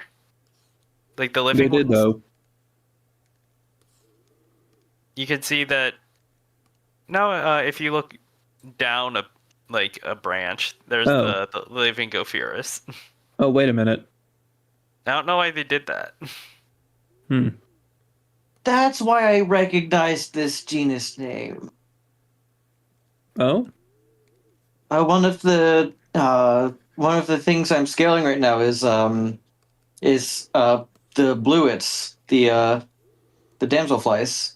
Oh. Yeah. Also, look at how many different places for different testudo species there are throughout this tree. Oh, yeah, no, Testudo is fucked. Like, yeah. When your name is literally just tortoise. Yeah, historically, like 1800s. everything was put into Testudo, like it's a megalosaurus situation there. Surprisingly, they find Hesperos testudo largely monophyletic. No. No. It's weird. Yeah, no, there's some species a lot more basal than like the main group, but it seems like most of them, at least in this tree, fit into one group, which is nice and not indicative of the entire genus. Why is Titanokelon sister to Chelenoidus? Who knows? Why are y'all together? Don't question it. Don't question it. This is a paper on Titanokelon species. Huh. Georgios could tell you more. Oh, is there a mess with that? I mean, they actually moved part of Titanokelon into Solitudo. Mm-hmm. Yeah. Tortoise phylogeny fluctuates an insane amount. Oh my gosh, there's a second tree that actually puts sensu stricto Gopherus to include the modern species. I think it's. I mean, it's absolutely like historical baggage. That's causing that, but also I think it's partially that it's near exclusively carapace characters that are coded. Yeah. Based off this, it seems like this tree is using skulls a bit more, but I would need to look at the characters. But that'd be nice if it was, because a lot of these guys also have like nice limbs. Yeah, turtles I think suffers from similar problems to sauropods. That the small head is relatively quickly lost. Well, I don't think it's unless it gets preserved within the shell. Yeah, but like especially with large tortoises, it's oftentimes not the case. Mm-hmm.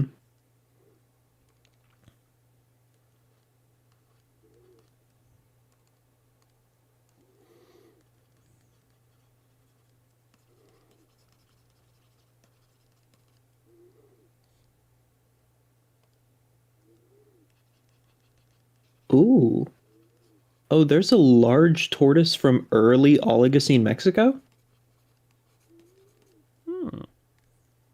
Okay. That's early. Like, you're getting close to the origin of tortoises early. Yeah, no, I remember, I talked about this before, but when doing the big poster, I was surprised how little big tortoises they were in South America and stuff. And I'm glad that was largely because like people hadn't just described this stuff yet. Yeah.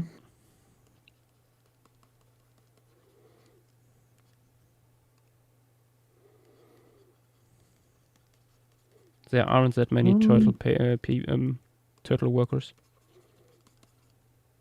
Mm-hmm.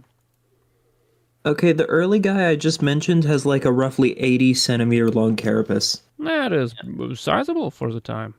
Damn. That's a chunker. Also, why did you put it in a genus name in quotation marks? You're describing a whole shell. Also, I just checked, and the matrix they use is nice. The first 72 characters are associated with the skull. Oh, nice. Oh, nice. That's a lot of characters for the skull. Okay. Yep, and then the last like 56 are non-shell postcranial characters, including sexual dimorphism. Sounds good. Yeah, it's actually like throughout the entire body. That's better than normal. Yeah, so I'm sorry. In that one, Chelonoidus is sister to the hingeback tortoises. What is your biogeography? I was just floating around, you know. What are you doing? I mean, it's cool to get a matrix that actually takes into account things other than the shell. And, like, half of the characters are... Honestly, more than half might actually be from other than the shell. Yeah, that's nice. No, that's true. Wait a minute. Let me check a DNA phylogeny. Yeah, I feel like that's something you could do. I know that there's ways that you can specifically make it so living taxa line up with DNA. Uh-huh. I know that there's ways that you can, like, I don't know how it's described. I remember, I think it was Toma bringing it up with croc phylogenies doing it. Mm-hmm. I need to look more into phylogenetic stuff, like how to do them if I'm wanting to do, like, systematics in the future. Mm-hmm. No, JW, don't go down that dark route. But no one else will. Oh, no, why? Your sanity. Kinexus... No, Kinexus and Chelonoidus are sister in the DNA phylogeny too. What are you doing? Okay, so How? So the second tree matches up. Let me post the genus I'm referring to, Kinexus. Yeah, they are. Sorry, you'll get a feel for them when you see them on the Wikipedia page. They are, for a tortoise, little scrumbly fellas. Oh my gosh, that's a creature. Where's its neck? Oh, these guys. I mean, it's hidden, but these are little scrungly fellas. Oh, those guys. That is sister to Chelonoidus, the South American, Caribbean, and Galapagos tortoises. They all look like they didn't get enough UV light when they were young. Yeah, they're so lumpy and bent. Oh, that's... Oh. Delightful. I'm posting the Chelonoidus genus page just for comparison. These, which are all dome or potato shaped.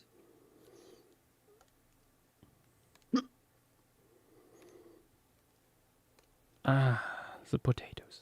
That interesting.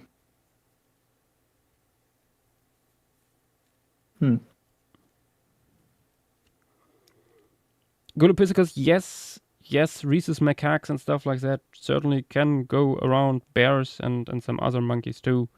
It's less of like likelihood and more like compositionally, if it works.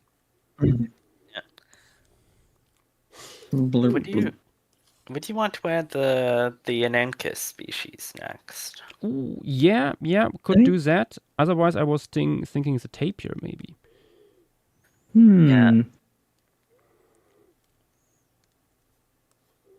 What if the tapir is under the branch that the monkeys are going to go on, like laying down? Yeah. I think so it's a little bit hidden. I would like to put it here into the ferns here above the swine. No, that's fair. Yeah. The rhino from here, from what I could find, ecologically was specifically said to like feed on plants in like more open parts of the forest, like forest clearings almost. I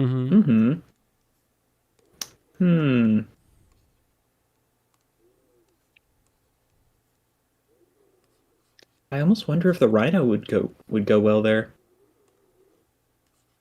I think it would be too dominant for my taste, putting it there. No, fair. Yeah, it's big. Yeah. There is something a bit funny that I was very pleasantly surprised by, in relation to that skeletal you have there. Oh. That is, in fact, a skeletal of Tapirus arvanensis. Oh, nice. And it comes with in addition to that, a detailed skull illustration and a detailed facial muscle diagram. Ooh. Do you have of Tapirus arvanensis.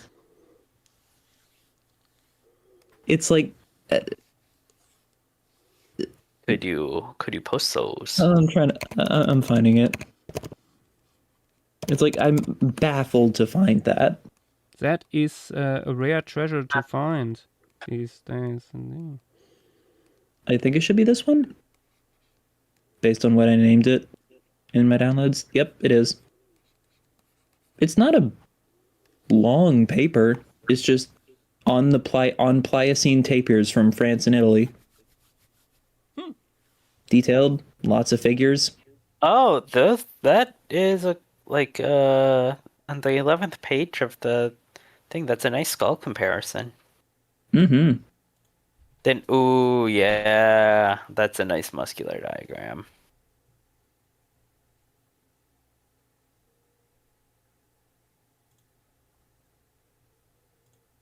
Let's have a look. I hate that tapirs have looked the same since the Oligocene, pretty much. Like, yeah, their skulls differ a bit, but like, it's still a tapir. It's a beautiful thing. Like, you had extremely early horses, but like you wouldn't be able to recognize as a horse, but then you get like just a normal tapir. I mean, I look at Lophiodon, Yeah. not a tapir, but like a little bit more on the rhino side, but otherwise quite similar already. And I think they just kept on doing that. I mean, you have a bunch of guys, even from like earliest Miocene, that just like look like a tapir. Yeah. Like Myotapirus. Mm-hmm. Actually, this guy is very funny looking. Wait, how does it look in other tapirs? Not that much different. I'm also posting screenshots of the skull and then the muscle diagram. Yeah. Like, this is better detail than muscle diagrams most I've seen of extant tapirs. Oh, yeah.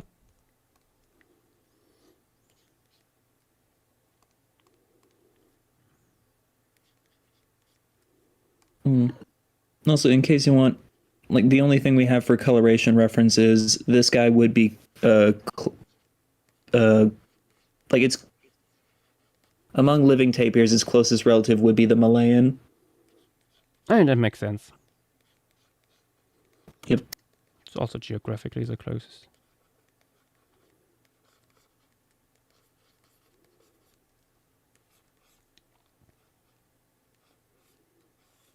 I think you're gonna finish this tonight. Sorry, what? I was saying to Yash, I think he's gonna finish this tonight, honestly. I could see it. Quite possibly. Oh, wait a second, cat stuff. Yeah.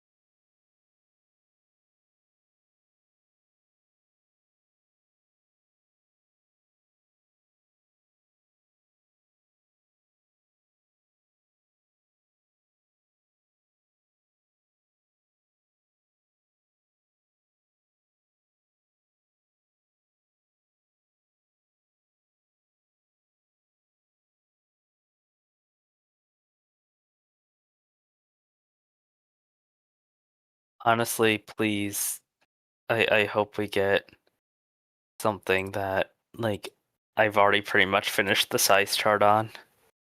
So we barely even need to worry about it. Or hear me out.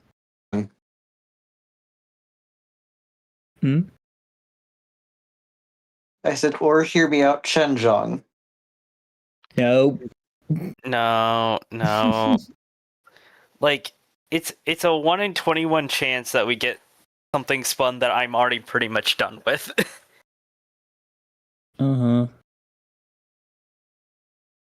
Because I worked on Waterloo and I worked on Santa Lucia.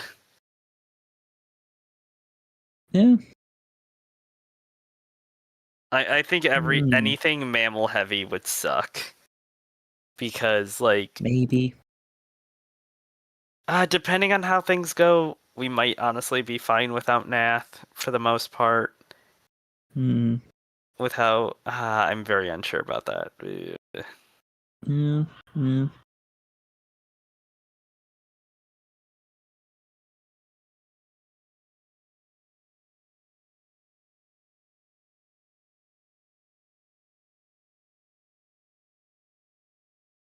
I sort of just hope that it's something that I don't care that much about. So you don't have to worry. Yeah, Egg Mountain would be nice because that's like 5 minutes of size chart make. 3 Texa.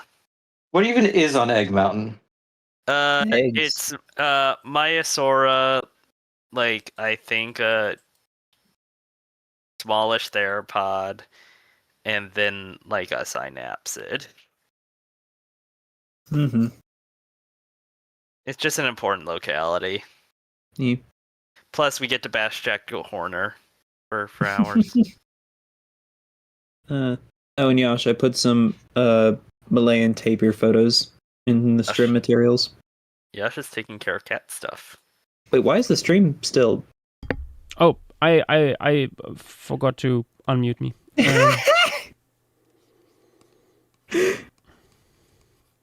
It's okay. I didn't notice because I also said something about Jack Horner and JW like a second later said something similar. I was like, yeah, they heard me.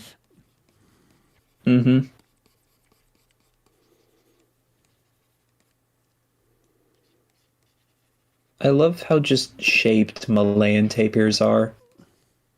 The funniest option is we make the situation worse for other people as well, and we just get Passidonia shale. If that happens, I'm jumping off a cliff. No, I mean... In Florida, y'all don't have cliffs.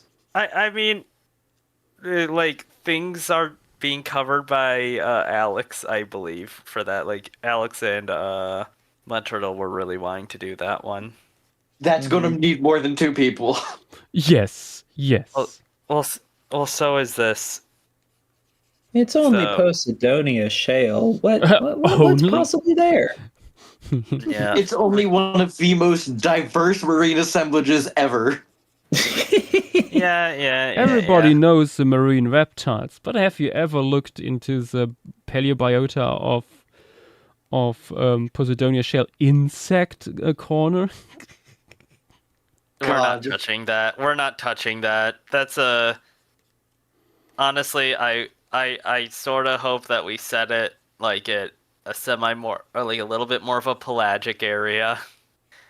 Okay, a marine assemblage with insane insect diversity sounds like hell. Yeah, exactly why it. I just don't think it makes sense to touch the insects. Like, you get all the flavors of crustaceans, land and sea. It sucks that we also have a good amount of flora. Like I honestly There's don't a lot. even Yeah. know, Okay, know so how it's- we would. So it's just a combined terrestrial and marine deposit. Yeah, Yeah. it's Jurassic Fur Formation. There Oh, there no. has like the nearby lands. There must have been frequent storms, and Yeah. they carried a lot with them. It's also not a shallow sea; it's relatively deep. Oh. I Hmm. do feel like it's not the best comparison for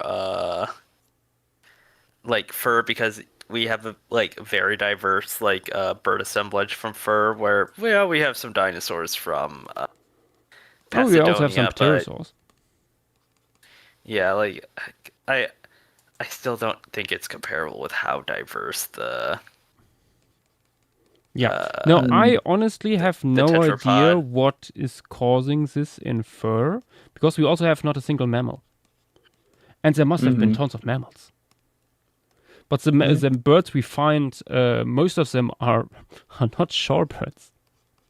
I mean, Dynamo, you would know this, and same with you, Avery. How diverse are the mammal assemblages on like beaches? You mean today? Yeah. Depends on the beat. Like, depends on Yeah, the I was gonna coast. say it ranges from literally nothing to a couple dozen. Like that's a loaded question.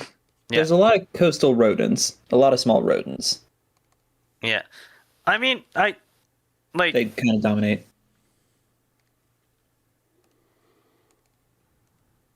I mean, at least with some at least with fur formation, it's Euprasian. Like, yeah, rodents were a thing, but like it's earliest Eocene. Yeah, but there must have been a ton of other things. I suspect Like we simply haven't found it yet. Mm-hmm.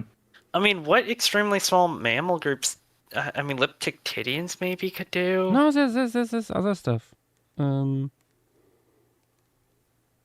Maybe quote unquote Chondrilarth or There's whatever. also like several groups of marsupials. Yeah, running I mean, around. I could see that those not really hanging out. If you have on the shore though. I don't know. I mean, that's the thing, though. Like, but also the birds almost- shouldn't. Yeah, like it's a lot of continental stuff, and Yeah. also consider hippos and red foxes. Wait, Neither one are beach adapted, but you will find them on the beach. I just realized. Hold on, it wasn't fur formation. It's I was thinking of London clay. Oh yeah, London. London clay's sort of. London clay's weird. You have stuff like pantodonts, creodonts, and then just every fish ever. Yeah, I was gonna say the terrestrial stuff is sort of boring with London clay. Outside of the plants, the plants are very cool, but then you just have 500 marine organisms. Yeah, you like name a fish. I'm sure there's a relative here. Okay, you know what? London clay terrestrial stuff isn't all that interesting outside of birds and plants. There's a lot of cool birds at London clay. I don't wanna forget that. no love for the Condylarths. There's like 2. I know. I don't love them either. Also, Yash, leg striping on a crown group tapir, bold choice. I'm feeling bold tonight. Yeah, looks good. They're coming for you already. Mm-hmm. All 2 tapir researchers. Actually, no, it might not be that much of a bold choice, considering that mountain tapirs have white socks, and also its closest relative is a weirdo coloration-wise amongst living tapirs. Like, literally but just also panda. look at baby tapirs. Baby tapirs have some... Actually, yeah, you know what? That's not a controversial choice at all. Yeah, nope. Like you're right. it would take like 1 or 2 genes switching on and off, or like moving slightly to have that. Like they carry these stripes into like looking at Malayan tapirs right now, like old juveniles. Yeah. Also, it looks hilarious with Malayan tapirs when the adult coloration comes in, and but like it's fading out in part of the body. It's stupid. Very cute. No, it's delightful. Here an image in chat for people who want to see it. Part of this tapir just fell into chocolate. Mm-hmm.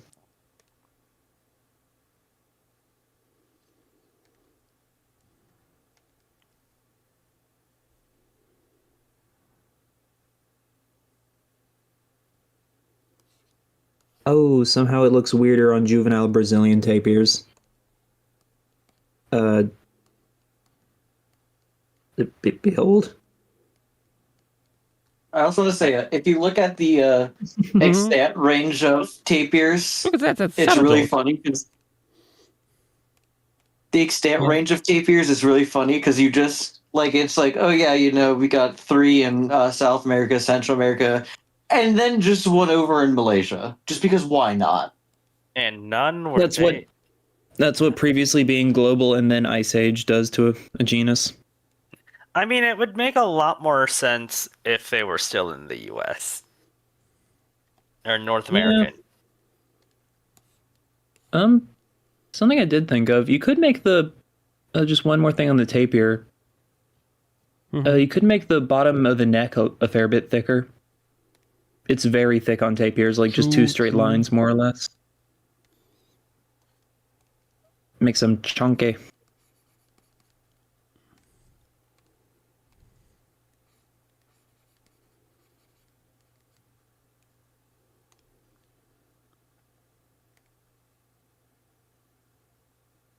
Also, guys, help. What? What's going on?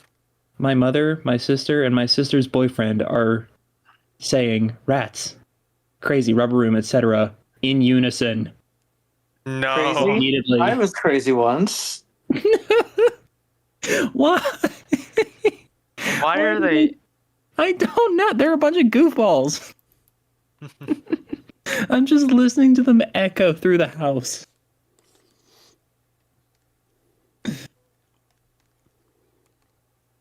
Do y'all have family members that do this? My whole family. Oh no. We until a few years ago we had during Christmas Eve always a tradition. My grandparents would like put like presents and stuff like sweets and a little bit of money like always in like these tall like paper bags, very Christmassy, like in their design and stuff. It's like these tall bags where you put also wine bottles into. Oh yeah. And after like grandparents downstairs and stuff like that, me and my sisters would take these bags, empty them, and put them on our heads. And we would put on an old-fashioned American Christmas song and dance with them through the house, and would make the most stupid faces. Part of that we filmed at some point. Shall it never be appear anywhere but family WhatsApp groups.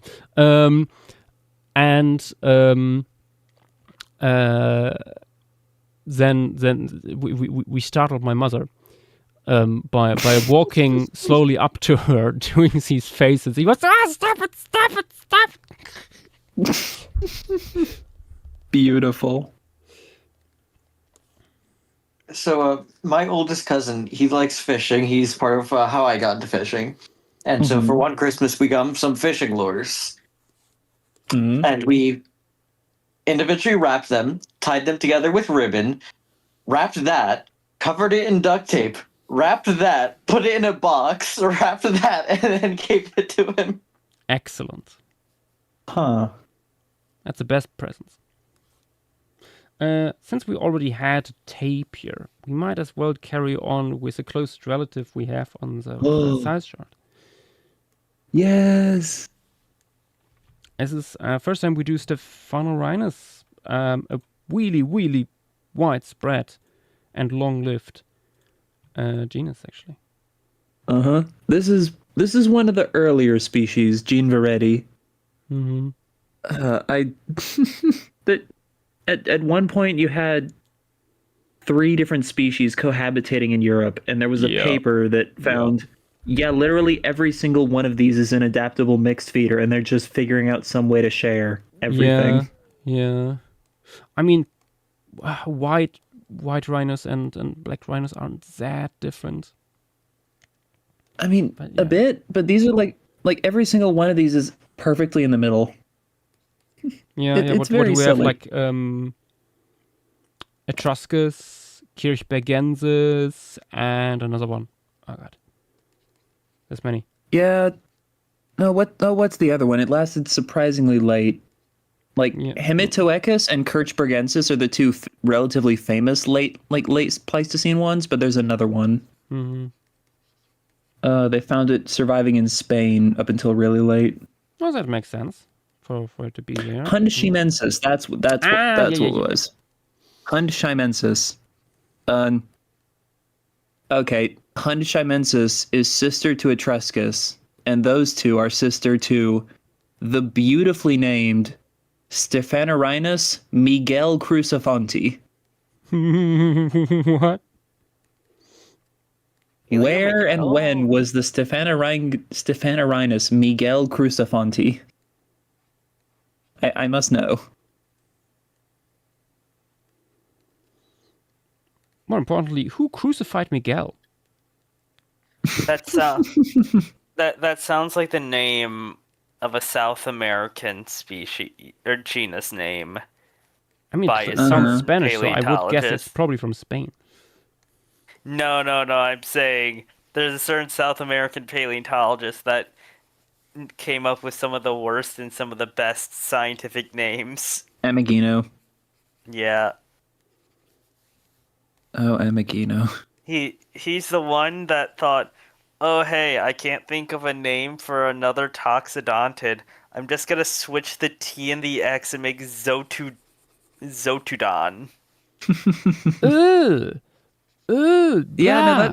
That's he did that with a few disgusting. Toxodontids. My god, my dude, if you don't know, simply let someone else do it. There's some awesome names by him. He was like the singular entity of South American paleontology for a bit. He's why a lot of smaller toxodontians or nodoungulates are like prefix Pithecus.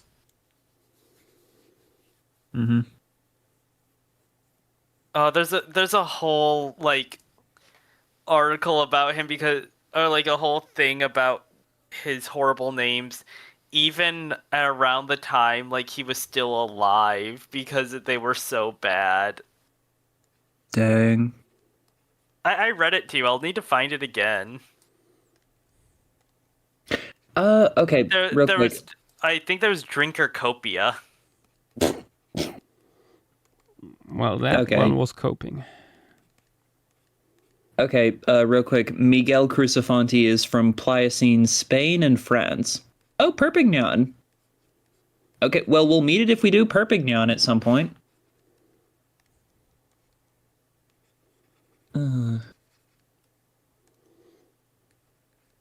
Beautiful. Let me see if I can find. Where's some banger names by him? Eduardo Truesartia. It's just a first and last name. Yeah. There's a lot of those, aren't there? Yeah. Yeah. Oh, but Oldfield Thomesia. oh, no, that one has an entire family name that's just that. It Oldfield does. Thomesidae. His Is this also names the guy are who named awesome. like a, I think it's a basal toxodon or something like after Thomas Huxley, and it's just Thomas Huxley? Yeah, definitely. But Yash, he also named one of your favorite names. Oh. He was the one to name Propaleohoplophorus. Oh my god, it's that fucker. Yeah. Yeah, no. That's the one. Curse bees I name. He also named Litoptera, so like it's that's a mix. a little bit Also, better. like I believe Pyrotherium. You know, I make it a point such here on a Paley big- Stream that I'm not that big into like complaining about names and stuff, but this fucking guy. It's such a mixed bag. It's such a mixed bag. I God. Mm-hmm. Archaeohyrix, the Consistency? note I don't even know how to spell it. Mm-hmm. Oh, and Yash, here's some Sumatran rhinos, in case you want. Oh yeah, he also named Hegeta. Oh, true. They have like, the they have the funky nose. They have the funky nose. I forgot. Yes, the Phaneronus is pretty close. They also have like really long mouth lines. Like the mouth line goes back surprisingly far, in like a gentle smile. Kind of weird. Yeah, no, like out of all the living rhinos, like the Sumatran looks the friendliest. Mm-hmm. They're also small. Let me grab a photo, actually, that I have.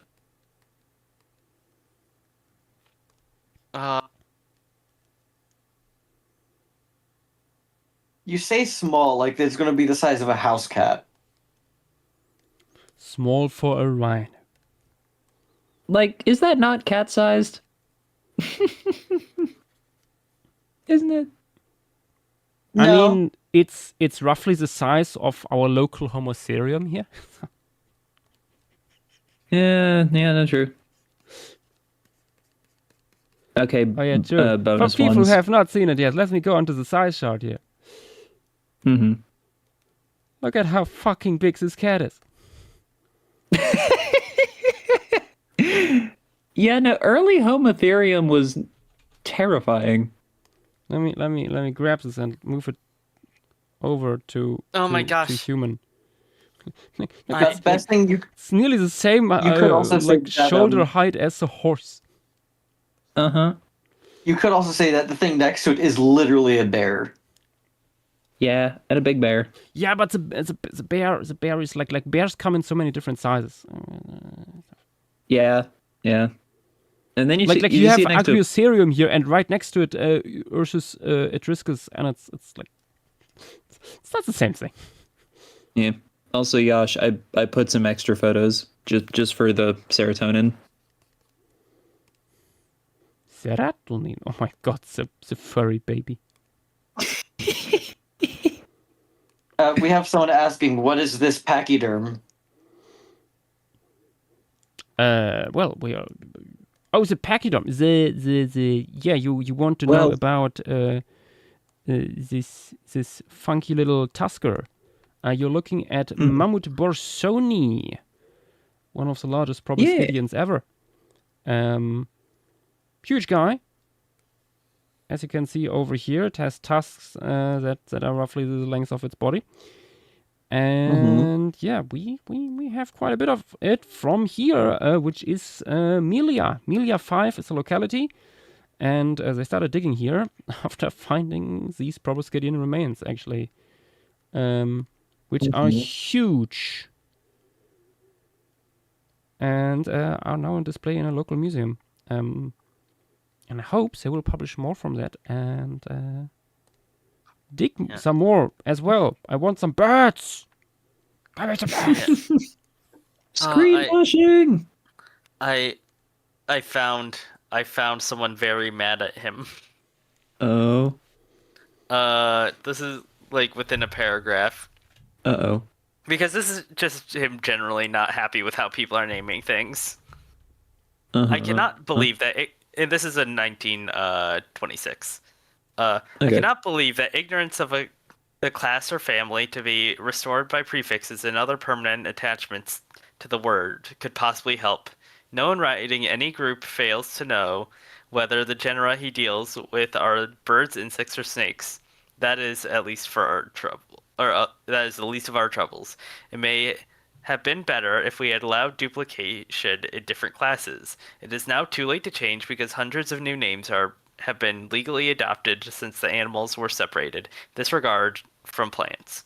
It is not necessarily to follow the unpleasant precedents of Edvardo Tuarstia, A. Smith Woodwardia, and alike. When Nichols broke out Stomatichthyoboris in 1917, I expressed the pious hope that no one will ever attempt to break this record as to length of generic name.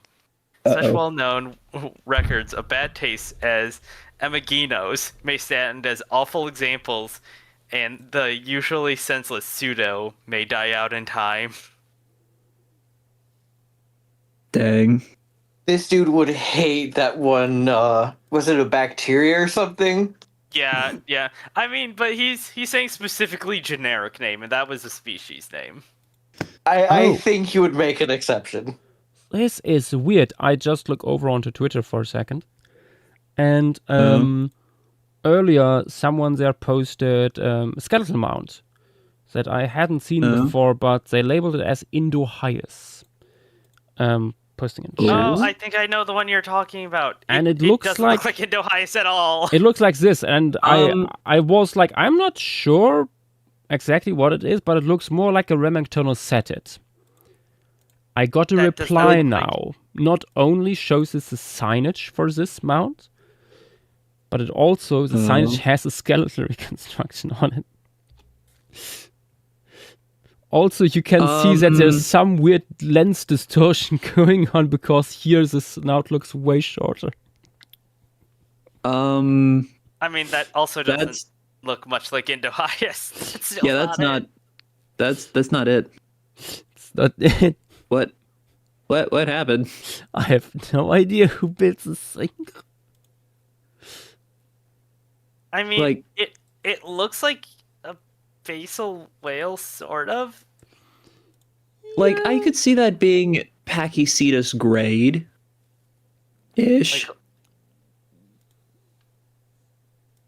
Like, hold on, let me like on its way to Remingtonocetids. Let me put some meat on its bones or its head. No. I'm bored. Also, speaking of whales, Yash, are you planning on drawing the new guy, the new most basal whale? Yeah. I would like to do that. Looks fun. Yay. I mean, I already did like a simple scaling of it. Oh. Yeah. Nice. I would imagine, because it also seems like what they base the silhouette on, that it would sort of be Indohyus-ish proportions, but a more derived-looking head-ish. Yeah, I would guess, because it's like not within the same group as Indohyus, which is like part of its own group that is just outside of Cetacea. Yeah, it's the most basal cetacean closest to the Cetacea-Rowelliid split. Yeah. Oh yeah, I was thinking like longer limbs, like longer, thinner limbs. Yeah, and yeah. stuff like that. I would make it like a mix of basically in the highest end Pachycetus. Yeah. Also, it's a little bit smaller. That's basically it. Yeah. A little bit smaller than Pachycetus. this- So yeah. Yeah, it's the size of a small dog. It's wonderful. I initially made it even smaller when scaling it because I realized there were two like scale bars on there. One was 5 millimeters, the other was 1 centimeter, and I mixed them up. So at first I had it only half the size.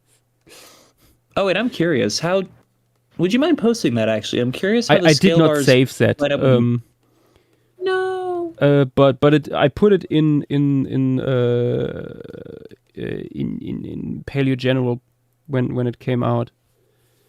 Yeah, I remember seeing it. Someone would need to scroll a lot. I'm looking. If you look for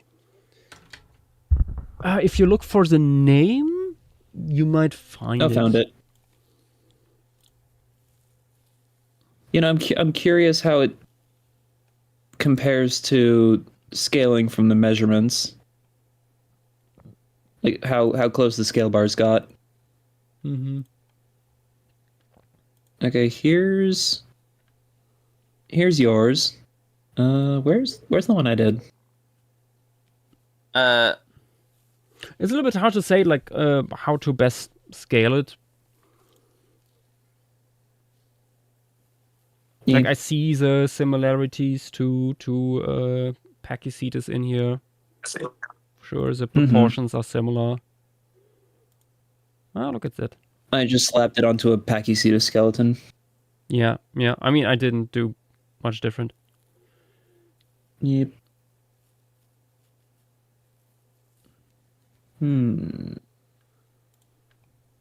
Okay, maybe another Proboscidean. Ooh, an Ancus. It has such goofily bent tusks, I must say. Yeah. I'm glad we have now this Like- 3D reconstruction of it because for a long time I was not 100% sure about the proportions of this creature. Yeah. Because like, there's always a lens distortion in photographs and stuff like that. And It's the pretty typical Gomphothera barrel. yeah. Same, by the way, with Cetoserium. Cetoserium is such a strange creature. Like there's like photos of the skeleton. And let me post on stream materials. Like this is a mount. And it's so short, so fucking short. But you also see that it's at the slight angle. So it's really hard to like guess the exact proportions. And then there's like another image here of the same mount, but oh no, it's from behind, so it's also not really giving you a good idea. And then there is this beautiful complete lateral view. But keep in mind, this is a relatively large object, so lens distortion is a thing and will happen. And it looks so weird compared to other cetaceans, so I was never quite sure like what to make of it. And then I think it was like 2 years ago there was a paper that actually did a 3D scan, and you can't just simply remove lens distortion if you have it as a 3D model. And so it looks like this. It Which looks is- the same. Which is weird. It's such a weird thing. Like, but now I can actually be sure that yes, it is really this weird. And the weird part also is that that's nice. this guy is even a weirdo among its relatives. Piscocetus is way We were longer. going over Piscus. I mean, we were going over that sort of stuff with the Pisco guy. Yeah. No, not Pisco Citrus, Pisco Berliner. Sorry, that was it. Yeah. Mm-hmm. There is one other goofy thing about Ancus that you can kind of see on this 3D model, and that's that the skull is very tall. Mm-hmm. Let me show you another species with a very similar cranium shape that's complete. It's a little bit Asian elephant-like. Yeah, it honestly looks even more squished. And then you see the bottom view. Bottom view. Oh God. It's a square. Oh God. This Gomphothir got so squished. It tried to be Mammoth Cube before Mammoth Cube. Yeah. And this thing hung on in Europe until like a little over 1 million years ago. Beautiful. So there was a Gomphothir in Europe still until pretty late into the Pleistocene. Yeah. I mean, it makes sense. We have dinosaurs still in the Pleistocene in Africa. Yeah. Hey, buddy, what you doing there? I don't know. Just chilling. Just vibing. Eating all the bark and grasses and leaves. It's like that one iCarly bit. What you got there? A milkshake. No, I mean your tusks.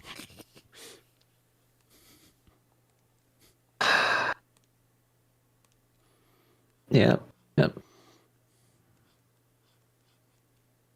I need to see more images of the mount because I'm sketching out this fake Indo-Heist, and oh my gosh, this thing does not look like Indo-Heist at all. This doesn't even look like Pachycetus grade. Dang. This is its own thing. This is vaguely what I was imagining the new guy to sort of look like. Yep. I see what you mean.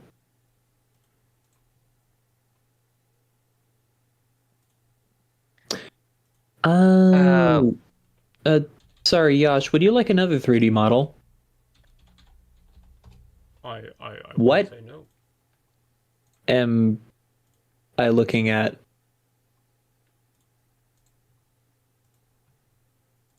What? Bottom gear. What? Anyways, in other talk text, sketch over the mount.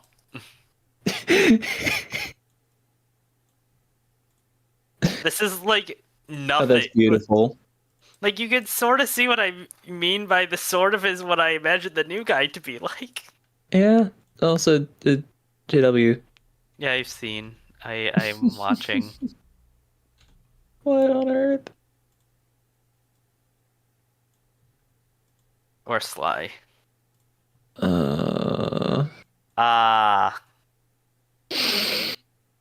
Yep, there it is.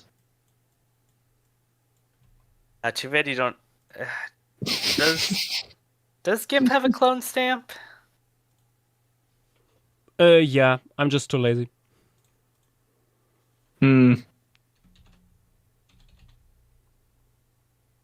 Yash, you did the awful thing. That's not the finale. I looked back in stream in just the right time. What am I looking at? Dinotherium giganteum. We have no 3D image of the skull. Wait a minute. For Sony, I'm pretty sure. No, wait, hang on. Just a second. Since when do you have Bersony in 3D? But also, the finale there wasn't really that important for me. I mean, finale works. Finale works, though. Gosh darn it, whatever your name is, Simeonovsky. He only did Pro Dinotherium in 1 billion views. But it It's just fine. like it just looks like Pro Dinotherium anyway. Yeah, I know, I know this one. I know this. I have it too. But I think it works better with a photograph. No, it does. It's like I was just pointing out he didn't do he drew the African one, just not in that view. No. But would you like an additional 3D model of Enenkos? You may, yes. Because the same body mass estimation paper that one comes from on screen also scanned another specimen and reconstructed it.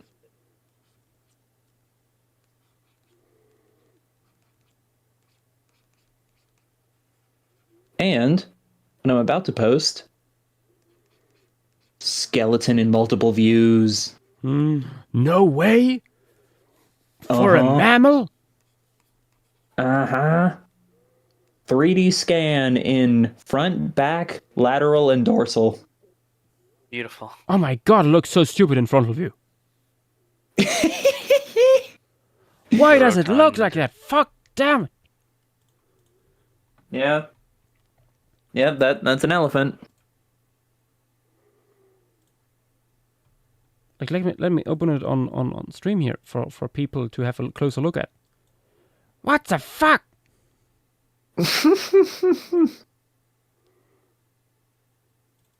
Oh fuck, I know what this looks like. Oh no. Oh.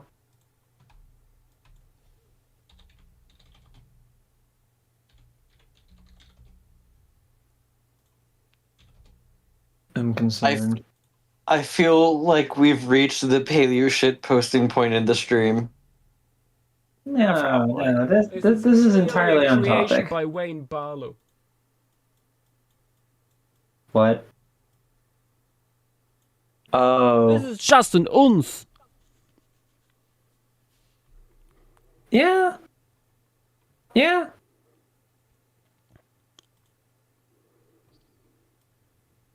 What are the chances that is literally just the inspiration for them? I can see it. I have no idea. I will confront Barlow on Instagram.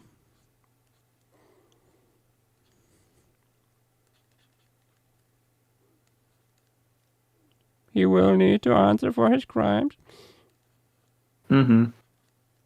It is.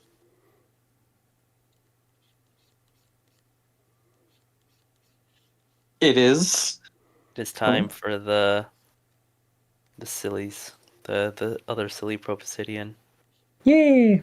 You can see in some individuals that the tusks just have one single gentle curve, but then in the really long tusked ones, the tusks slowly curve up and then they start curving down. Yeah. They go squiggly. It's very, very dumb.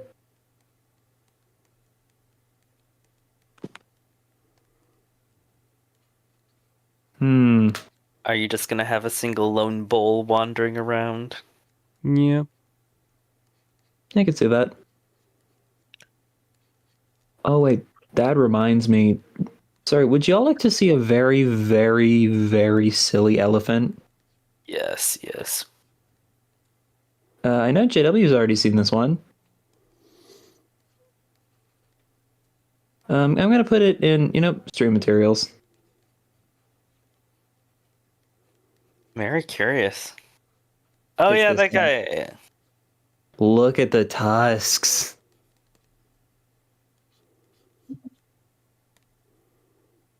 Oh, that guy. Yeah. Welcome back. It's like they're trying Dinotherium. It's like they're trying to do the mammoth curl, but backwards. Mm-hmm.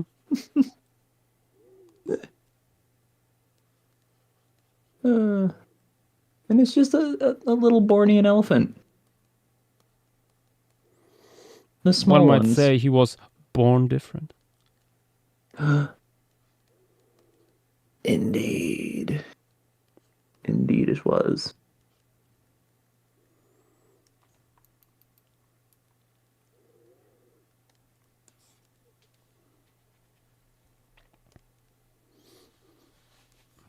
I wonder, do I have any good references for them in Dense Forest? I mean, yeah, of course I do.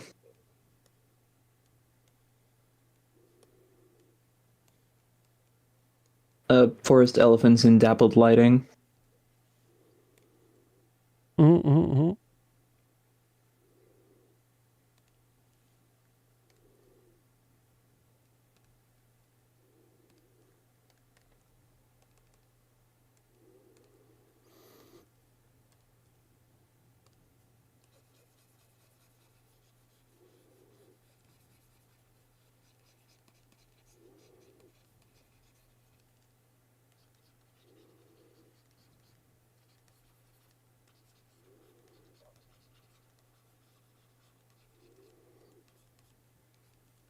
You could make it a little bit like slightly different colored to help differentiate it from the ones in the foreground a bit more. I mean, they are already looking different because of the lighting conditions and stuff. Like in the foreground, I'm having way warmer colors and stuff. True. In other talk, Thylacoleo was asking how many Anankis you're going to add. 1. This is it. Just the 1. Which is reflected in what we have in the locality, actually. Yep. It's way more Mammoth Borsoni than Anankis. It's hard to say if like it's a reflection of actual population dynamics. But they have similar. I think like they have in several localities in Milia, where someone grabs a figure from the paper again, where Borsoni is a rather common thing, and then there's also one Anankis. Mm-hmm.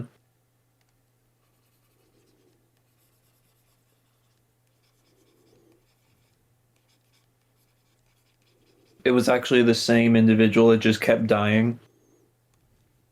True. Was brought back from the dead. Just respawned by necromancer Dolichopithecus. Mm-hmm. So goddamn fucking monkeys.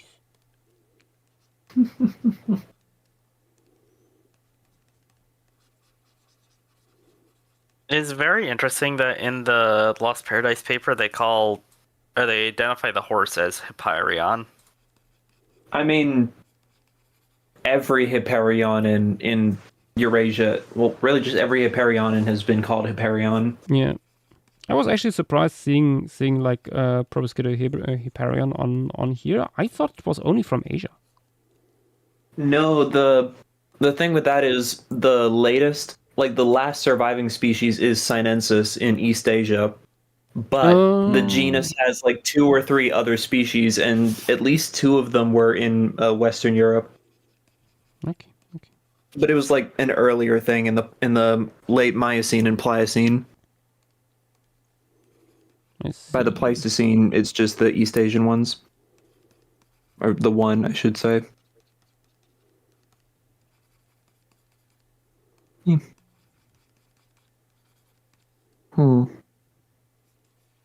One of those things you don't usually think of as European that was during the Pliocene, kind of like raccoon dogs. I mean, I think they are very European because they are invasive over here. Oh, yeah, true. Quick, someone make Proboscidoparian invasive. Maybe it was. It's not too late.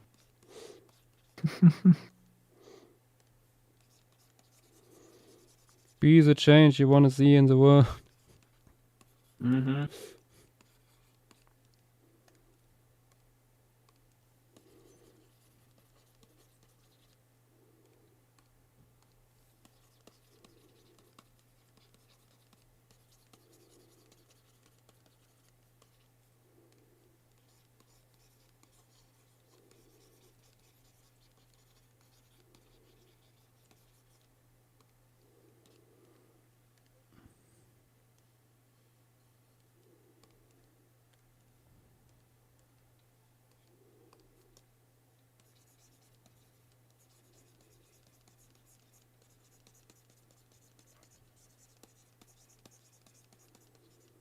Oh yeah, I found the distribution map. Yeah. Putting it in stream materials real quick. Anincus and Mehmet Borsoni in Greece.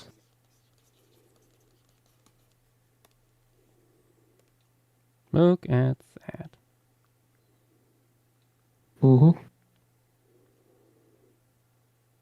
Yeah, you can see how Mehmet Borsoni, like in the middle, Mm-hmm. is quite popular. Uh-huh. Then Anincus just went everywhere. Mm-hmm. Yep. Oh, imagine there's some tiny insular Anincus that we just haven't found yet. Or never I will wouldn't find. be surprised. Mm-hmm. Here, the figure I meant. There we go. This has informed quite a bit of what we do here. There's actually a lot of rhinos here too. Yep. But yeah, you can see here, this is Melia 5 down here, and lots of Borsoni and Anankis. Here, just Borsoni. Mm-hmm. In this part here, we have like another Anankis. Over here, another Anankis. but overwhelmingly, we have Borsoni. Mm-hmm. Might be actually worse to have like a second rhino, maybe.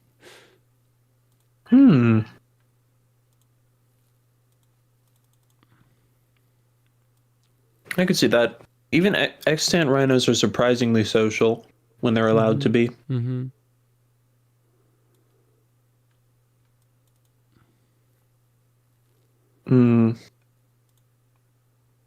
I don't know exactly which letter or book it's from, but there's one passage that is just so haunting, and it's just like some 1700s aristocrat just writing back a simple little like writing about, oh, the time I had over in Indonesia. It's like, oh yeah, no, I decided to spend a summer over there hunting the Sundaic rhinos. You know, they gather in herds of like a couple hundred out on the savannah. You can just shoot them. I bagged like over 500 of them. Yeah. And it's like, they don't even live in herds anymore. Dude. Yeah, there's not enough for them to form herds. Yeah, and yeah, no, sometimes you want to just travel back in time and punch people in the face. Repeatedly. Mm-hmm. Gotta go back in time. Yeah.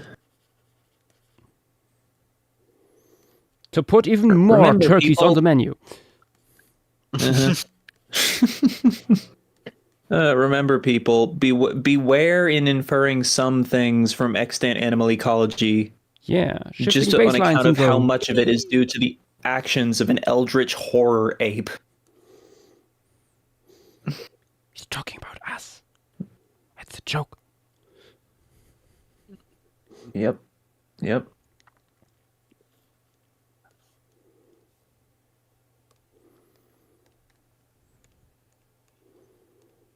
Oh, I just noticed something. What would be fun? Let's try this. Yeah, it is nice that you were finally able to put in a giant tortoise into a piece. Oh, finally. Yeah, is this the first one? Yes, because Yash got blocked twice now. It is horrible. Oh. Yeah. Like before this. Floresiensis because of stratigraphy stuff, and Kubifora because no description. No description. Yeah. And for a while we also sought stratigraphy, but apparently not. Well, Yeah. that sucks. Oh, fungus. Table fungus, you beat. I thought it would be fun. Yes. Ha ha ha ha ha ha. We got the pun lord over here. Beware, there will be more. Is it time? Is it time for bears? Bear could be fun. Yours? Thank you, William Productions. Also, hello there. Hello. Oh wait, no, you commented before. I just noticed. Just hadn't read the name out loud to myself. The inner voice was not reading properly. Okay, I mean we could also add like a shit ton of a deer in the back and see. Okay, yeah. But yeah, no, let's do bear.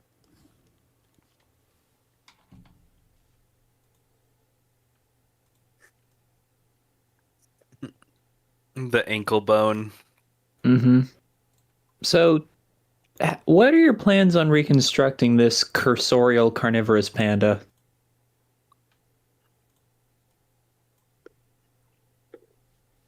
I'm simply will hide it behind a wall of bamboo. No idea. It shall eat it. Yes. At least according to Wikipedia, this guy would also be largely vegetarian. Probably. Huh? I mean, probably over. I imagine just based on it being a bear, probably over 40 or 50%. But yeah, I mean, it's also going to differ with the other animals that it's living with. Yeah. But like there's like whole apparently like differences based on population too. They compare it to brown bears where it like it ate a significant amount of animal material. Okay. It was probably an ambush. It didn't have limb strength for active hunting. Okay.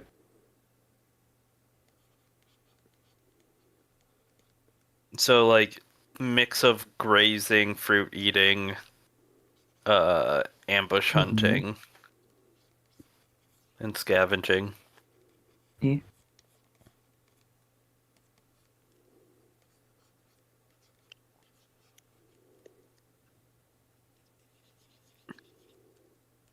Oh, yes. Oh. Sorry, something I just realized. This is a pretty warm climate. Yes. Y'all know what bears tend to look like when the climate is warm. Short-haired and lanky. Yeah. Yeah. They do be looking funny. Yeah, you could make this guy really messed up and have very short hair. Really messed up and evil. You mean? Let me pull up some Florida black bears for comparison. I'll be honest, they just kind of look like skinny black bears. Yeah. Exactly.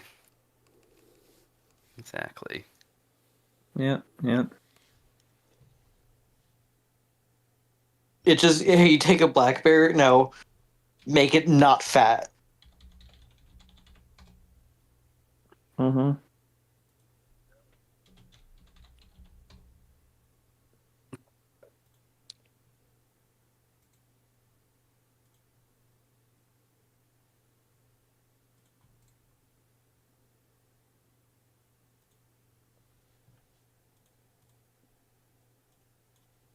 There we go. Here in comparison with some modern bears. As you can see, angry serums do be big. Although I find it more interesting how wide the snoot is. Yeah. Mm-hmm. I mean, just why the skull is in general. Yeah. Honestly, that makes it look more like a grazer. Yeah. I mean, it seemingly wasn't digging, so it would be... The panda bear be grazing. comparison is also fun to see. Yeah.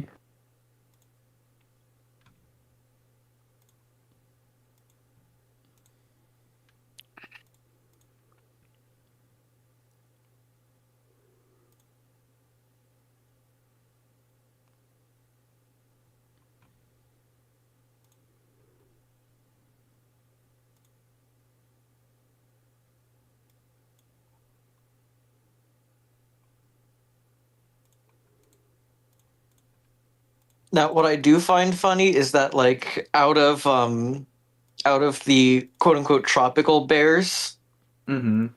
you have sun bears, you have the Florida black bears, you have the spectacled bears, and then you have sloth bears. Yeah. One of these things is not like the other. Well, one of them is in subtropical rather than tropical, clearly. Well, no, even then, like sloth bears are in really hot conditions. They're just like giant anteater shaggy for some odd reason. Mm. Why was They're weird. Well, here's some Florida black bears. I think at some point like a layer here was slightly moved by like 0.5 millimeter. Now I have like this lighter green rim at the bottom. Nothing. Those are not good examples, I'll be honest. Oh? Any reason? Yes, because I have seen one in person. They actually, funny story. Oh? When I moved when I moved houses, literally a week later, there was a black bear in the neighborhood I used to live at. Oh. So we move out a week later, bear. Is there a reason why that these aren't good examples, though? They're just not that skinny. They're like I said, they're just black bears that just aren't fat. Like they're not. I mean, these are from Florida, though. I tried to find the skinniest ones I could. Yeah, those are exceptions. These are more normal ones. These examples.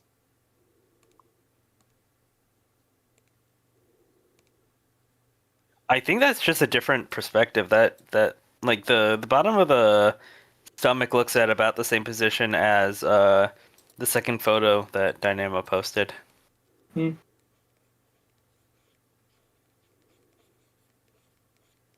Found another one.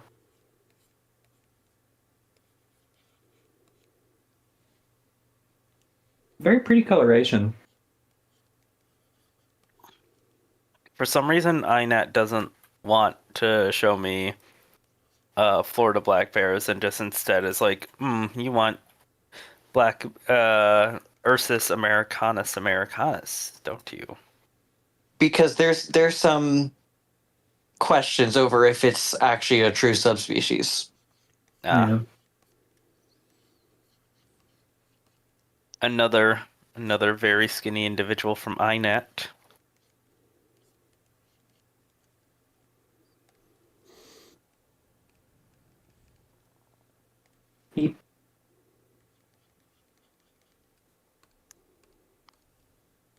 Yeah, okay, this one's just not eating well. I found one that is just clearly not doing the best. Oh dear. Look at that one. Look at how skinny that guy is. That is a creature. Honestly, I mean, that's a little skinny, but that looks about right for Agrietherium. Like, that's not emaciated. Mm-hmm.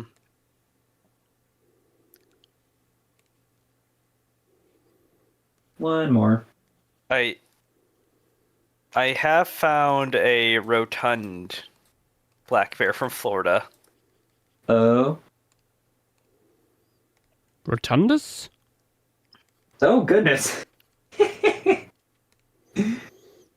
Why is it like that? He He's a found little the big. McDonald's waste bin. Oh, no. Yeah, but you see, they're just black bears that just aren't fat. They're not skinny. They're just not fat. Yeah. Lean. Yeah. I do not see a difference between the one that Dynamo posted earlier, and especially that side view on the Local 10 News. The Local 10 News. Like that chest is very far above the knee.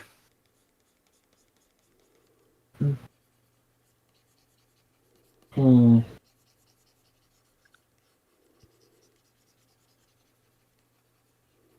Why? You know what? I'm not gonna ask why. Bears love hammocks. That makes total sense. Oh my gosh, I found a good one. Oh.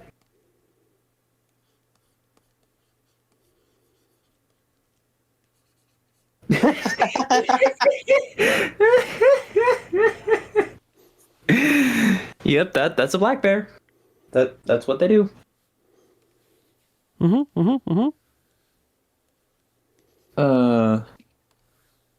Yash, y'all need to reintroduce Asiatic black bears so y'all can have this experience. I think there might be a lot of people not okay with that. Really? Yes, there would. There. I don't see how. There's no. There We could be already no possible have downside. issues with keeping people from shooting our wolves that are just coming back. Yeah. Okay, I'll be honest. I found one. This one's fucking terrifying. This one is terrifying. Oh. He's got some parasites on him. Had a few. The spooky bear. Hmm.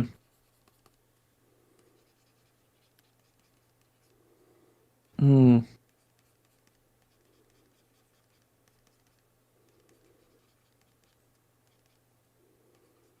Horrible creature. Wait, where is it? I have a really good one of a black bear standing up. Where are you? Uh-huh.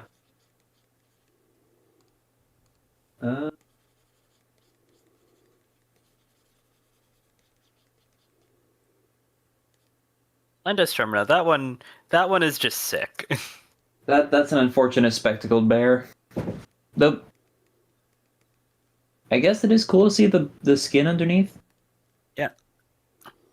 But yeah, I think I know which one you posted. Yeah, that one. What do you think of this? I will say that first one makes it look like it has the face of a dog. Yeah. I wonder why. They are very silly.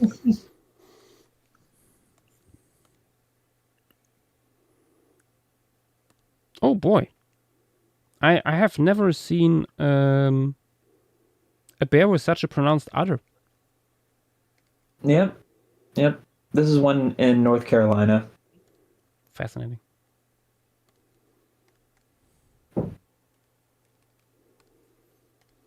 That does not matter for your reference images because you wouldn't be able to see it Yeah. from the angle that you have.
And Truriana returns.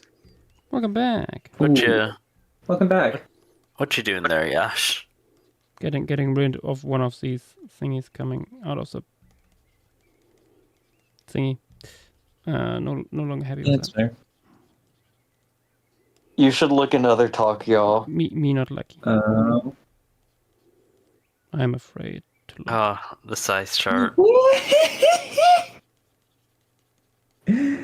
Oh no. I feel I know what I will see there.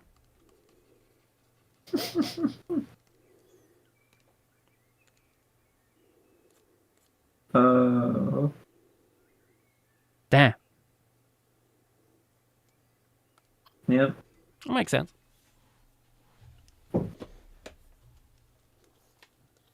Dang.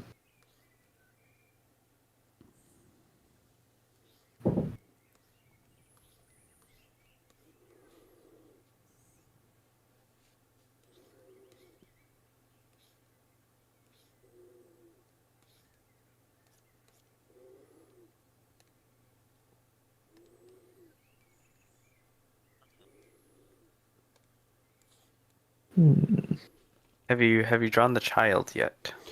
I only sketched them in. It's two. The sketched cubs. The blobs. Mm-hmm.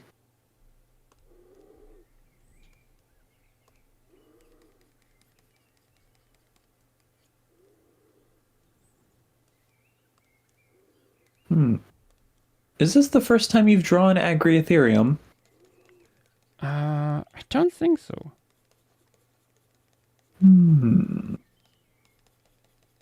I mean, when else would you have? I think I might have done one on stream. Let me try to find it.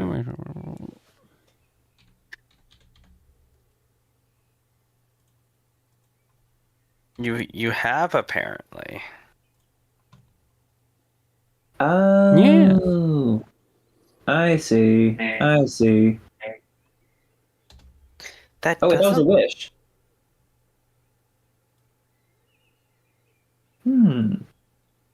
That also doesn't look.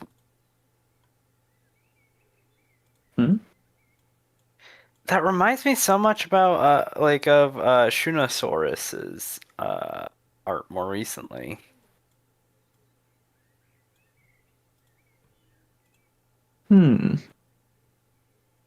Like it's something about maybe the colors are line art or something, or like not line art. The like lack of line art, maybe. I know it was. What does Shuno's look like? No, it is Yash's.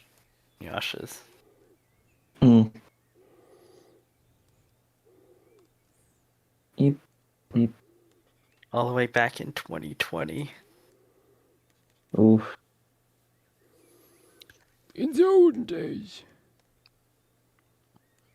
A month. If something was drawn as a wish, does that count as a normal stream piece? Yes. Yeah. It's only 3 months into the week-long pandemic.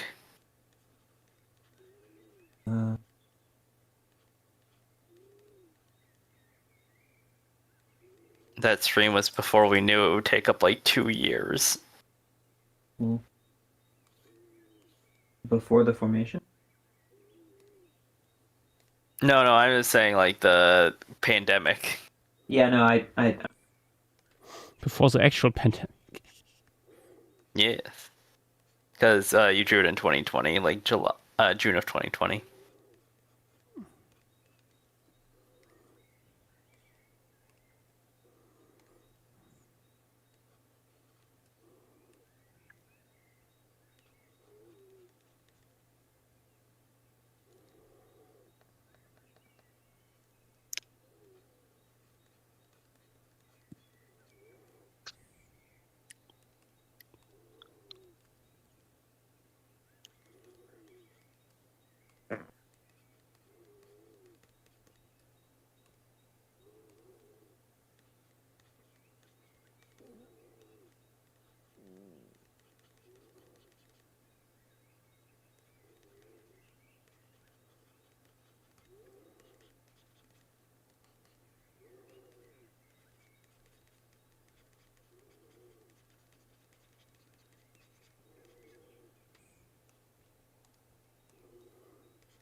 Mhm.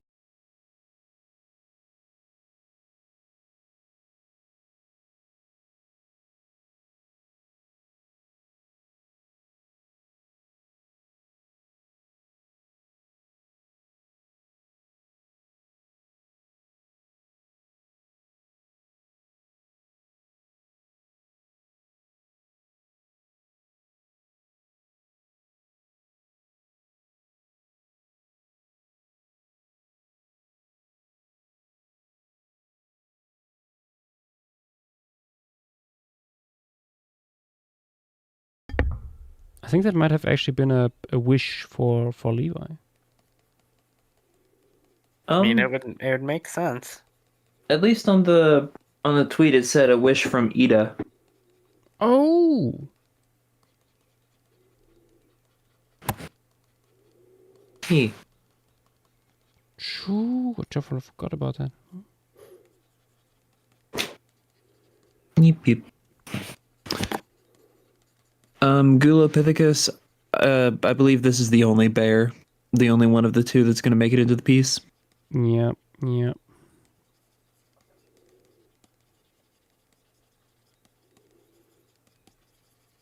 Not much room compositionally for two, even if one of them is much smaller.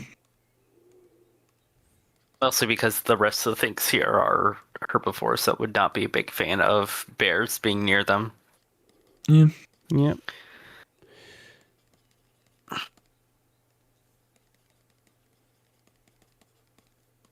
Certain there's not much- Proboscidians would not be amused. Mm-hmm. Foreground-wise, at least, or at least like decently close to foreground-wise, there's not much left to add. Did you? Sorry, JW. Did you? Were you away when we discussed the skeleton idea? Yes. Oh. Yash, would you like to? Will Hystrix be feeding on the bones of a certain Felid? That is certainly a possibility. How the flip did you? Never mind. I You're guess too smart for this world. I guessed. I know we have a Hystrix and that there's way more pigs than were originally in the sketch, and there's not much room for them over there. No. In the original sketch, let me turn it on. The Hystrix is still can still go in there, where it was intended. Oh, true. It would be funny to show a Hystrix carrying a Macarotus skull. I wouldn't go with the skull. I would. We discussed maybe with the scapula to share it with the family. Like sharing the scapula like a pizza. Like a pizza slice. Good.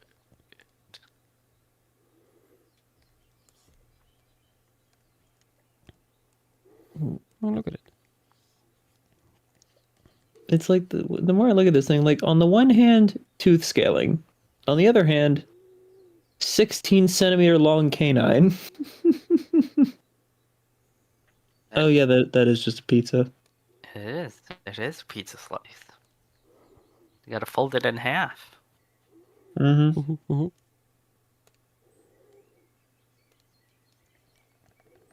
No, I would never do that.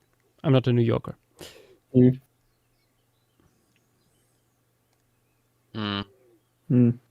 But also, we still have to add cups. Yeah, I was gonna say the babies. The babies. So you want to keep it sitting or standing? One of them is like walking next to Mama, looking up to her, and the other here is like it's about to stand up. Taking a squat. There's a question in YouTube chat of what are we going to add to the wheel? We don't know. I mean, I assume either one of the more famous Greek localities or or the Moroccan one. Moroccan last place for Pelagonazines. Yeah, Yeah, that true, also true. is really cool fauna. Yeah, Mhm. some really good avifauna there. Yeah, I mean, Which also we are just really lacking a good lot mammalian. Also, really good. Trying to think what it's called. Mammalian fauna. The Gulopithecus is screaming for Marasange.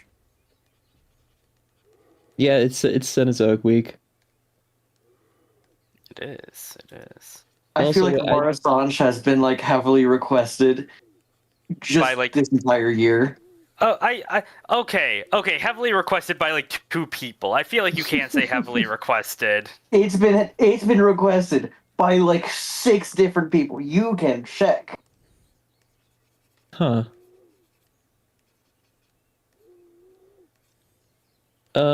Latest Permian, Russia, a site there was added to the wheel last time.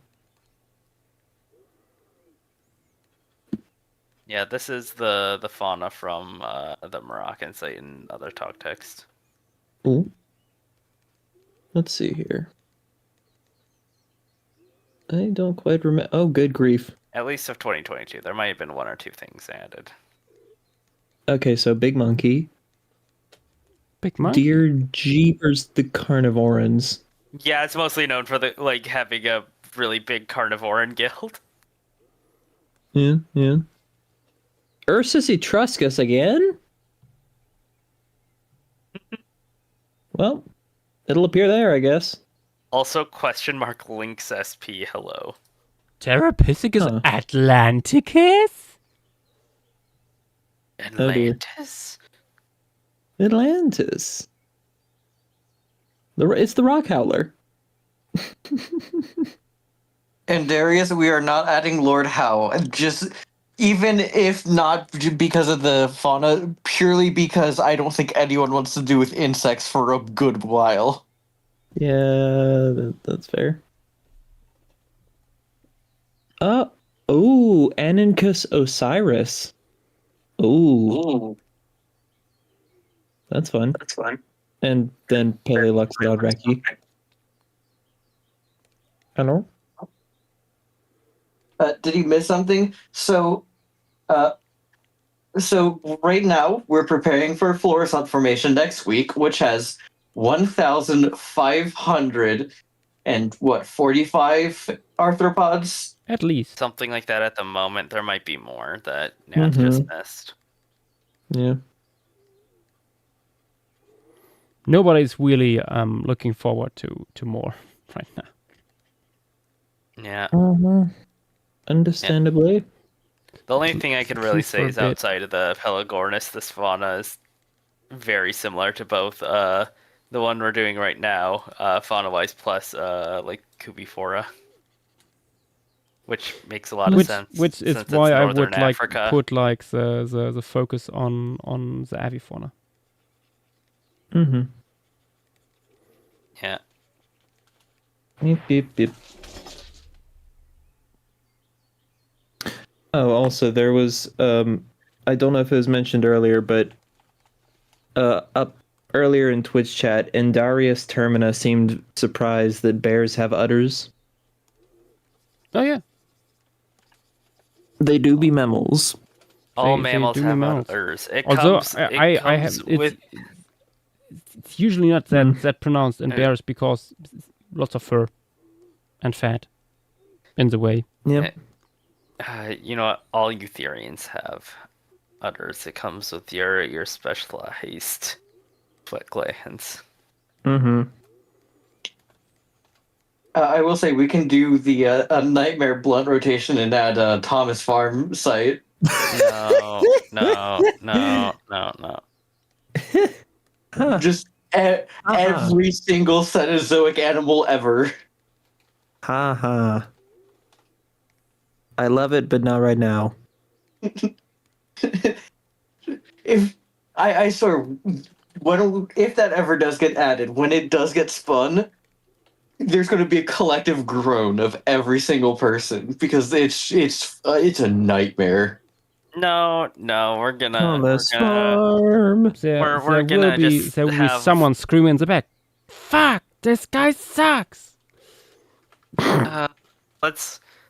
We had one Nightmare Cenozoic piece get spun. Let's add another. Thomas Farm. Thomas Farm would be peak, actually. Hundreds of haunts. Love the formation. Love the site. What it has everything ever. Yeah. I think I made the It's tape beautiful. slightly too large. Yeah. And it's all coeval too. Oh, yeah. I mean, that's the nice thing about Thomas Farm, honestly. We don't even need to look into like stratigraphic stuff because like it's all the same. It's all one fauna. Yeah. Just a lot of it. Yeah.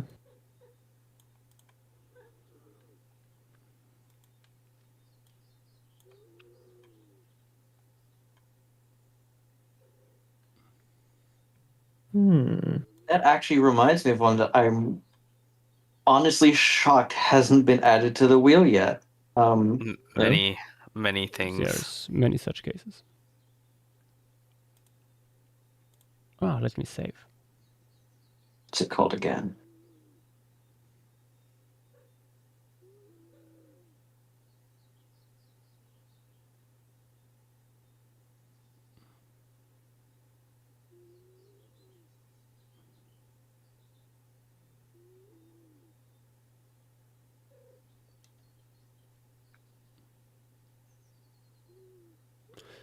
Okay, I have to jump off for a second here because certain felines need to be fed. I was gonna say, do they desire treats? No, not just treats. It's their time to be to get breakfast. Oh goodness, yeah, it is that time of the morning. Yeah. That's what it is. A Montbrook site. Oh, I've heard of that one. Quick look on the size chart here. What still to add? So, Homotherium found dead in a ditch. Hystrix found alive in a ditch. Absolutely. The Hystrix found full of bone. Going into the ditch. Mm-hmm.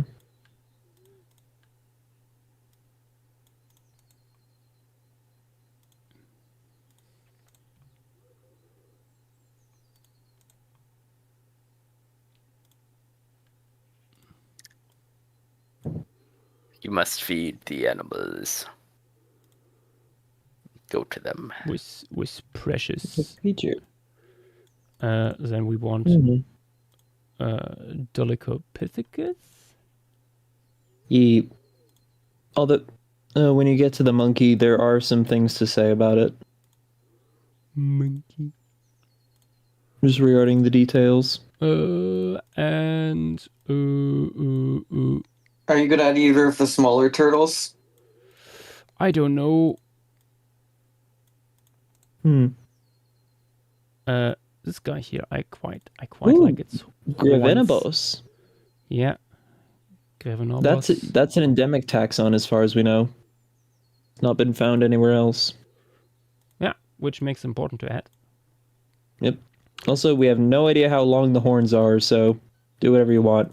Yeah. I mean, it's also just horn core, so. Yeah. You could even add some like spiraling to those. Indeed. They're pretty straight. No, I'm saying like around the horn, not like it actually. I mean, I think more likely would be ridges. I feel, but yeah, like ribs, because those do not appear in the. And maybe. Yeah, that makes sense. Maybe Hons, but I think I wouldn't Yeah, add there's more. not. It's pretty full Yeah, I was gonna already. say. Yeah, this is a. You know what? Something that would be good. Actually, instead of the horse, why not a deer? Because we get so rare. Like this is a rare opportunity to show, because like, bovids like antelope-style bovids and deer in the Honestly, same. true that. Yeah. I'd wager you could fit all 4, but you just have one Proboscidiparian near the rhino, and then the deer and the bovids on the other side. Yeah, it's you usually get one or other. Like we could also do like something we could do to the locale, like the formation or wherever that Xenocervus comes from. Oh yeah, that's. Which one specifically is that? Is it Perpignan? Yeah, it might no, be but I Perpignan. wouldn't add more. I'm already like looking at this and feel like I need to find ways to make it less cramped here and there or stuff like that. No, that's fair. Like I'm no longer sure about the tapir, for example, up there. If that works so well, there might be a better spot for it. Like specifically because new layer. It looks a little bit artificial how like we have like the central pig group here and then like tapir and Mammoth borsoni are like so evenly spaced between them. That's bugging me a little bit. So I'm thinking maybe I can take the tapir, make it a little bit smaller, and move it a little bit more into the background. Like maybe partially hidden behind a tree here. That might work better. I think that gives like this area here a little bit more room to breathe upward. Also in that way like puts a little bit more focus on the Nankas back here. Yeah, true.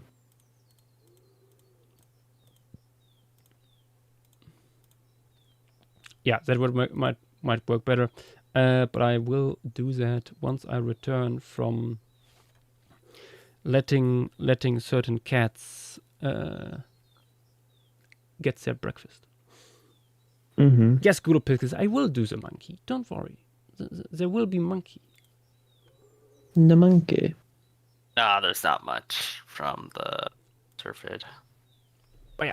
Like the Xenocervulus. Back in a sec. Okie dokie. We should simply add the Kenyan locality so we can show 6 Proboscideans in the same piece. Indeed. Bullock to the rescue. Yeah.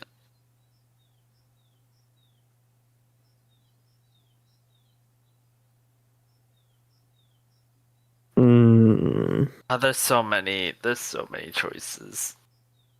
Yep.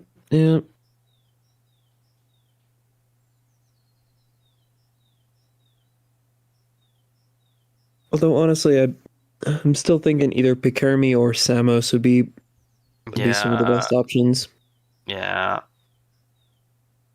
We did bring up that once this got spun that Samos would potentially be added, as Yash said at the start of the stream. Yep.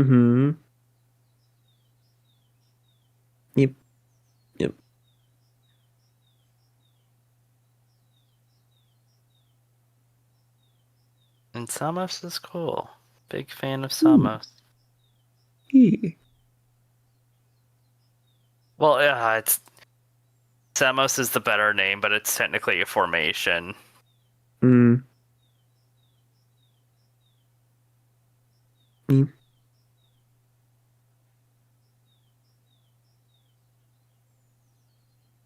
It's technically the Mytilene formation.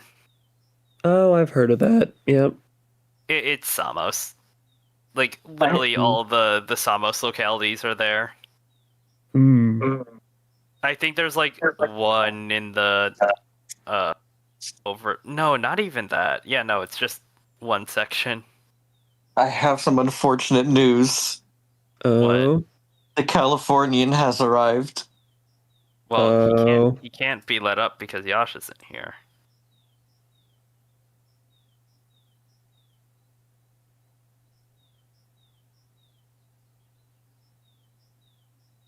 Mm-hmm.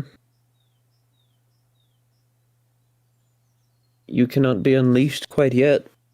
The cats take up the time.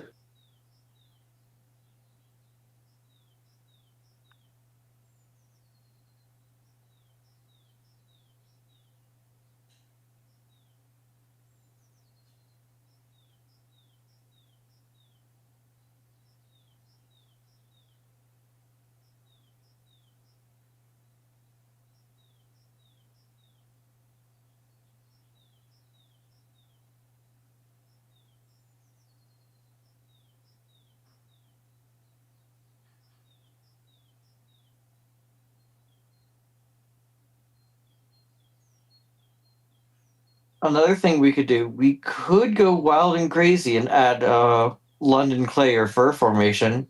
No. No. No. No. No. not? No. No. No. No. No. No. No. No. No. No. No. No. No. No. No. No. No. Heck no. Why not? Guys, let's not It's add London something. clay and it's fur formation. Fur has a big entomofauna. Like Yeah. I think like 300. You know, good point. What about London clay then? London clay is very annoying to research. Fair enough. No, fuck that. That one's a bunch of bugs. No, that one's not good. There's so many here that I'm looking at, like, that's bugs, that's bugs, that's bugs. Oh, wait a minute. I know of an Eocene Mississippi formation that has like 4 or 5 things.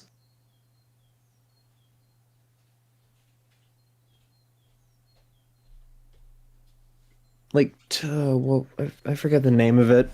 It's the local fauna that was described earlier this year. No, the marine one. There's. Do you have any idea how little that narrows it down? Yazoo clay sucks. It's It's mostly otoliths and teeth. It sucks. Yes, but it's chill and it also has a cool stem cuttlefish. There's no way to properly do like half of the fauna. You can't scale based off of otoliths. You can't do that. Watch me do it anyway. Hey, Yash. Yash the Californian is here. Oh, there can only be one.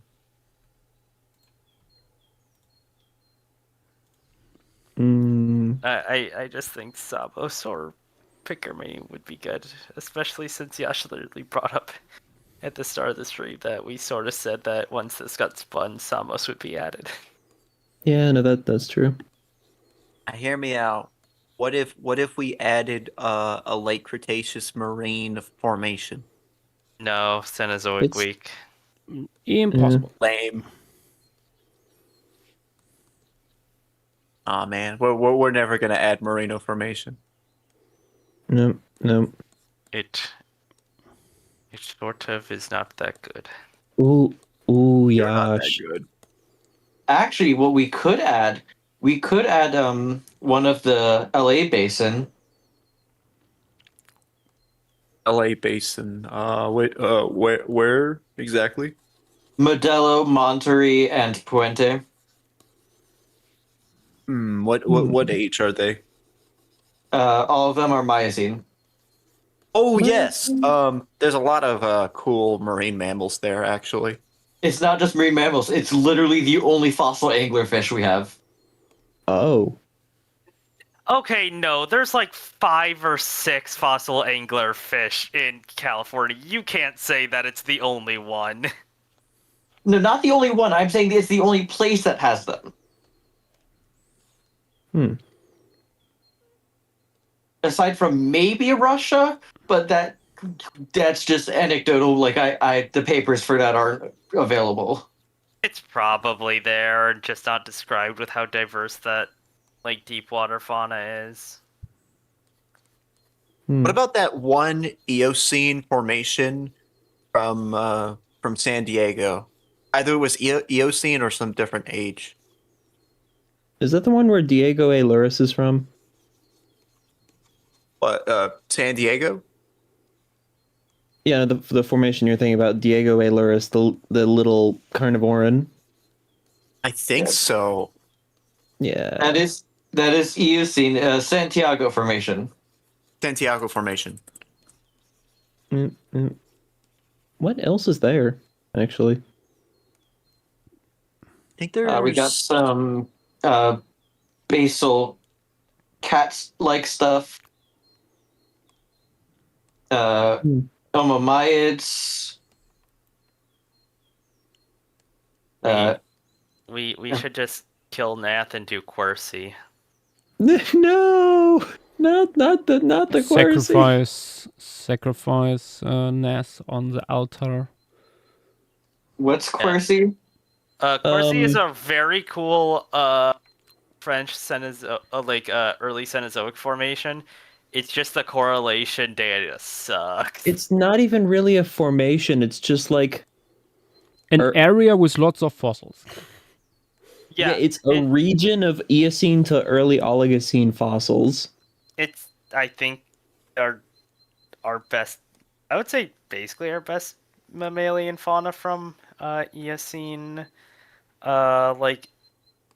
East or not Eastern Europe, Western Europe.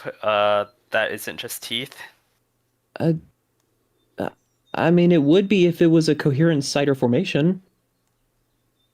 But it's not. It's a drawer in someone's old house that says, "Yeah, I found these in the crack in the ground over there." Yeah. What would kill both me and Nath would be funny would be Narcimentio. Yeah. Why does that sound familiar? What's it's Nascimentio, not Narcimentio. It's earliest Cenozoic North America. It would be like our only chance to show like certain groups, or at least diverse assemblages of certain groups. It's New Mexico, right? Yeah, yep. it's New Mexico. I just found it. Yeah, that's why. I remember why I know this. Yeah, it's basically everything early Paleocene. Everything everywhere all at once. Pretty much, yeah. Also, honestly, the most interesting thing about it to show would be Psittacotherium, along with a few other things from that assemblage. Yeah. Since we haven't shown a single Teniodont yet, because all of the good ones are from Nascimentio.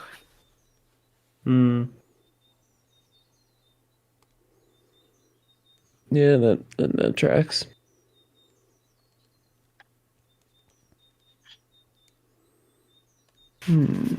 Yeah, we also it'd fill in our gap of not getting any Mesonikeans during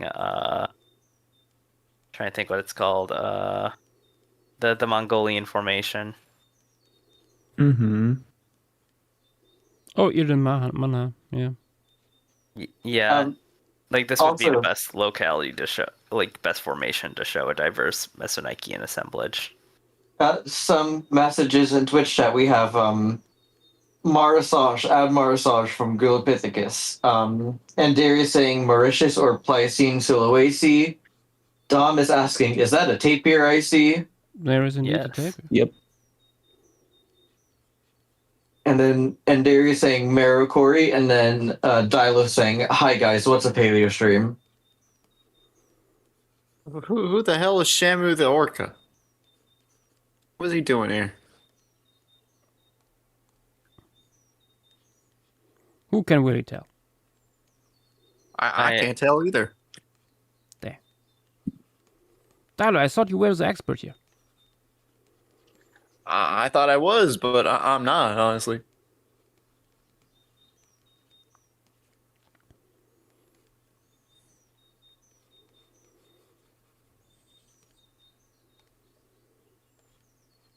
Yeah. I just hope we don't get anything tonight that's Cenozoic. I want something. For Mo would be awesome.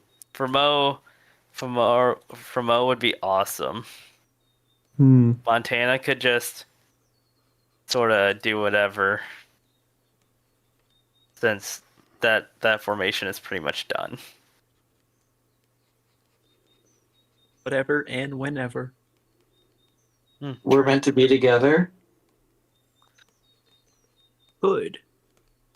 Whenever. Real quick, Yash, I found a potentially good reference from a puma. Yeah. Ooh, fancy. Covered in the algae. The algus. Oh, he looks like he's covered in pesto. Yep. The forbidden cat pesto. Yeah, that's what I was saying, actually. The catnip got him. Too true.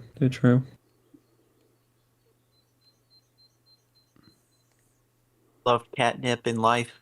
Loved catnip in death.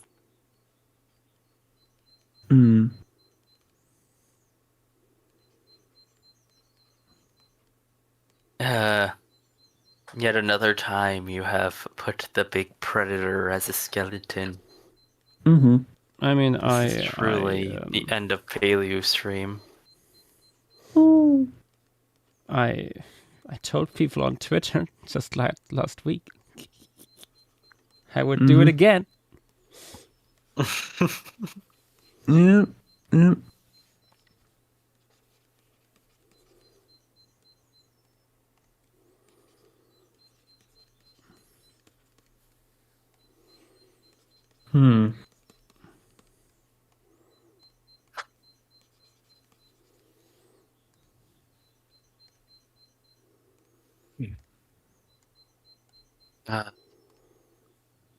If we were to get Tendaguru tonight, that would be awesome. Oh yeah. I would not say no. Also, then that too would be quite the undertaking. Yeah, it doesn't help that literally, like, we're pretty much only, like, gonna have a week to do whatever thing gets spun because Florissant is gonna take up too much time. Yeah.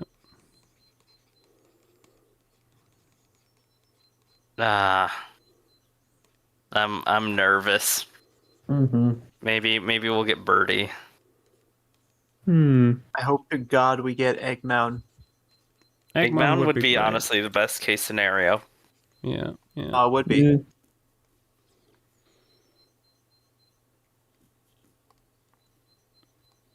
So like before we have the golden opportunity to shit on Horner. I was just about to say the exact same thing. Yeah. Yep.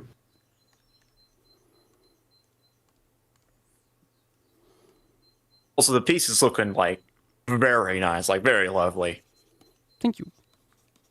It kind of reminds me of the Jungle Book live action remake for some reason. Yeah, The Jungle Book set in the Pliocene would be interesting. I mean, technically, if you count Gigantopithecus, it takes place in a Pleistocene, maybe. You can tell. I don't know. They just turned. Can't be because we have pretty historic ruins in that movie. Yeah. That Gigantopithecus is just a very late surviving. Also, Yash, Hystrix illustrations minus the three on the top. The three on the top are a different genus. Yeah. I remember these guys. Oh, wait a second. I got a DM.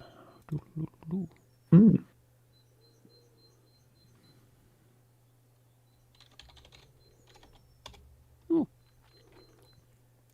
I was invited to another stream. next week. It's alive. Yeah. Is it from a certain Danny? No. This is by an artist, Christian Ney. He's also streaming on YouTube and Twitch. No, mostly YouTube actually. Okay. He has a larger YouTube channel. He worked, and I think still sometimes does work with the guys at Proco.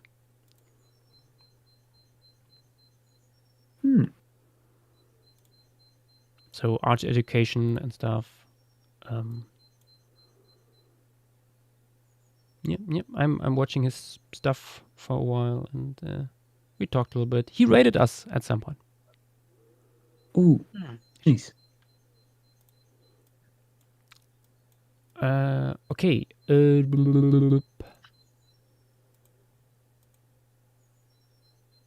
could show a shorter quilled Hystrix, since it is a forest.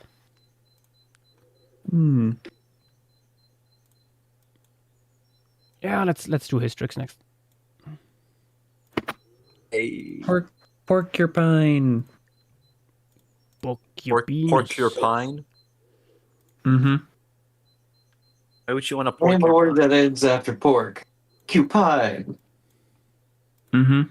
When the pines are porking it. Porcupine. When the pines are porky.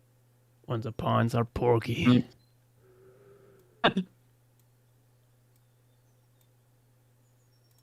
Porcupine. I just created a Looney Piney Tunes character. Porker, less known variant of Spider-Man. Piney Porker. I mean, Is that Peter like in Porker is already a thing.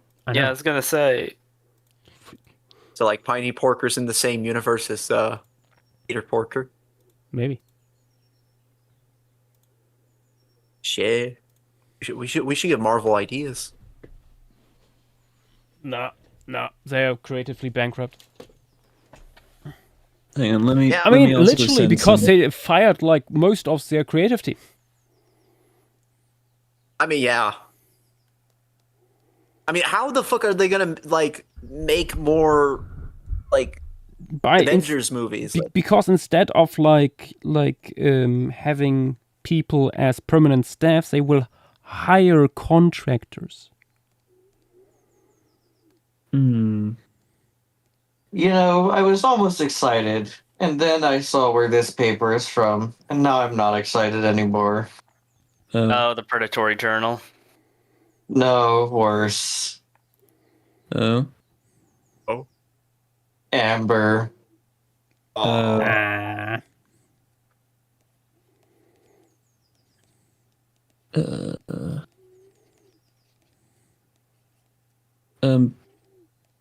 Yash, and also anyone else interested in porcupines, would y'all like to see something very crazy? Crazy. Crazy. Oh no. Crazy. Crazy. Okay, just behold. Real color. Orange. The fuck is that? Orange Look at it color. compared to the normal one. Oh, that's like a shiny. It's like a shiny Pokemon. Are there certain populations that just do it, or is it like a color mutation that appears randomly? According to the finding of this, the announcement of this, they're rarely recorded in like this population in the middle of India, but like this is the only photograph that exists online. Fuck.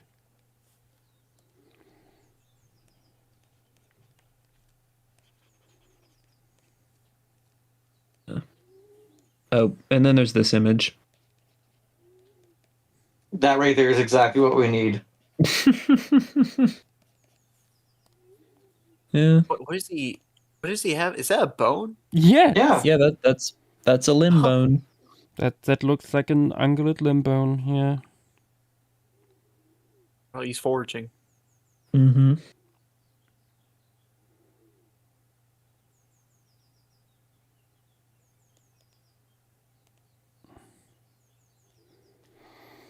Oh wow, goddamn, so much cool stuff from Myanmar Ember. Yeah, it is an absolute shame. Remarkable Like I said, hopper. I was excited for a second. Yeah.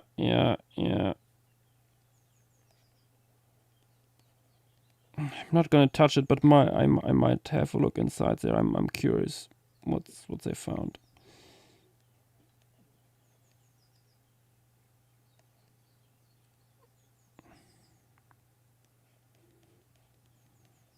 Okay, so wait, the journal all of those are from is just complete garbage. Or like extremely sus. The journal from another one. Okay. The most generic paper title ever: Paleontological Approaches for the Study of Fossils. Such a nothing paper title. Like, in other news, the non-existent visual qualities of air. Yeah. In the American Journal of Water. In the American Journal of Science Education Research.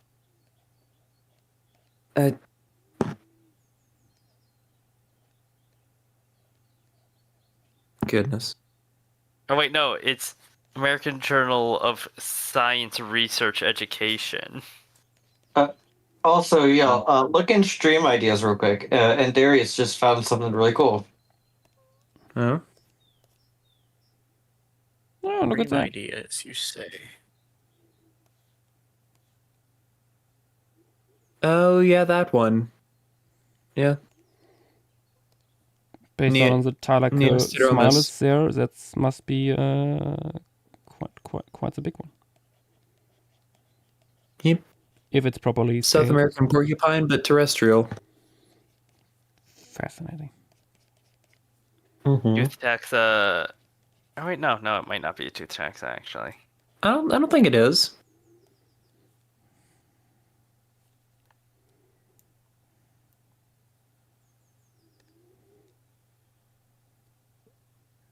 No, it's not.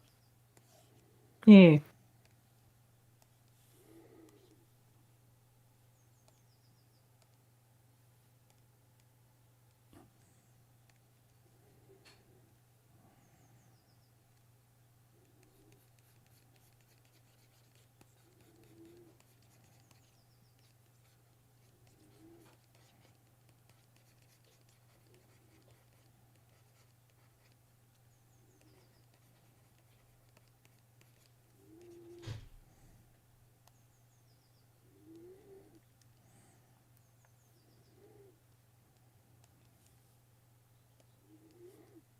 Yeah, it's not the largest, but it's also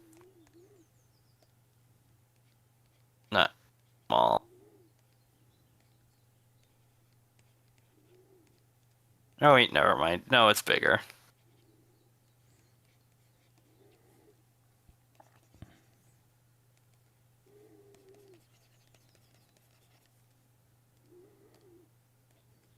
The skull is like 15 centimeters.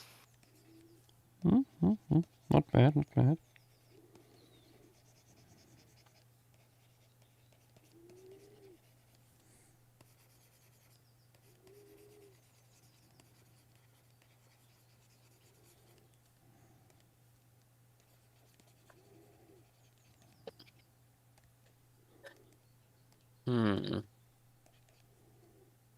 You've been almost going for 7 hours. Do you think you're gonna finish this tonight?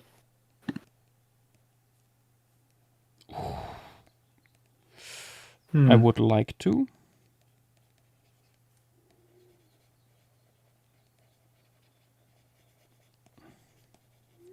At least getting this close that I would only really need to do like very little. Yeah.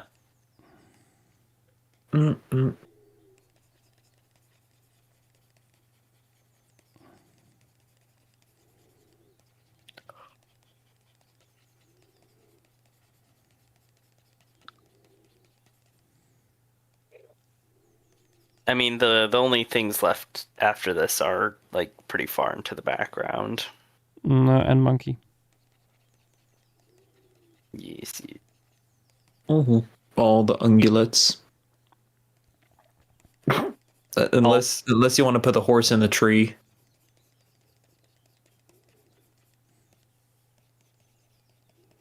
I don't know how it would get up there.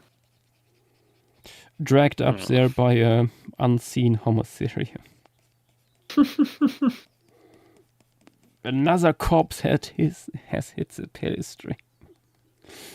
Mm-hmm.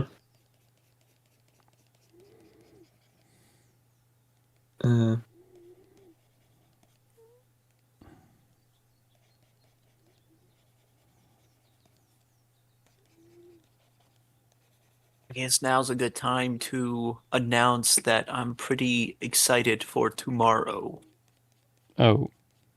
Why? Yeah. I'm going to be volunteering for the Alfie again. Nice. Yes, I'm going to be going all the way to Los Angeles, like literally right where the La Brea Tar Pits are. But I'm not necessarily going to volunteer at the La Brea Tar Pits. I'm going to be volunteering at the Academy Museum for a short event. Nice. Yeah, and since it's about to be May the 4th, so a certain movie franchise is going to take place. You better talk about Han Solo. Actually, in my time, there is no Han Solo. That's literally Tim. Tim is Han Solo. Yes. I didn't know Tim was a trilobite. More you know. Yeah, I know. He is a trilobite. I saw him in the flesh. Or should I say, in the shell?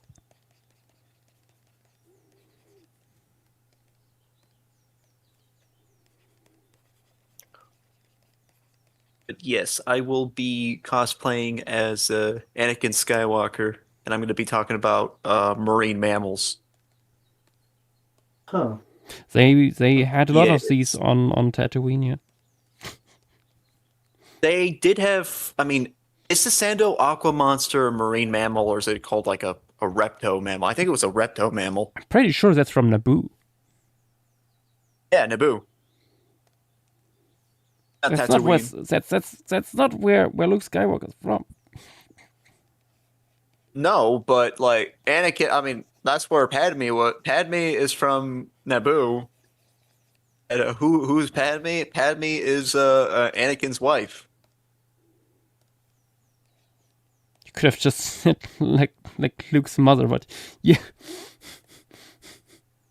Yeah, no, but there is no Luke Skywalker. It's only me. Anakin. And Jar Jar.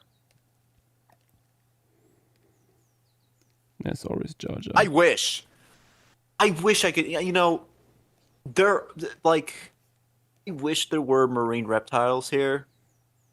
But besides the ichthyosaur replica, like the ichthyosaurus replicas and the little polycotylid that's like housed in the museum, there's nothing for marine reptiles, which is sad. But I guess not for you, aberrantologists, because they got ichthyosaurs. So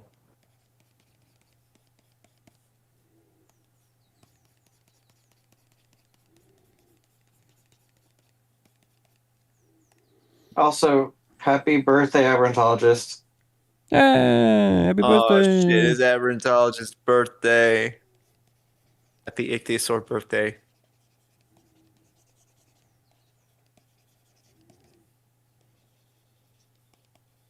Happy ichthyosaur birthday. 3 hours left. 3 hours on what? Yes.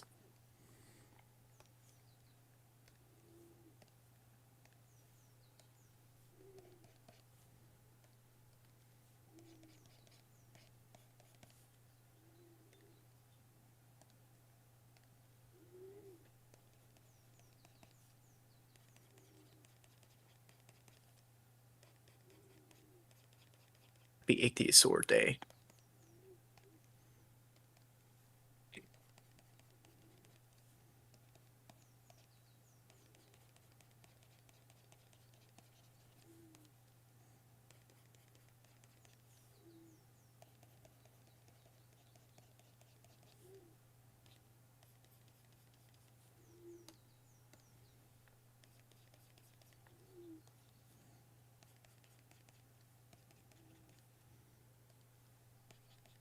Yes, I know it's not your birthday for you yet, but it is your birthday for me. That's not how that works, Avery. So I'm sorry. It's Avery's birthday, not Aberrantologist? No. Aberrantologist's birthday is May 3rd, and for me, it is May 3rd. Time zones. What the hell? You guys got literally the same day. No, my birthday. Tyler, what are you not understanding? It's not my birthday. Oh, happy birthday! I mean, no, it's not. I'm going to. Tyler, it's not Avery's birthday. It's. I'm sending 50 feral Mixosaurs to your location. Whoa! Just for remembering your birthday? Wow. That's what friends are for.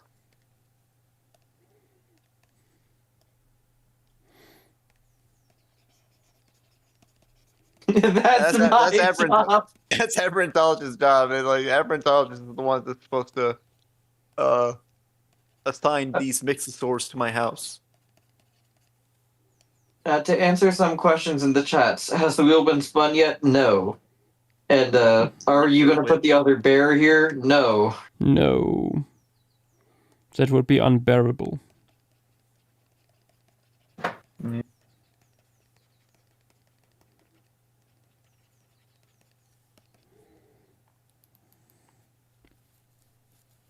Unbearable.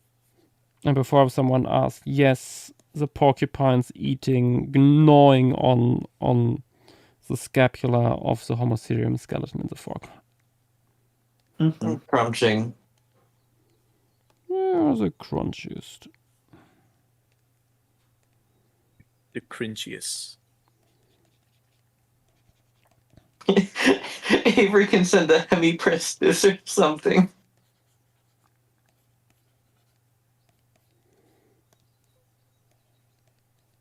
I love my intercontinental hemipristis.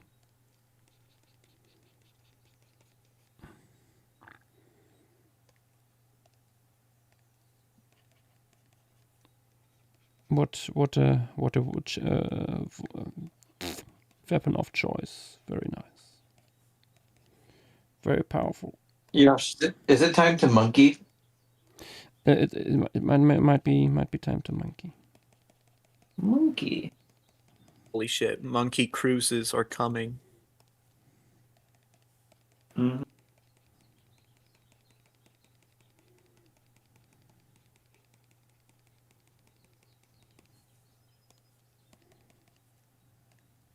Hey, I see the pizza. Pizza. Hey, pizza here. Hello, pizza here.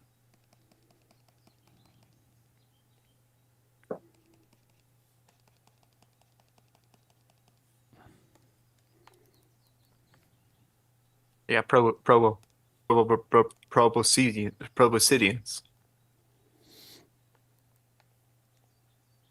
We have at least Robosidians. Robosidians. Yes. This was when they turn into robots.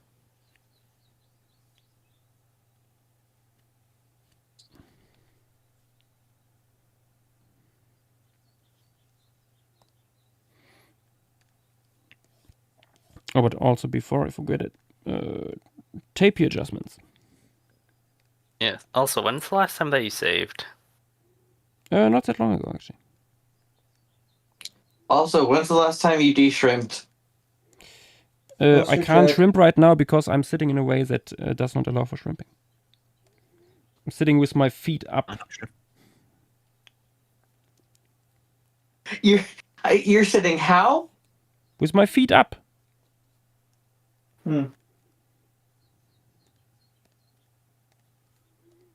I imagine Yash just laying in bed doing that like 2000 movie, like a landline phone twirling the cord. No, you hang up.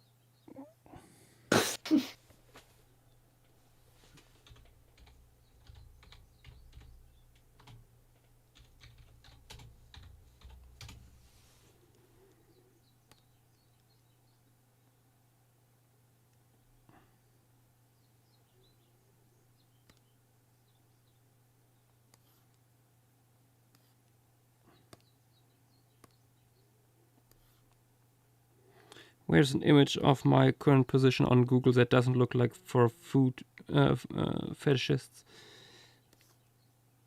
That does.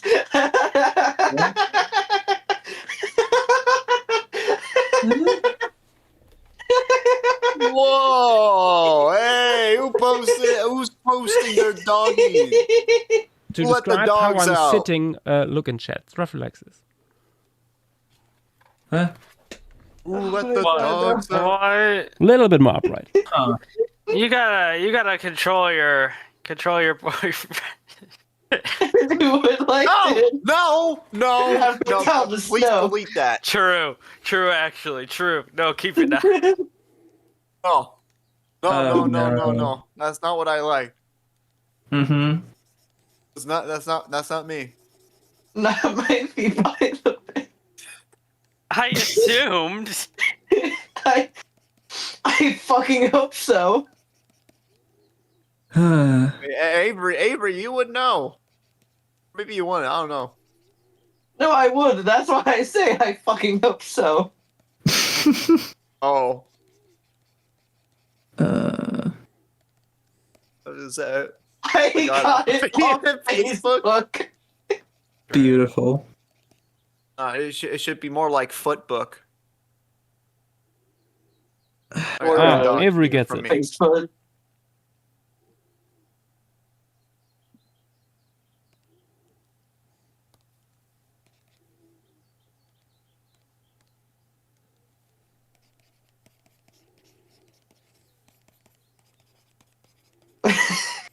And in YouTube chat, one comment. What a world we live in.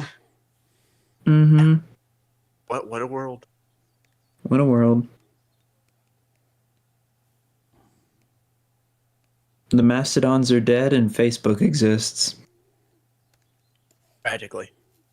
No, Mastodon's is still a thing. That's just another social media platform. Yeah, that nobody gives a fuck about.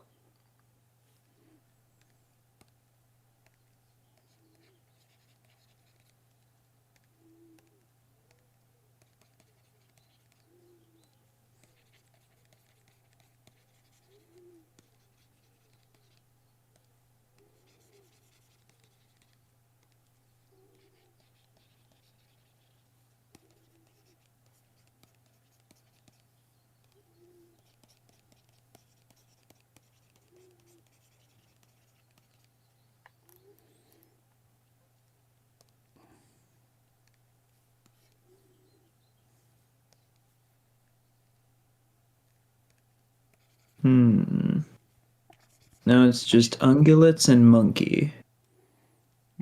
Yes. Ungulates and monkey crews. That's what we need. Mm-hmm.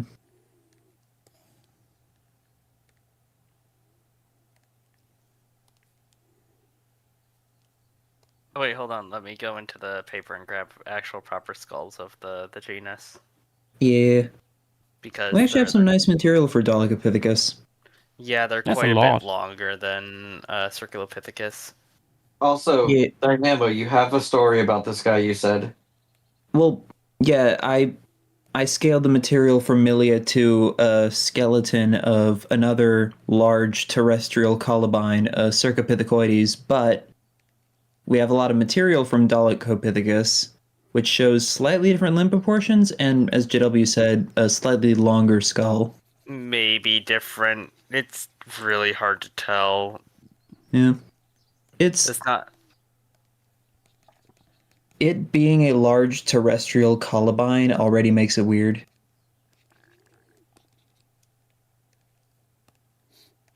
Yeah.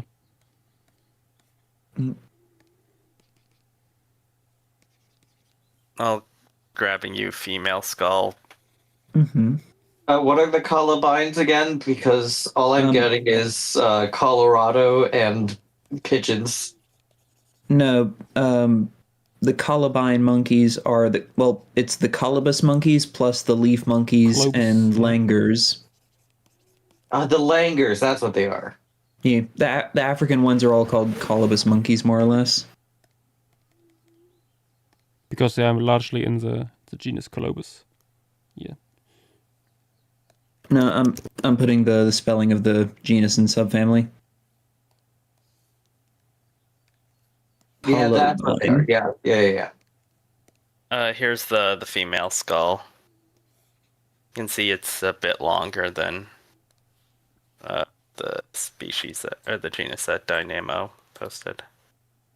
Yeah. Then we have a male skull that's even longer, but also pretty distorted. Mm-hmm. Behold.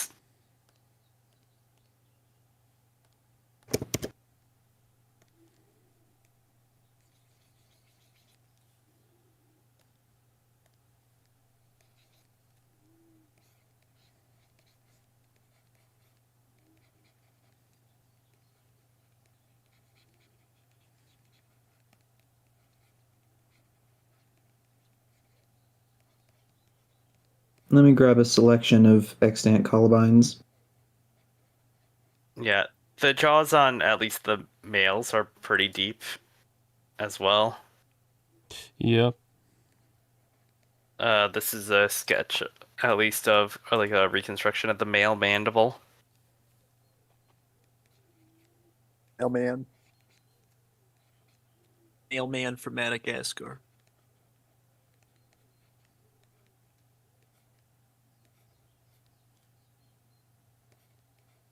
Hang on, let me find the photo because I just had an idea. Oh yeah, that's deep.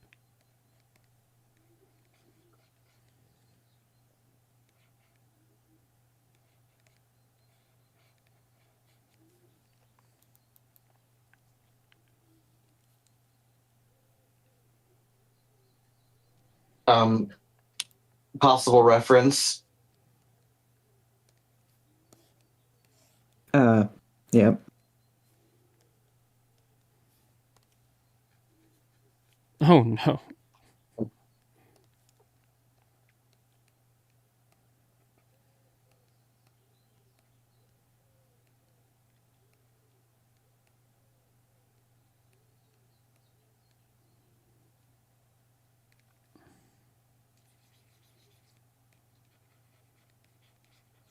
Why is my Twitter feed turning into Facebook? It's a sign you're aging. No, I refuse to believe that. I'm 22. 22 is a young ass age. Come on. Mm-hmm. I wasn't supposed to make it past 25. Sheesh. And joke's on them. I'm still alive.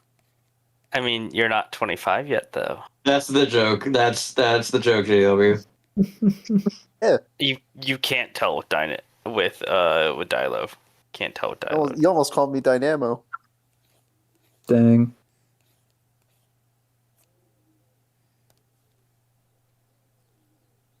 I think I did. Abertologist is it? Yeah. Yeah. If I installed Facebook, I better follow my mother. She has Facebook.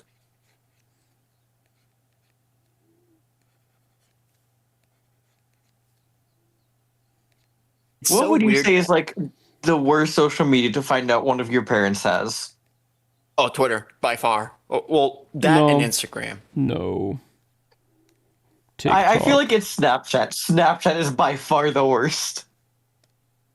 I would be mortified. About that, my mom had Snapchat. I would be mortified if my dad would be on TikTok. Yeah. I mean, true, because that shit will rot his brain. Exactly.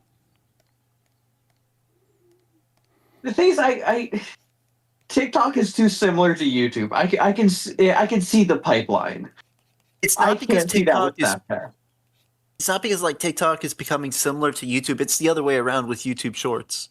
I know, but it's still there is enough of a pipeline there that it makes too much sense. Oh yeah. Let me just post a selection of Columbines real quick. Columbines.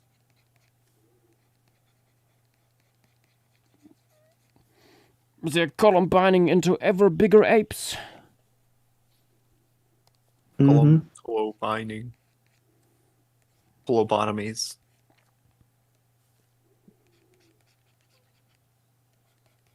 No, it's not time yet for the columbotomy. Columbotomy. Oh, we don't want that.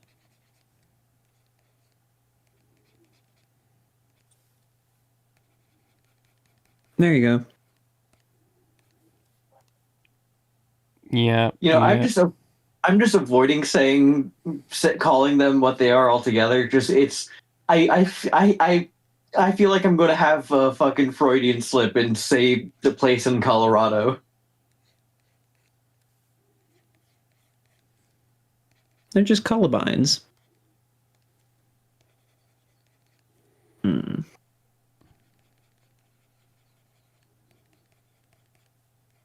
Wasn't supposed to make it past 25.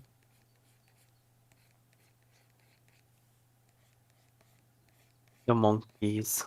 Mm-hmm. And all of them are quite arboreal. Like the most terrestrial ones are the gray langurs, but even then they're not nearly as terrestrial as some of these larger stem Columbines. Yeah, I was gonna say these guys are specifically noted to be pretty terrestrial. Why did they dump the baby in cinnamon powder? They're just born that way. Some of the leaf monkeys, they're born like a very different color than the adults.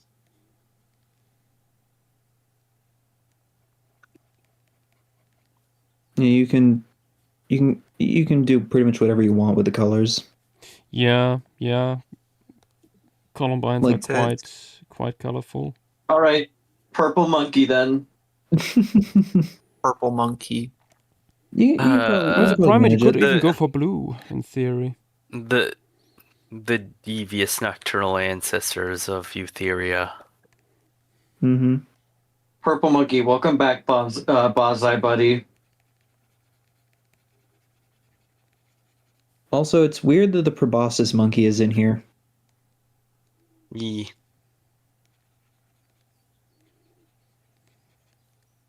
And oh wait. Snub noses are also Columbines. Yeah. On the one hand, biggest nose of all primates. On the other hand, no nose. Quite literally no nose. Mm-hmm. Yeah. I wish these guys were closer to the camera so you could see how long their faces were more properly. Yeah, that was one of the reasons why I looked through the paper and was like, okay, I already know I will not show them up close. I'm not investing an hour into this now.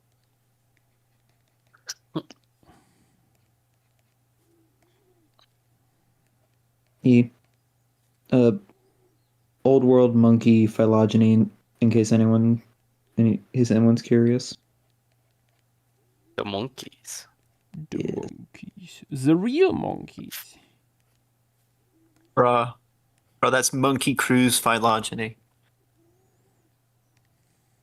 Oh, why?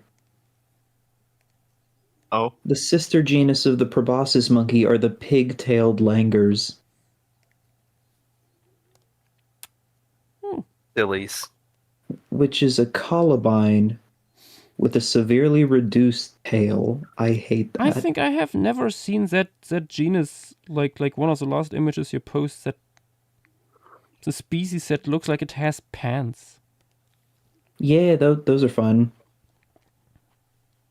What are they called? Pants monkeys?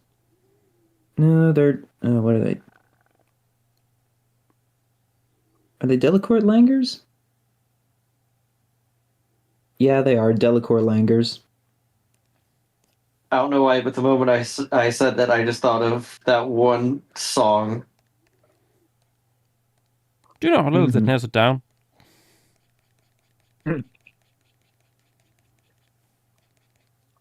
Dance Monkey, but instead of Dance Monkey, it's Pants Monkey. Pants Monkey, Pants Monkey, Pants Monkey. Oh. That song sucks. Why am I singing it?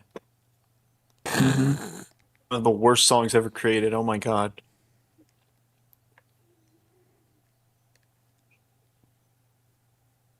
There's that one.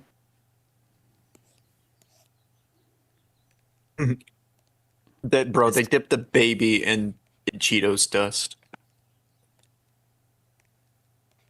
It is. Yeah, like I said, they dipped him in cinnamon powder. Bro is Cheetos. I'm just still looking at these pigtailed langers. Like these are not okay. Who approved this? And what do those look like? Pig-nosed langurs are like one of the prime examples for the non-existence of God. You know, this is a columbine monkey that looks like it's trying to become a chimp. Posting what few photos exist. Oh wow. That's an awesome drawing. That drawing is such a Dr. Seuss looking animal. That second photo makes it look like a cryptid. Yeah. I actually see that though. Also, their genus is Simius. Just the Simius. Oh my god, it's the original simian. Yep. The original simian sounds like a rapper.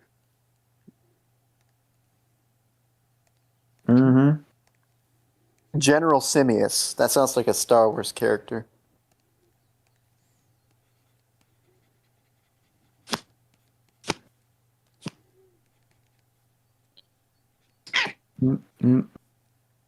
Hey, I hear a cat. As we are going into May the 4th tomorrow on stream, maybe we could do something Star Wars related. Distantly, at least. Monkey Cruise, maybe. Star Wars Monkey Cruise. There has to be at least some iconic scenes. Probably, I honestly, feel like yeah. it. Yeah. The problem is, the problem with that is like all of the iconic scenes are way out of the aspect of it, because it's like I love you, I know, or like the Battle of Mustafar.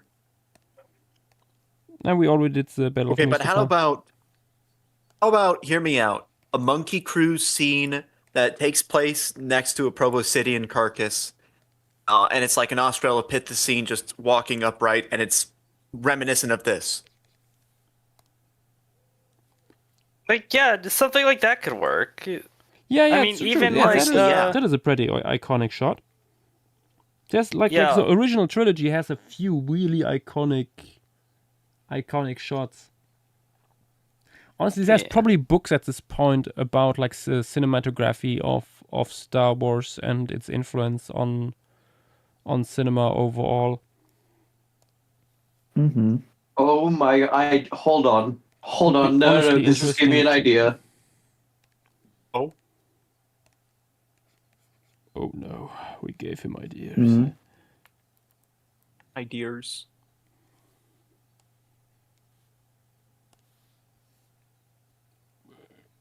He has vanished into a world of pure imagination. Imagination has joined the chat. It's this photo.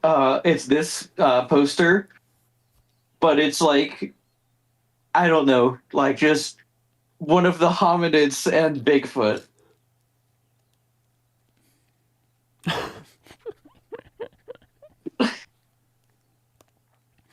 Nah, that one isn't as iconic. Nah. I mean, it's iconic for a poster, I would say. It's more for memes than anything. It's this fuck. I think the Bigfoot part is where you just like threw it out the window. Yeah, the Bigfoot part would be like, I don't know, just Bigfoot, whatever, call it a day.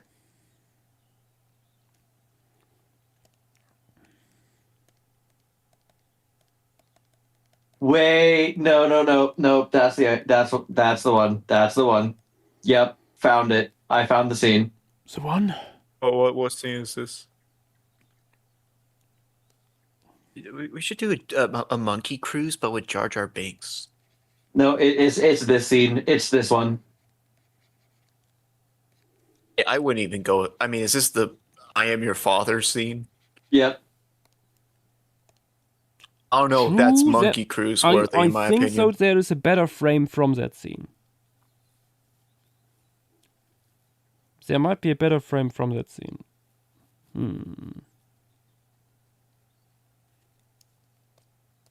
Something to think about.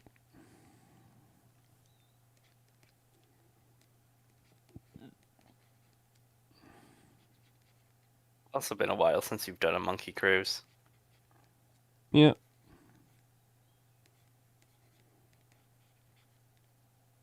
Monkey Cruise.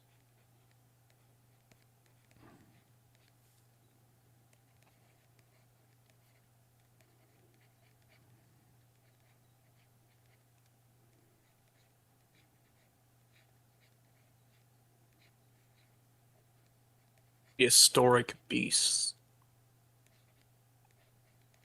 You know what? I was thinking about like maybe continuing tomorrow, but I think we just like pull through it now. This one's not as iconic per se, but it would definitely lend itself better to a piece. Oh. Yeah, that is one of those examples where it's like, damn, George knew what he was doing.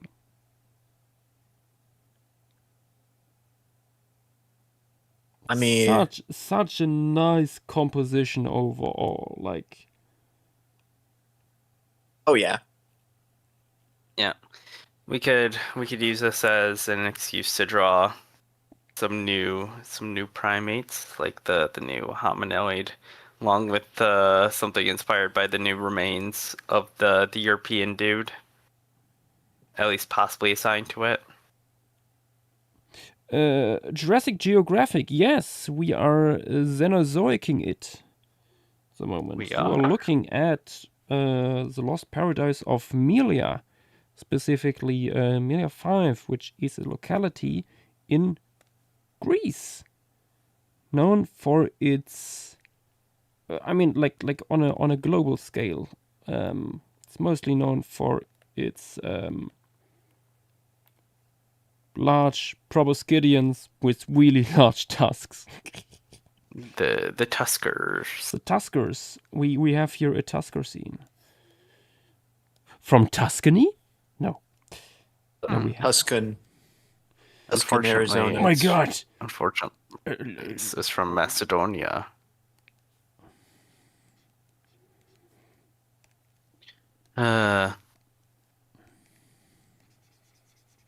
Yash, I have a question since we were talking about the wheel earlier. Oh.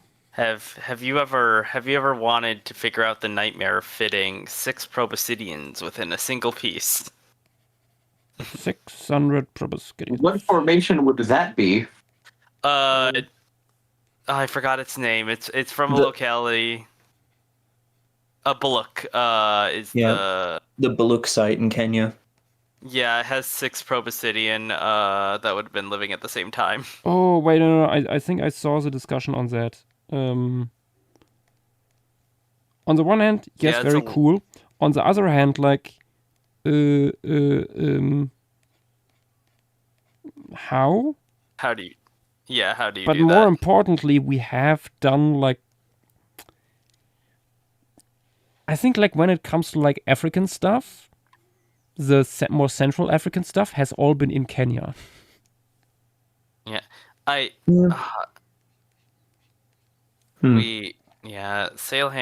Sahelanthropus localities would be cool. Oh, from Chad. Taurus Malone. Yeah, Taurus Manala. Yeah, like that'd be a really unique locality compared to the others we've done. Honestly, there's probably not fewer than 4 Proboscideans at Taurus Manaba. Yeah, but it's doable. Yeah. Plus, there's also some of the last like Anthracotheres and a few other texts that are very cool. Yeah. Oh, that's a fun bit. Yeah. Christine has a question for you. The Picasaurus is from there. Do you like Super Mario? I don't fucking know. I'm not really the biggest fan of Super Mario. Hussein, do you like Super Mario? So you're not even supposed to chat in stream materials, Hussein. You're gonna get in trouble. Yeah, but also, Dallas, the way you said it just now, like Super Mario Hussein sounded like you said it like as one word, as if Hussein was part of Super Mario's name. Beautiful. Super Mario Hussein. I mean, that's your name from now on. Oh, and Treriano, whenever you're awake. Yeah.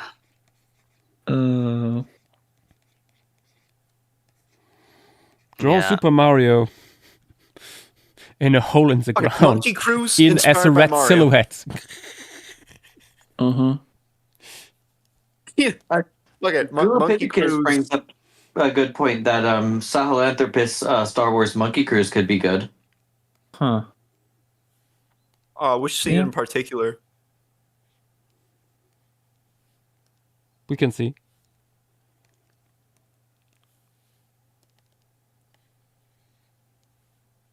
One of the big problems is that what makes a bunch of iconic Star Wars shots so iconic is not just the shot composition, but everything along with it. Like, so this is how Liberty dies with thunderous applause. Yeah, no, that doesn't work. Scene. That doesn't work. But there's other. It's not good composition. It's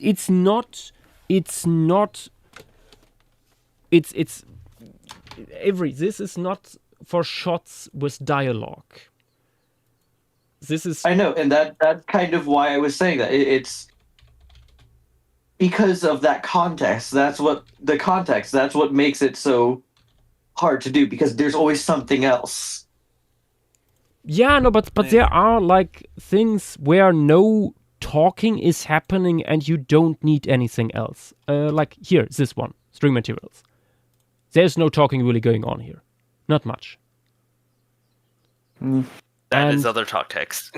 And yeah, the other talk. I mean, this is also like not really important for Melia right now. So. Yeah, but then you also have the lightsabers. Yeah, no, but you can do something with that. But still, like this is that is not my point. My point is not necessarily how like how doable that particular shot is, or this. Like this is super iconic. Has been like so many franchises have done similar stuff to this, or even have done parodies of this, like Spaceballs. I mean, you could honestly have that scene, like use that scene and just like focus on a giant marine animal. I mean, yeah. I don't think that Series Pass is going to be the last time that a Cambrian piece is going to be inspired by or like this shot is so iconic and you don't need words. But this is the Monkey Cruise we're actually asking for. What on earth? Oh, yeah, I found it. Like when you talked about the no, I'm your father scene, this shot here, I think, is more iconic and could be easily turned into a Monkey Cruise piece.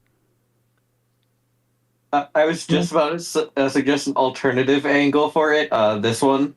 Yeah, but that is where he speaks. This is not as iconic. It's zoomed in. When you turn that into a monkey, it could be anything.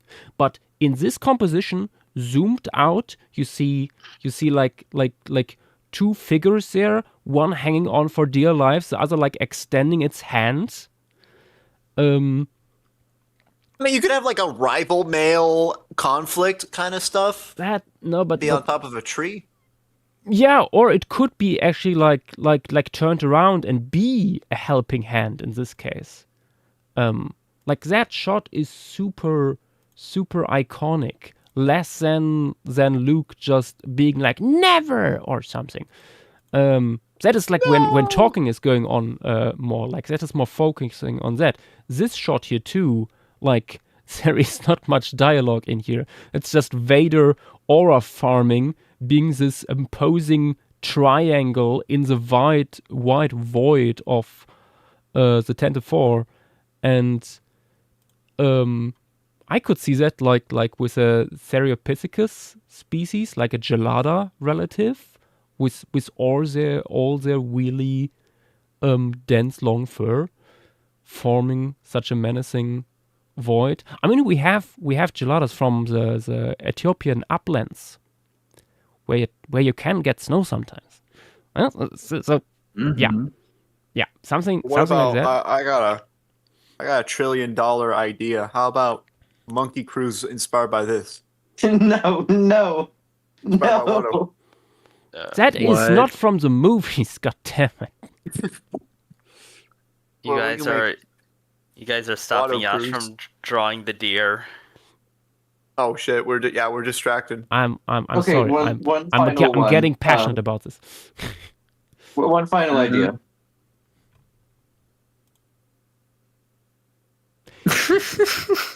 Yes, but I also think like there is like in that scene quite intense dialogue going on. I think there are scenes from that training montage that might be better for that. Again, like it's relatively zoomed in. It's more just like this one here that I will post, I think is more iconic at this point. Yeah, no, you're right. You're definitely right. Like this one with the stick. There is minimal talking. There is only action and framing, but everyone knows what's going on and what's about to happen. And that's the beauty of cinematography.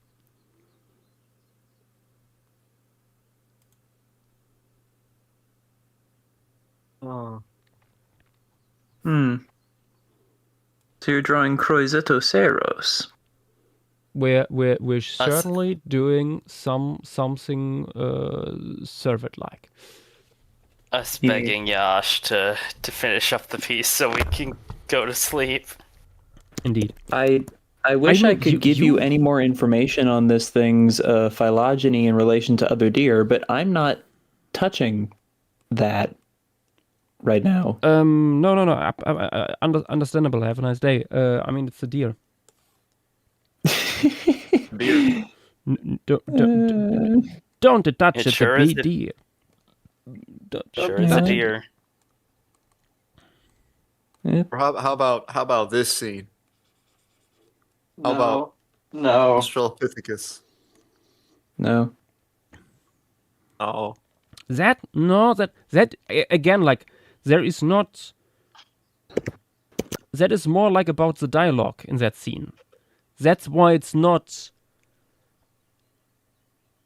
I think it's decent dialogue in that moment and funny and stuff, but it's like the image itself is not doing much. Like what Avery posted beforehand, that is iconic. Yes, there's like action and cool lighting and stuff like that. Although I also wouldn't really know what to do with that in terms of like monkey. You could just literally have Australopithecines just walking. You know what? That is a major issue with this idea. We're sort of stuck with like one group. Actually, yeah, you're right. We're stuck no, with but hominoids. like also like what just have Australopithecines walking. Then you can just do like basically anything. Like, what is even the point of having Star Wars then as a scene? Like there's May the Fourth.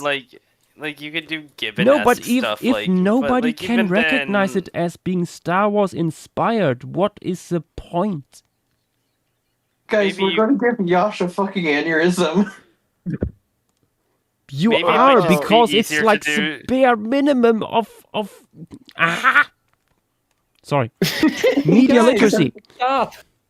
You guys need to actually look at things with a good composition rather than just something that has a funny line in it. Yeah, the fucking dialogue doesn't matter. Okay, but what about this shot? What about this shot right here? Dilo, Dilo, going your to get bones this. are unguarded. Guys, Okay, do we no. know anyone else who's in Southern California tomorrow? Dilo, Lori? Someone who has the where's strength to Lori? drag. Where's Lori? No, Lori, come on, we're cool. We're both cool. Hey, Come Lori, on. can you drag something that weighs approximately as much as one doofus into a tar pit? Whoa! I mean, He'll do that on his own eventually, on accident. Yeah, that's true.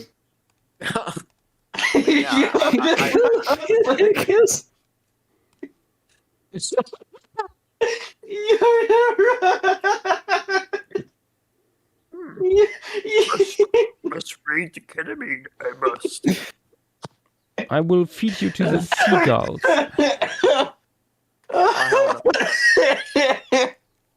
Avery's losing it. I'm in tears right now. Let us be free, Yash. Let us be free. Let us Stop trying to rush. There's ungulates. Ungulates are everywhere. Aberrantologist is raising his hand. Oh no. Oh, aberrantologists. Please don't give me ichthyosaurs. I want the ichthyosaurs to haunt me. Mm-hmm. They are now. Ah, shit. My only interaction with Star Wars as a franchise is Lego Star Wars. Hmm. Have you not seen any I'm of not the movies? No. Say. Oh dear. Damn. Honestly, Avery, that's kind of I impressive. think you know, movie nights are famously good date ideas. You know? Is this true? Hmm. Wink, wink. Not Nudge. Oh, hold on, what? I just heard something about Star Wars dates. Wink, wink. I'm in. Movie night. Movie night. Movie night. That's definitely something we're gonna do at some point. Yay. Movie night. Hey, I just realized that we're literally seeing a double date here. That is true. I don't know if I would call this a date. We're actually seeing Yashua draw some critters. Mm-hmm. Indeed. Some of them might be deer even. The deer. Oh dear. Oh dear. Oh dear. Yeah, I mostly want to be here when the wheel inevitably lands on Posidonia Shale. True. You weren't here when I said this, but if that happens, I'm jumping off a cliff. So it's in your best interest cliff, if not a that mountain, does right? not happen. Mm-hmm. I'll put a water bucket at the bottom of the cliff, and you won't take any fall damage. Mm. But I think you first have to scream water bucket release, right? True. The last stranglehold of Tim. Tim doesn't even reference that anymore. I remember all your brain rot, and I throw it back in your face when you least expect it. Mine? You I talked Yeah. like everyone. I think that was all in Brain rot in general. I was not talking to anyone specifically. cat. Hi, Avery Cat. The kitty. The old cat. Yes, that is the cookie. That's not cat. That's Blue Mario. I don't want to acknowledge Blue Mario, to be honest. Did Blue Mario kill your grandma? Maybe. I'm not sure yet. He killed Hussein's grandma. Mm-hmm. There is a bird Is there outside anywhere that that- gives like You changed your profile weird picture. noises from it. Like, I don't know what it is. I suspect it's a bird of prey, but it also sounds a little bit like a gull. Huh. But we are nowhere I mean, near that- like a large body of water. If you were over here, I would say red-shouldered hawk, but that's not a thing where you live. Yeah, no, So- I was gonna need say- I need to go through like an. There it is again. I need to go through like an audio library of like European birds of prey calls. I was gonna say that that does sound like you're describing a bald eagle cry. But again, Wait. Yeah, but Not- instead of being like it's like quack, quack, quack, quack, quack, quack, quack. Yeah, that's what bald eagles sound like. They do that. I don't think there's a bald eagle in Germany. Do y'all have white-tailed eagles over there? Not in this area. No. There are no eagles in this part of Germany. The only eagle that could be here would be a sea eagle. Oh, that's what I mean. Oh.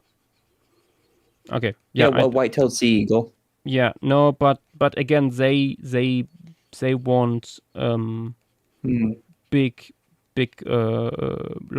lots of water, which is not here at all. And we have heard this bird now for more than a week. If it was Could it- just coming through, then maybe it could be an eagle. Could it be a small bird that's mimicking something? For You could, more than a week? Yeah. Yeah. yeah. You could just try downloading Merlin. I could. I Mm, could try that. Merlin. Yeah. That is. Wait. Hang on. yeah. Yash, go in other talk. You can hear the call. There's a voice here, like a voice note kind of thing.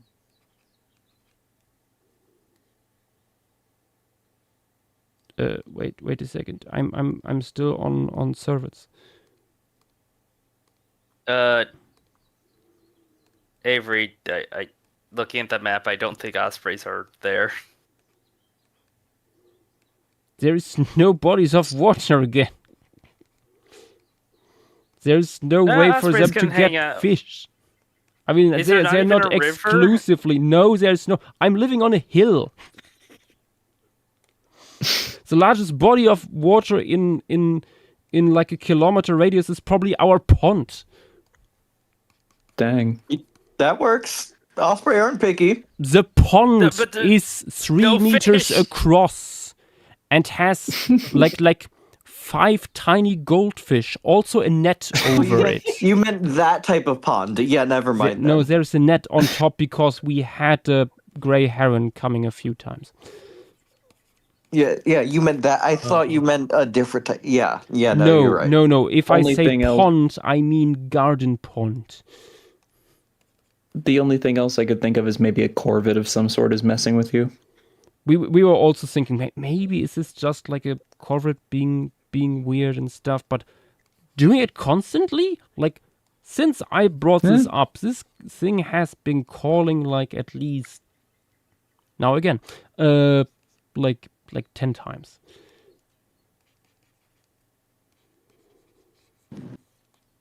If it was just like a corvid being playful and stuff like that, I don't think it would do that all the time. Maybe you actually just have a seagull. But a single one? Constantly I don't calling? know. Maybe it got lost. If it was lost, I would think it would try to like fly elsewhere. You, I you'd don't know. think so, but And I have binoculars. I can't find them for the life of me. huh? Because it's very close. I could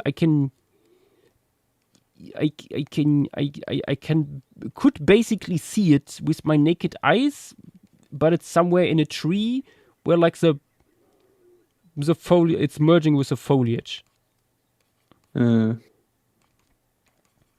It's like three houses over in a tree. You know what, Yash? Here's a list of birds of Germany. Good luck. I would Every maybe not. single one. I would maybe not do it that unselective. It's sorted into categories. Don't worry. But is it like yeah, don't give me the list of birds, I need the calls. The list doesn't do anything. I have a big book on the like 400 or more, no, probably more like 500 pages, birds of Europe. Yeah. That is not the issue. It's identifying the call. Okay, but Yash, is there any room for the proboscis horse? Where? Just Where would I one? go? I wouldn't know where. Like next to the Gravenibos. Maybe a Gerfalcon? Oh. I would need to listen to samples. Yeah. You'll never believe this. On Wikipedia, there's tons of calls. Yeah, I know. Many have recordings there.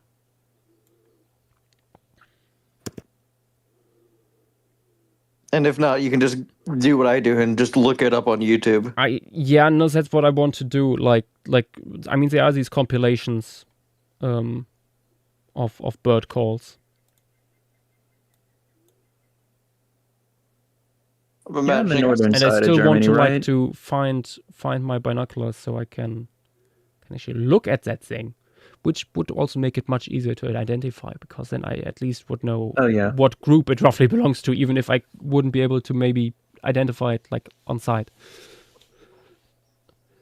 Yeah. Okay. But no, I think I'm done. Maybe I will still add like Probosciderium like post stream when I do a little bit of refinement here. Like a little bit of foliage here and there, a little bit of colors, a little bit of detailing. Like I would do like a little bit more detailing here on the canopy, for example, and stuff. Bring a little bit more branching structure into this mess of leafy brush strokes. I might do a little bit of tweaking of perspectives here and there. It's quite tricky because this is like a gentle slope downward. This is not all like in lateral view. Really, we are looking like subtly like on top of the animals, so that you don't really see it like on their backs or stuff like that, but you see it in the legs, for example, how they are positioned. And I feel like the for example, this guy here, the second Borsoni, does not quite work in the moment. I will tweak that maybe a little bit. For example, like I think it works with the Anankus here in the back, although here in this case it might be too much. I will look into that. It is a tricky perspective. I should have maybe made or got myself like a perspective grid beforehand to help with that when I'm zoomed in, so I'm not getting lost in the sauce. But yeah, this would be Melia 5, The Lost Paradise, one of the many beautiful and still largely undiscovered in terms of paleo art localities in Greece.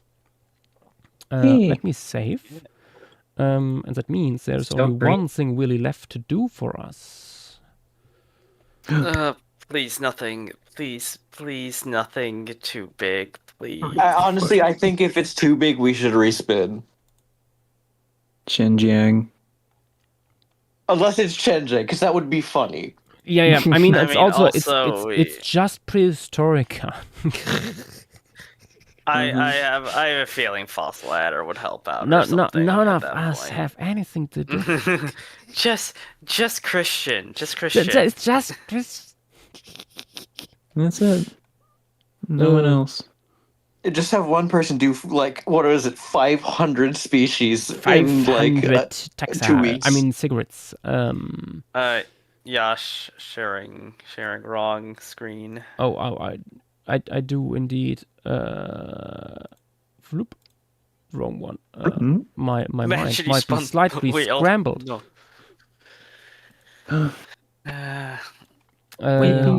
Okay. Yeah. Melia, done for now.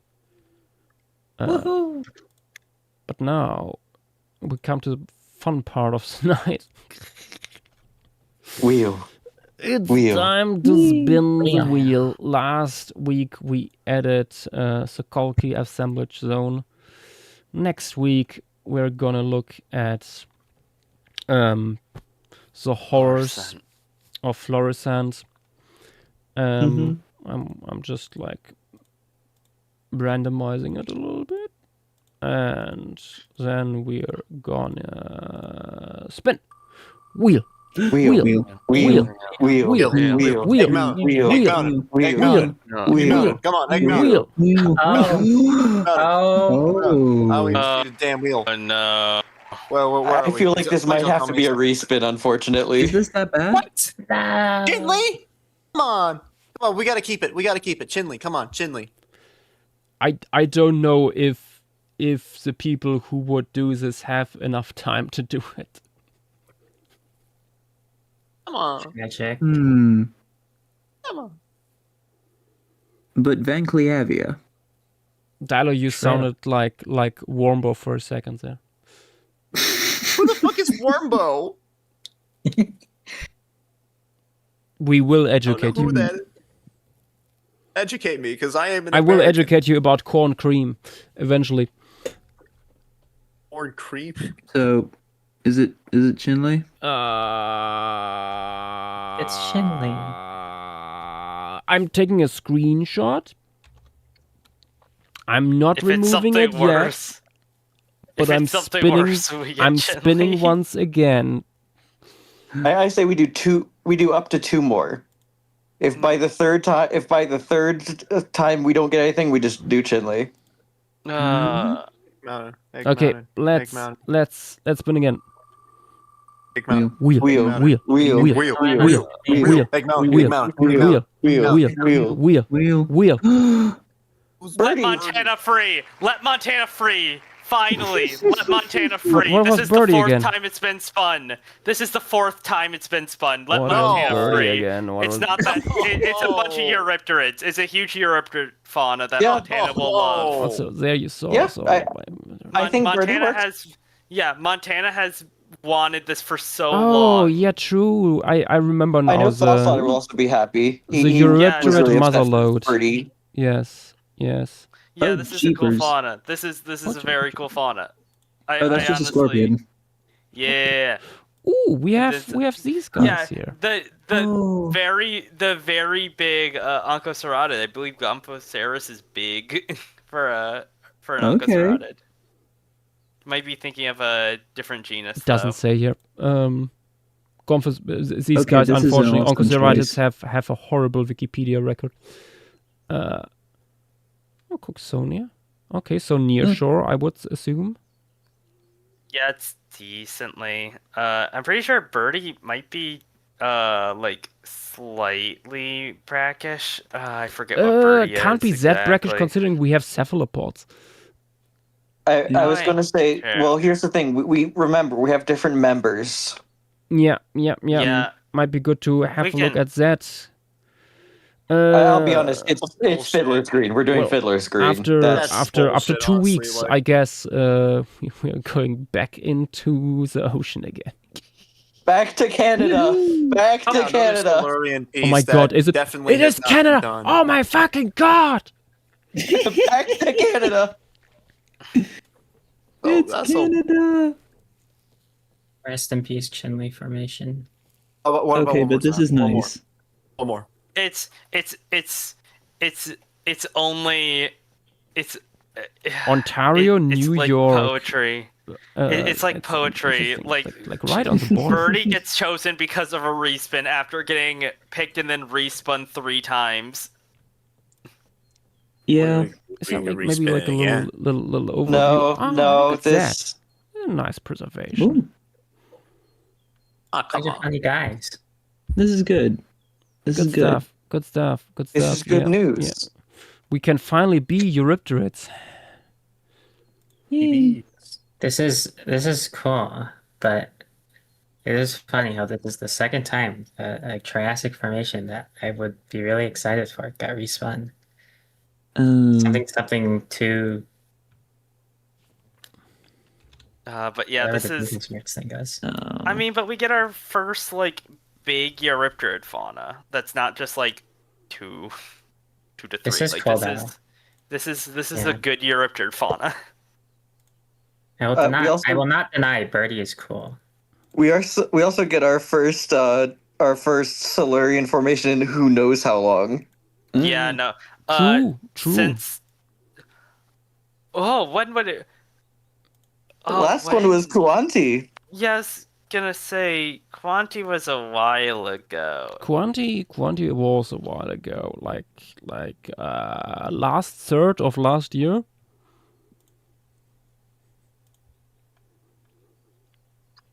Was it in November last year? Yeah, I believe so. Yeah, but there was also not much before that.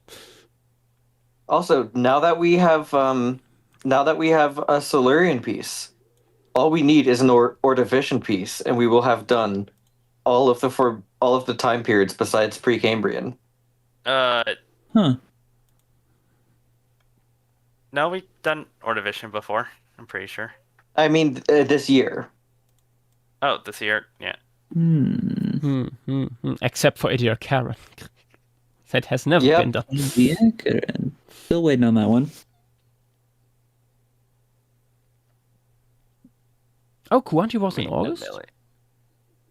Oh, goodness.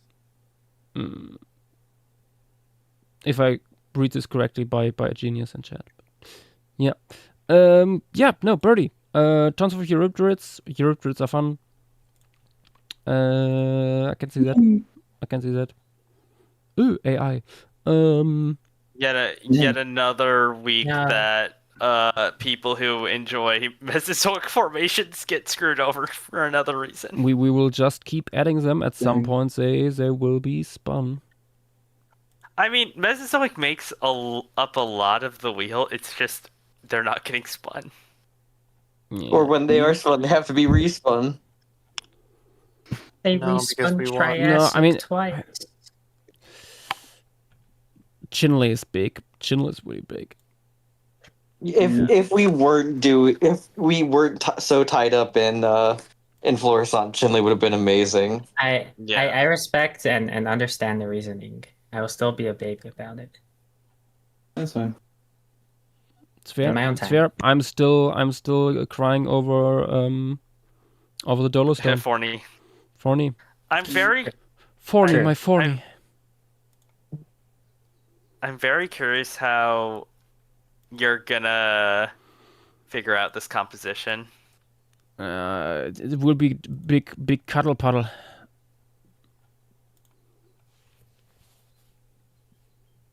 Who knows? We will find out. Yeah, sure. In the near future. But in the meantime, we shall say goodbye and we'll go to bed. Yep. At least some of us that are living closer to Europe than others. But yeah, this would have been everything for tonight, guys. Thank you for being here, and see you potentially tomorrow when we return for more shenanigans, potentially involving funny pigs, Star Wars, and and whale. And maybe the earliest, the first whale. The first whale. The first whale for real this time, until they found another first whale. It's more likely than you think. I mean, yeah. India and Pakistan, they have a lot of these. Okay, good night, everyone, and bye-bye. Bye-bye. May the 3rd be with you guys. I'll see you in Los Angeles. See you in Hollywood. Oh no, the paleo environment.